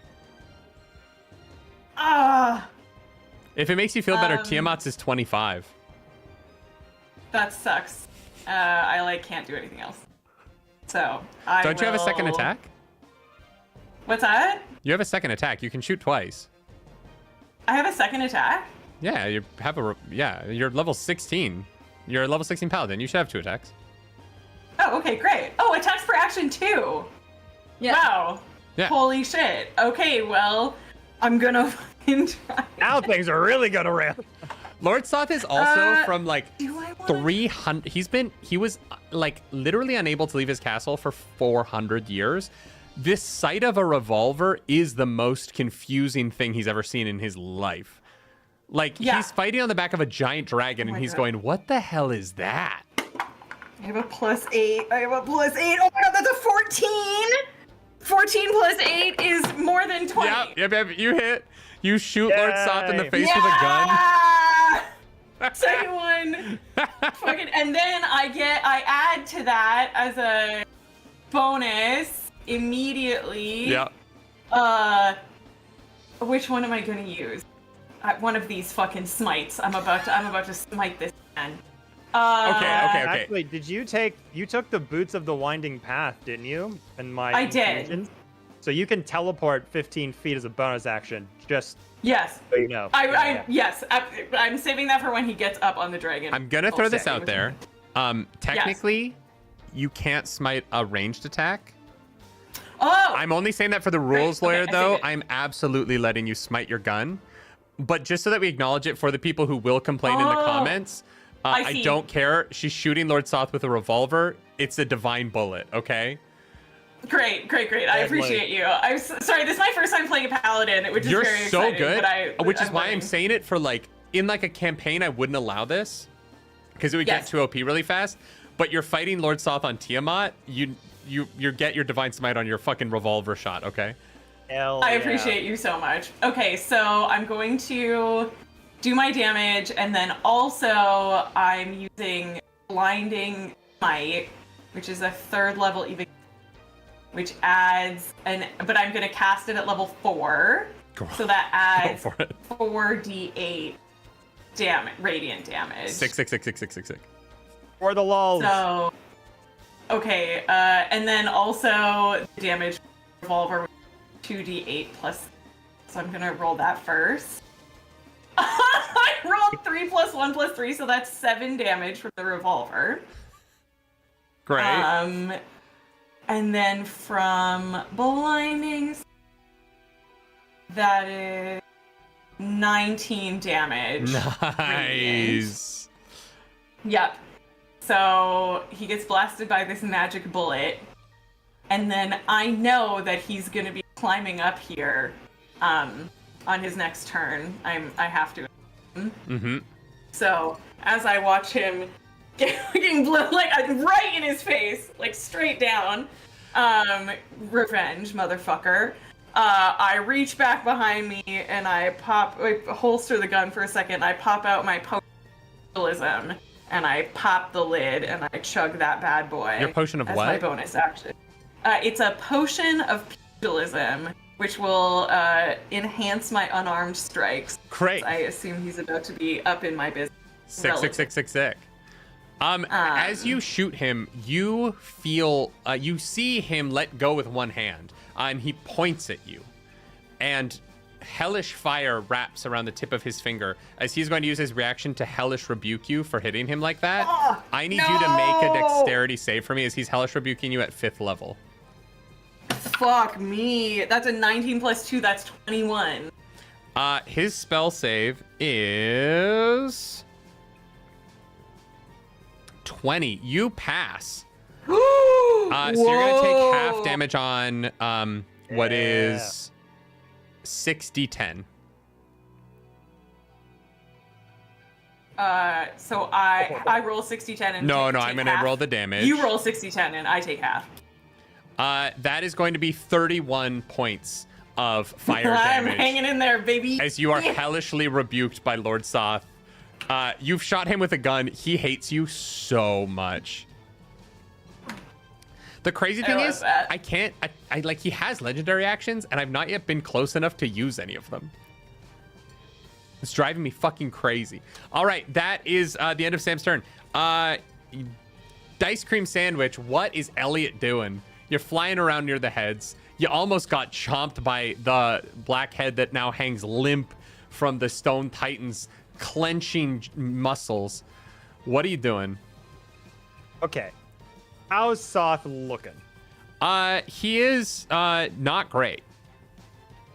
Admittedly. Not great. Like, he is like in his he is bloodied. There is And like also, black we ichor are dripping down his armor. $169 from our $10,000 goal here. Assistance. So now is if you want to be the magic person who pushes over 10K, the time is like. I'm just Perfect. saying. It's like 100. It's like 169s are boosting you to make this decision. You could give me advantage. You could heal Lord Soth. You could add another creature to the fight. We could have like a fire giant show up randomly. Any of the other donations that don't do that. Yeah. As well. Yeah. All of the other ones, actually. There's so many ways that you could help me kill one person. I just want to kill one person. I can't believe I had 2 actions this entire fucking time. And I wasn't Your using generous donation, you too could kill an innocent D&D player. Okay. Like the opposite of those Sarah McLachlan commercials, the dark side version. For one low price of $169, you could make a memory in someone's DM's life and letting them kill a player just this once, this one time. All right, what are you doing, Dice Cream? Okay, so they're bloodied. They're holding on to that rod still. Yeah, they still have it. And when they lost the rod, Tiamat's imagery shook. It looked like they were getting absorbed back into the earth. Okay. I want to make a shout out to the team kind of out of game. I could either do 4 attacks on this thing with my firebolt because I'm still hasted. That'll be 4 attacks plus 10, 3d10 fire per hit. So that's a potential of 9d10 fire damage. Or I could try to steal the rod out of the guy's hand. What are we thinking? It feels like if the rod gets taken, Tiamat starts disappearing, but I don't want to but also that's a lot of fucking damage. So I think honestly either of those are fantastic options. Because if Lord Soth dies and it drops, then you know. All right, everyone. I'm just gonna blast him. Just gonna blast him. Raylan, what's an insult that I hear you say on like a daily basis to people? I'm literally gonna look up old-timey insults. I'm googling. 40. There was Go do say it. Tell me. No, there's a Shakespeare one that has stuck with me since I was 12, but it might be too old timey. You know what I mean? Yeah. You start Absolutely. quoting Quoting Old-timey. Shakespeare at Lord Soth. I think She abused me maybe, like I was a jester with a whole army bearing down upon me. Yeah, you come out with, you no good double-crossing, low-down, dirty rat, two-faced, backstabbing, scoundrel, yellow-bellied, sap, darn, snake-eyed varmint. I couldn't repeat that if I tried. And you don't have to. But And it that, comes out of you all in one string, like every insult you've ever heard me say. that's hilarious. So after the hellish rebuke kind of ails for a minute, I see your life in danger again, which just like gets my oil boiling, and once again I just see that going. I think I'm doing a good job, but still not enough. And this, is it emotion? I don't know. But my form changes once again as I just this vibrating metal body gets super angry as they go in a little bit farther. Let's say 80 feet from the guy this time, and just all these compartments just. You just see a ton of missiles bear down, and my voice box opens and just says, "Hey, you know down, round, down." Oh, we're gonna do 4 firebolts at this guy. Amazing. A possibility of 12 d10 damage right now. First one is D&D Beyond for speed's sake. Whoa, that was almost a 7. That's 25 on the second one. Amazing. So hit. 16 on the third. Miss. And a 29 on the fourth. So 3 hit. Jeez, oh yeah, 9d10 damage. First attack will be 21 fire damage. Amazing. Second attack will be 21 fire damage. And third attack will be 11 fire damage. Wow, okay. He is barely clinging to this thing as he's just getting raked in the back with fire bolts shooting out of every possible hole Elliot's got. Amazing. Is that your turn? That's it. That's all I can do. Yeah, I used 2 actions from the haste. Bonus action, I just give myself temp HP, which I haven't lost yet. I think I'm good.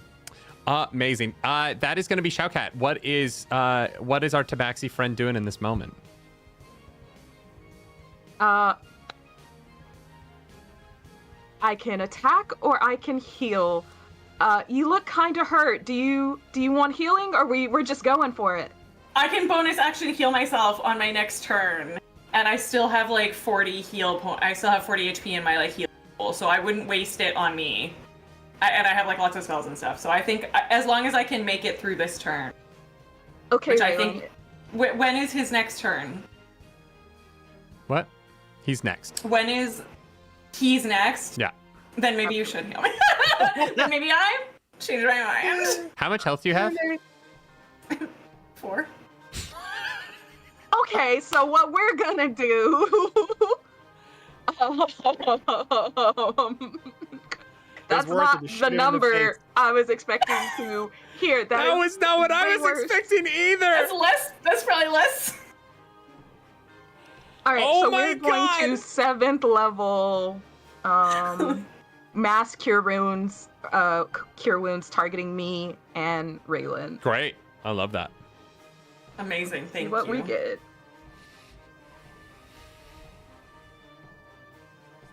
We each heal 21 points of health. 21.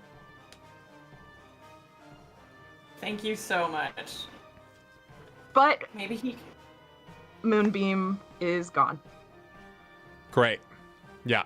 And I will back out. I will back 30 feet the opposite direction. Amazing. With that, it is now Lord Soth's turn. He is furious. He is going to climb and finish his escalation and get up onto Tiamat's front right shoulder, where waiting for him is Raylan, who, despite that healing, still does not look great. And he is going to bear his longsword. His multi-attack is 3 longsword attacks. And these are all plus 14 to hit. That is an 18 plus 14, which is 32. That is a 16 plus 14, which is 30. And that's a natural 1. So That he hits last twice. one does not hit. Now, because he has the rod in one hand, he cannot do his full damage because he can only do one-handed damage with his longsword. So the first blow is going to, you know what? I'm just going to do this on here. It's going to be easier. The first blow is going to be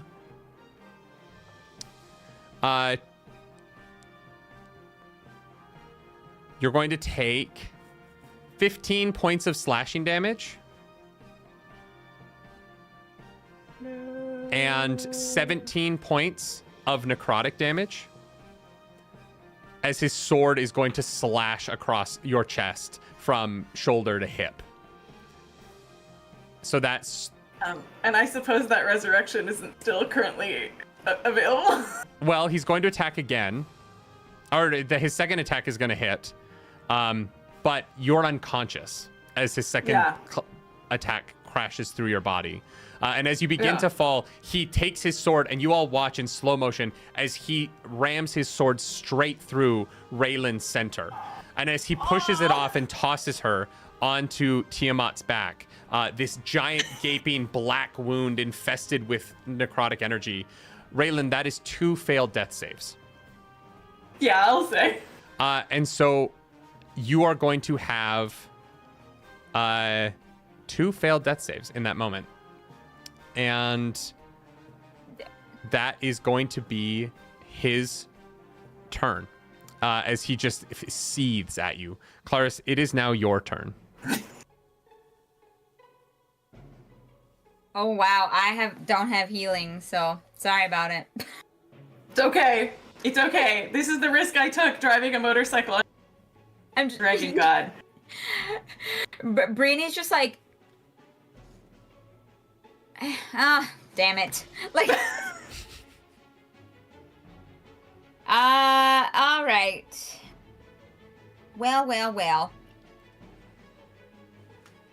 Is Lord Soth and all 5 of the heads within a 30-foot sphere? No. Tiamat's body is, but the heads aren't in a sphere with him at all.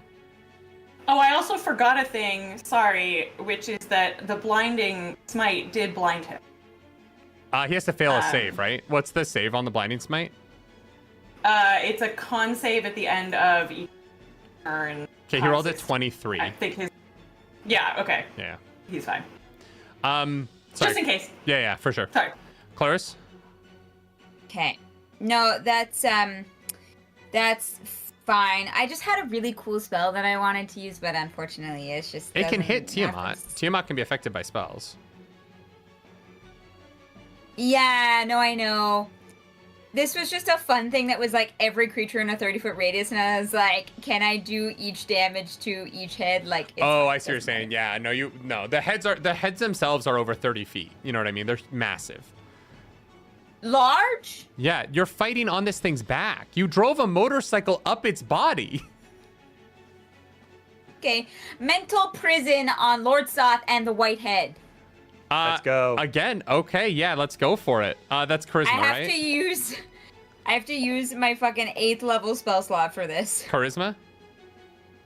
Intelligence. Ooh, and what's the spell save? 18. All right. Lord Soth rolled an 18, and he saves. Tiamat rolled a 23, and he saves. I'm so sorry.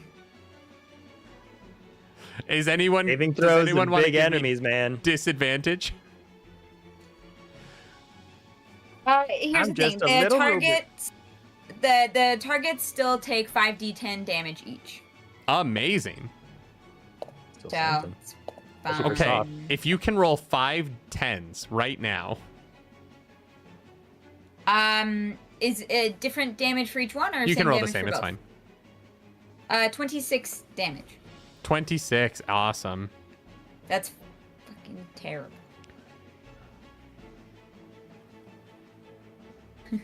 You guys have done 323 damage to Lord Soth. Legendary action at the end of your turn. I finally get to use one because I'm finally close enough to somebody.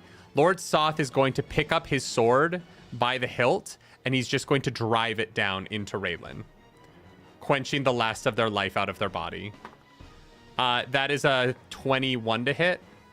I technically have advantage. As the sword It's actually a 30. penetrates my limp form, the remainder of my stub of the cigarette drops from my mouth onto Tiamat's back, and I'm gone. As soon as Elliot sees that sword plunge, the first time ever you hear a guttural human sound go. It just like echoes throughout like all of the trees and the forest land around that's still burning in the background. Birds take flight. Yeah. Like a seismic like sound wave goes through all of the trees as they like rock back and forth. Sam, it would be your turn, but unfortunately, you are dead. So it's gonna be Elliot. And it's been more than 10 turns, I assume. Elliot, it's your turn. Lord Soth looks deeply, deeply fucked. He's also technically more fucked because the first time you did mental prison, we didn't do the roll for damage. So he's probably like even more fucked, but Dice Cream, what are you doing?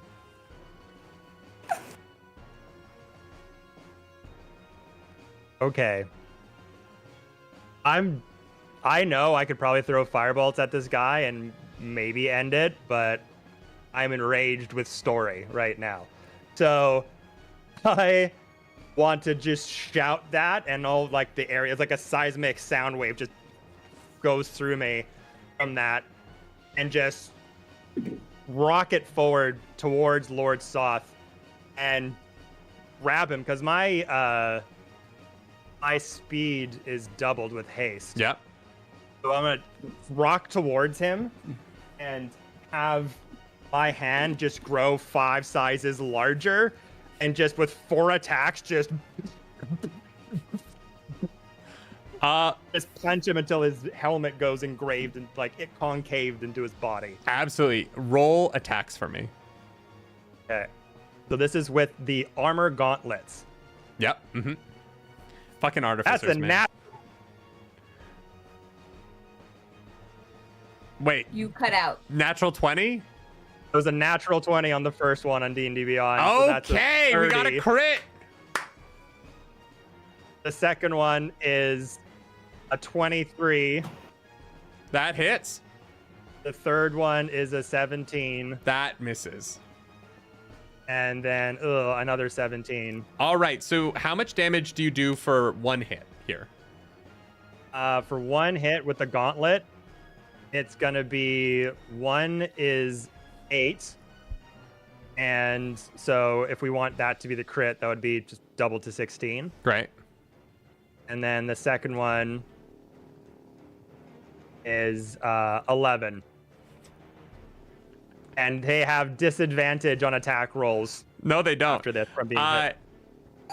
With an 11, you deal Oh my god, you avenged me! exactly 350 damage, which is what is written on this fucking stat block. Dice Cream Sandwich, Elliot gets these final blows on Lord Soth. You kill him, make it canon. Tell me how it goes down. I am enraged with a feeling that I'm filled with whatever this is. My programming, my circuits are overtaken by something else. I'm not in control anymore. Maybe I never was. Who knows? But as I just rocket towards this thing, and my body, like Iron Man style, like changes quickly to like the first form, where it was like the sleek, long coat with the vest and the metal arms, and the forearm and hand just go into a massive gauntlet like Vi from Arcane, and it's just, and with every hit, it's like a thunderclap, and hitting into the helmet as it concaves, on the back of Tiamat's neck as I just smack, and every hit makes the whole body of Tiamat like fall down from the sheer force, the concussive force of the gauntlets, making Tiamat's neck like falling down as from the outside looking in, just massive radiant light is scattering into like the smoke-filled plumes of orange sky until it goes way into the ground. And if it's still in the ground and his helmet's just concaved and just like into his breastplate, I'm just gonna keep doing it until the ground is like cratering and like half of his torso is like into the ground, and I'm just like not stopping, even though he's clearly dead. I'm just... As this robot is repeatedly pounding this undead god into the ground, the rod slips from his hand. And as it leaves, Tiamat, throughout this whole thing, is crumpling back into the ground without an anchor in this plane to keep it here. And as it is getting punched into the ground is also coming up to eat it until Tiamat's form is subsumed.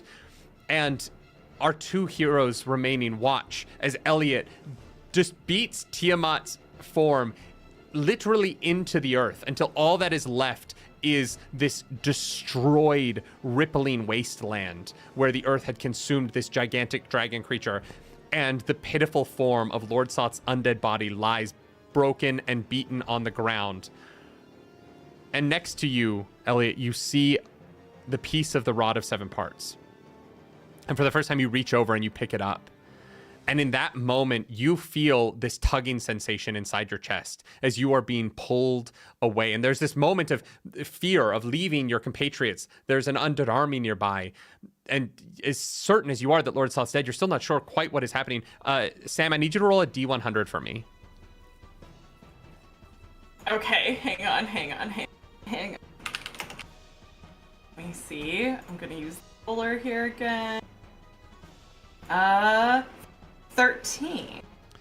You turn in this moment of fear, Elliot, worried that you are leaving Semperin and Brioni alone in this field of battle with enemies on all sides and a city near destruction just in the distance. And as you turn, you see this flash of radiant light as it had been showering into the sky. It coalesces behind you. And as you turn, you see standing barely over 3 feet tall, a middle-aged hill dwarf, fully nude, just standing there as radiant light pours into this body. Eyes open and consciousness becomes full in this person who immediately reaches to their waist as if they're going to pull a smoke out to light. Yeah. And you know in that moment that Raylan is back as you are snapped far, far away across the plains to the Sword Coast. And that same face that you had seen transfused onto the body of the head that you had seen catapulted into Kalamon earlier this evening is attached to shoulders, well vested in beautiful robes, as Mordenkainen welcomes you to his tower. Oh, yes, hello. Oh, good, you brought the rod. That's 5 now. We're so close to being finished with this. We're so close to a final fight with Vecna. You've done it. Elliot, right? Punch him right in the face. Roll an attack for me.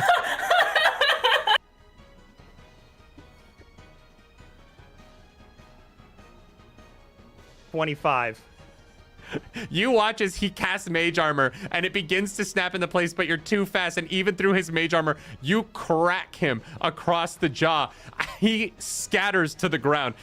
There is a smattering of people in this room. Off to one side, you see a group of adventurous-looking individuals, previous successful people, each holding one piece of the Rod of Seven Parts, looking at you, not with surprise, but you notice the look on their faces like, yeah. To your right, you see famous wizards from across the plains. Elminster the wizard, Tasha and her cauldron, Gale of Waterdeep are all there looking at you as you have now attacked Mordenkainen. The second time this has happened to this poor man who is just trying to save the multiverse. He's been attacked in his own tower welcoming someone in. And he goes, yes, I do apologize. I am sure you were taken from quite strenuous circumstances, but I promise you, We are going to save everyone. Everything is going to be all right. Please come join us for refreshments. Or we have another Warforged here as well. So Is she safe? Who? Raylan. I'm sorry, I won't know until this is complete. But once we defeat Vecna, you can go back to her, and you will know then.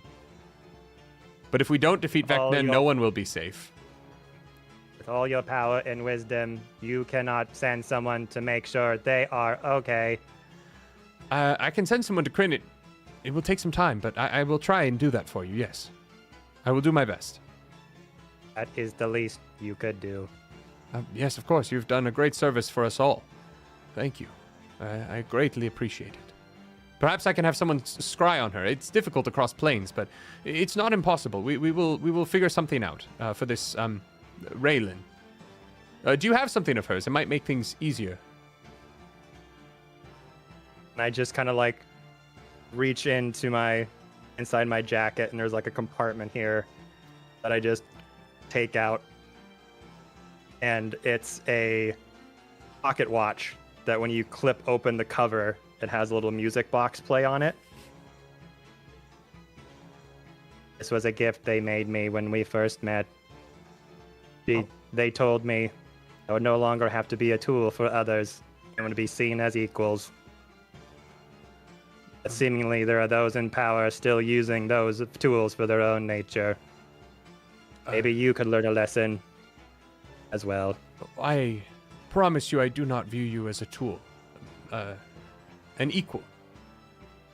I could not do this without you. But I truly, truly need you. And I would not ask if it was not the fate of everything and everyone that we all love at stake. But please do not think for a second that I take lightly the sacrifices that you've made. I'm aware. We all are. We're all in the same boat. But I'm sure with this we will be able to find something for you. I will do my best. I will endeavor as quickly as I can. Please, have a seat. You look like you've been through something this evening, and you deserve to rest. And they just kind of like just put their head down. Did you take the trinket, or are they still holding it? Yeah, he's got it. He takes it, and he's like very gently, like very clearly, like knows that you're still watching and is holding it like it is as precious to him as it is to you. He deeply does not want to offend you. I'll just like look over to the rest and just go, for Rayland. We'll end our evening back with the three of you standing in a field. You look towards the light of Kalamon, and you see that the wall in the distance is standing. The fires on the wall still flickering. The city of Kalamon still stands. Before you, the undead of the army between you and Kalamon seem to have left with their master. Whatever magic was bringing them back into existence seems to have extinguished with his passing. You do see the draconic forces of Takesis, or Tiamat, interchangeable names for an evil goddess. They are breaking, with so much of their forces now seemingly just gone. They are running in every possible direction, and you know the work of your lives is in this war is not yet done. There are scattered bands of draconic forces that will need to be defeated to save those with less power than yourselves from these evil tidings. But in this moment, this battle feels complete. As you turn and see a hill dwarf, who you've never seen before, standing naked in this field of death and destruction.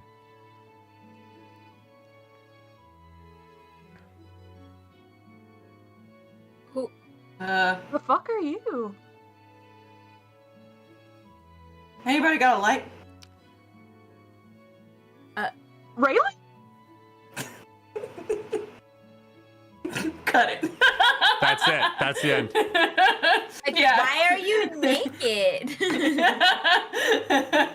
Oh my god, that was so emotional. emotionally, like, Dice Cream, Dice Cream suggested being my, like, muscle, like, 4 seconds before we started this stream, and I just wanted to say, you were, like, so amazing.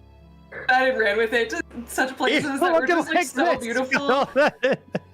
It was just so amazing, and the same thing happened with, like, Sam Perrin being like, by the way, I'm gonna be your familiar. And like, it was so great. I don't know. Playing with you guys was such a delight. Thank you for making it such a delight for, like, my first professional experience.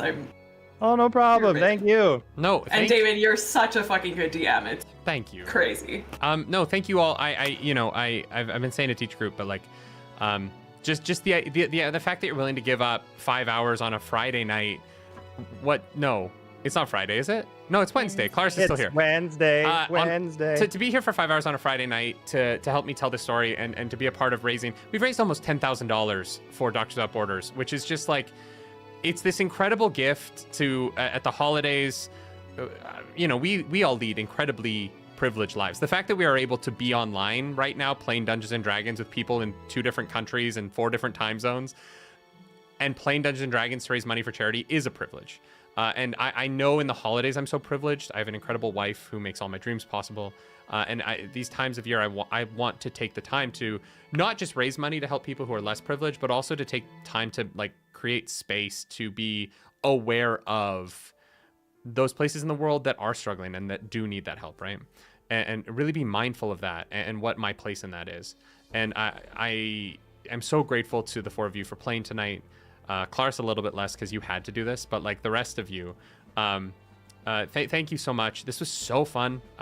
Obviously, I adore all of you already, but tonight was just a very special evening. Clarus, I'm gonna ask them to give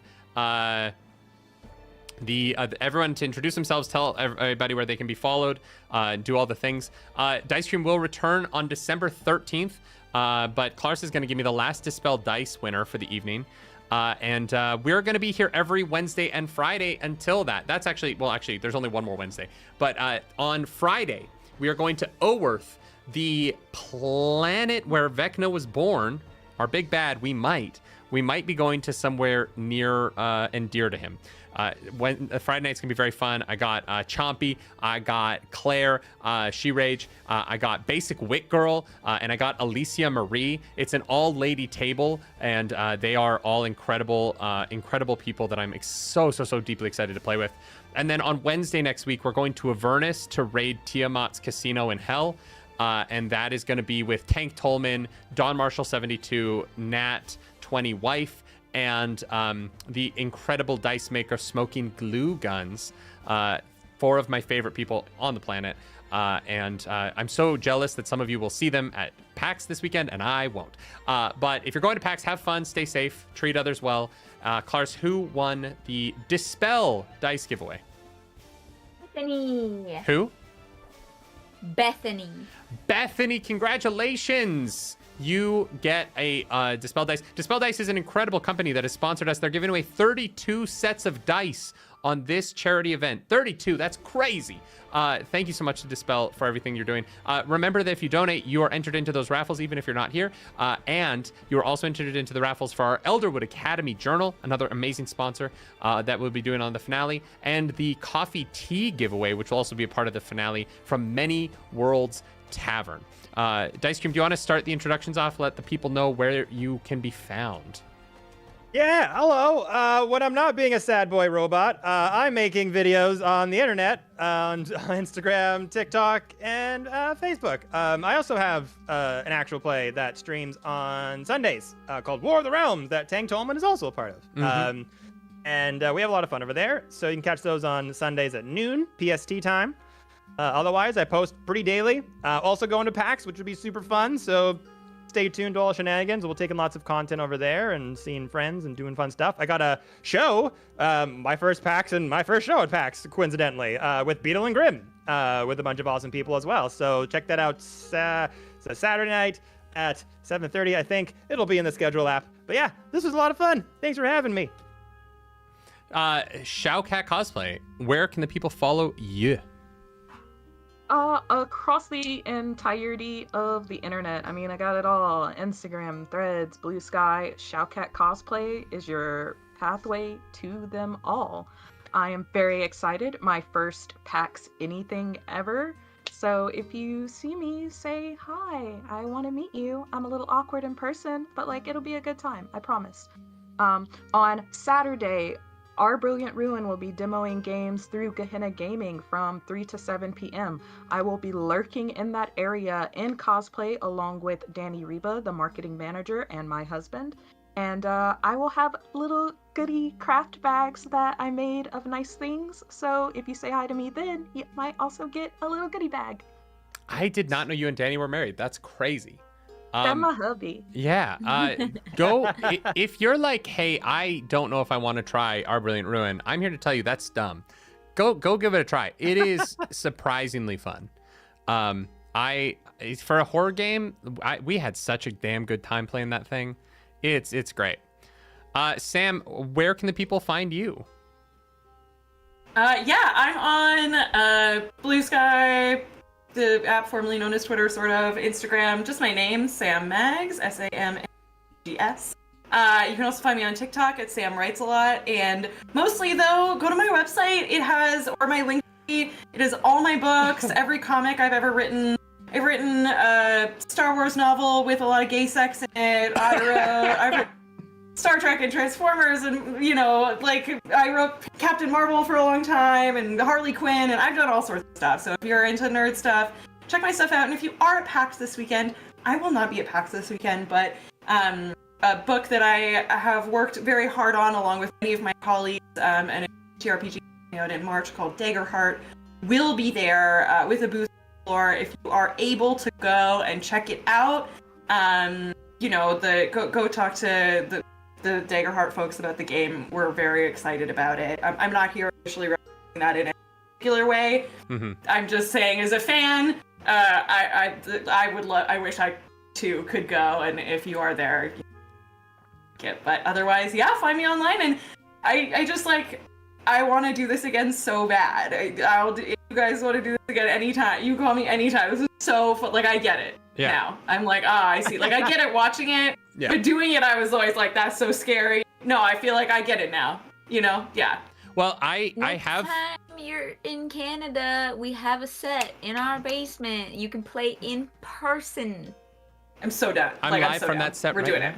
I have a really fun, fun girls, fun grill, Daggerheart idea that I want to do. So I'll let you know. Yeah. I might be doing an all fun girls, fun grills. I have that dumb idea. It's so stupid, but I have this mushroom plot that I want to do in Daggerheart, and so I want to produce that next year. So I'll let you know. Daggerheart's very Literally fun. perfect. I love. When we started doing TTRPGs, I was like, oh, we're just gonna make D&D content.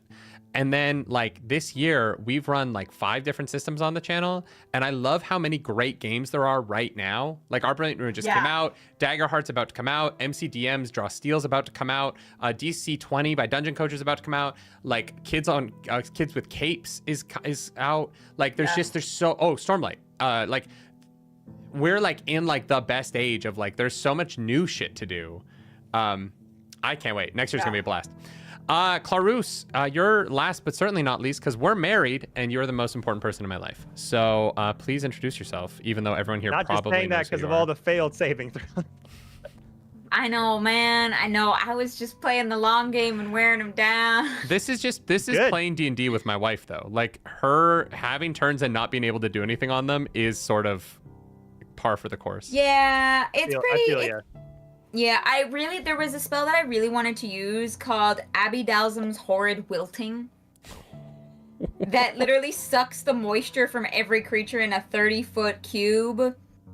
And so I was like, are all 5 heads in a 30-foot cube, because it does 12d8 necrotic damage? Wow. It's fine. I just was like, If wow, that only was there really was cool. a system that didn't force you to initiative order and you just do things whenever you wanted to. If only. Hey, Anyway, I'm just saying. I just said we're going to play Daggerheart next year, okay? You were trying to super slurp Tiamat. Yeah, basically. Yeah. It's fine. Next time. Hi, what's up? I'm Claris Polaris. There were a couple little jokes there from our Dragonlance campaign, which you can find here on the Roleplay Relay channel. It's a lot of fun. We played for there's almost a year's worth of episodes on the channel, so I really recommend giving it a shot. We also did Candela, we've done Daggerheart, we've done Our Brilliant Ruin. There's so many things, so yeah, please, if you haven't already, subscribe to the Roleplay Relay YouTube channel. I know some of you are hanging out on Twitch, which is also awesome, but the VODs of all the TTRPG stuff live on YouTube, so coming out, I do cosplay and about 87,000 other things as well. But I will be at PAX this weekend, and I have literally 0 plans. So I'm just excited to see people. Feel free to say hi. And with that, I'm Nerdy Nightly. You can follow me at Nerdy Nightly everywhere. I am the worst reactor on the internet, and I think I'm becoming a better DM. There are a lot more one-shots you can watch on here. If I can plug 2 one-shots on our channel instead of plugging me. The Our Brilliant Ruin one, really fun. Had an incredible cast for that. And in Daggerheart, Donkey Dong's Banana Bonanza Yes. was one of the dumbest 4-hour experiences of my life. Let me pitch real quick that the Donkey Dong's Banana Bonanza starts with a sacrificial burning of Peach in front of all of the dongs on Dong Island. Yeah, because Dong Island is an open carry state. And everyone had their guns on them. It was wild. That was a fun night. And I cannot wait to run more games for you all. My next game is Friday. So come back. We're going to go to the birthplace of Vecna to get a rod to help us kill Vecna next Friday. And if you can, go to the Tiltify and donate. We are so close to $10,000, and it would mean the world. Do it now. Right now. Go to the finale. Definitely come to the finale. There's going to be some extra special surprises at the finale. So I'm really excited to introduce you all to that. But yeah, it's going to be 7 players for the finale. It's going to be crazy. It's going to be real stupid. I'm going to try and kill everybody at the finale except one person so that someone succeeds. And with that, we're going to end tonight. Thank you so much, everyone. Thank you to my players. Thank you to Dispel Dice, Elderwood Academy, and Many Worlds Tavern, our incredible sponsors. And as always, do something nerdy tonight.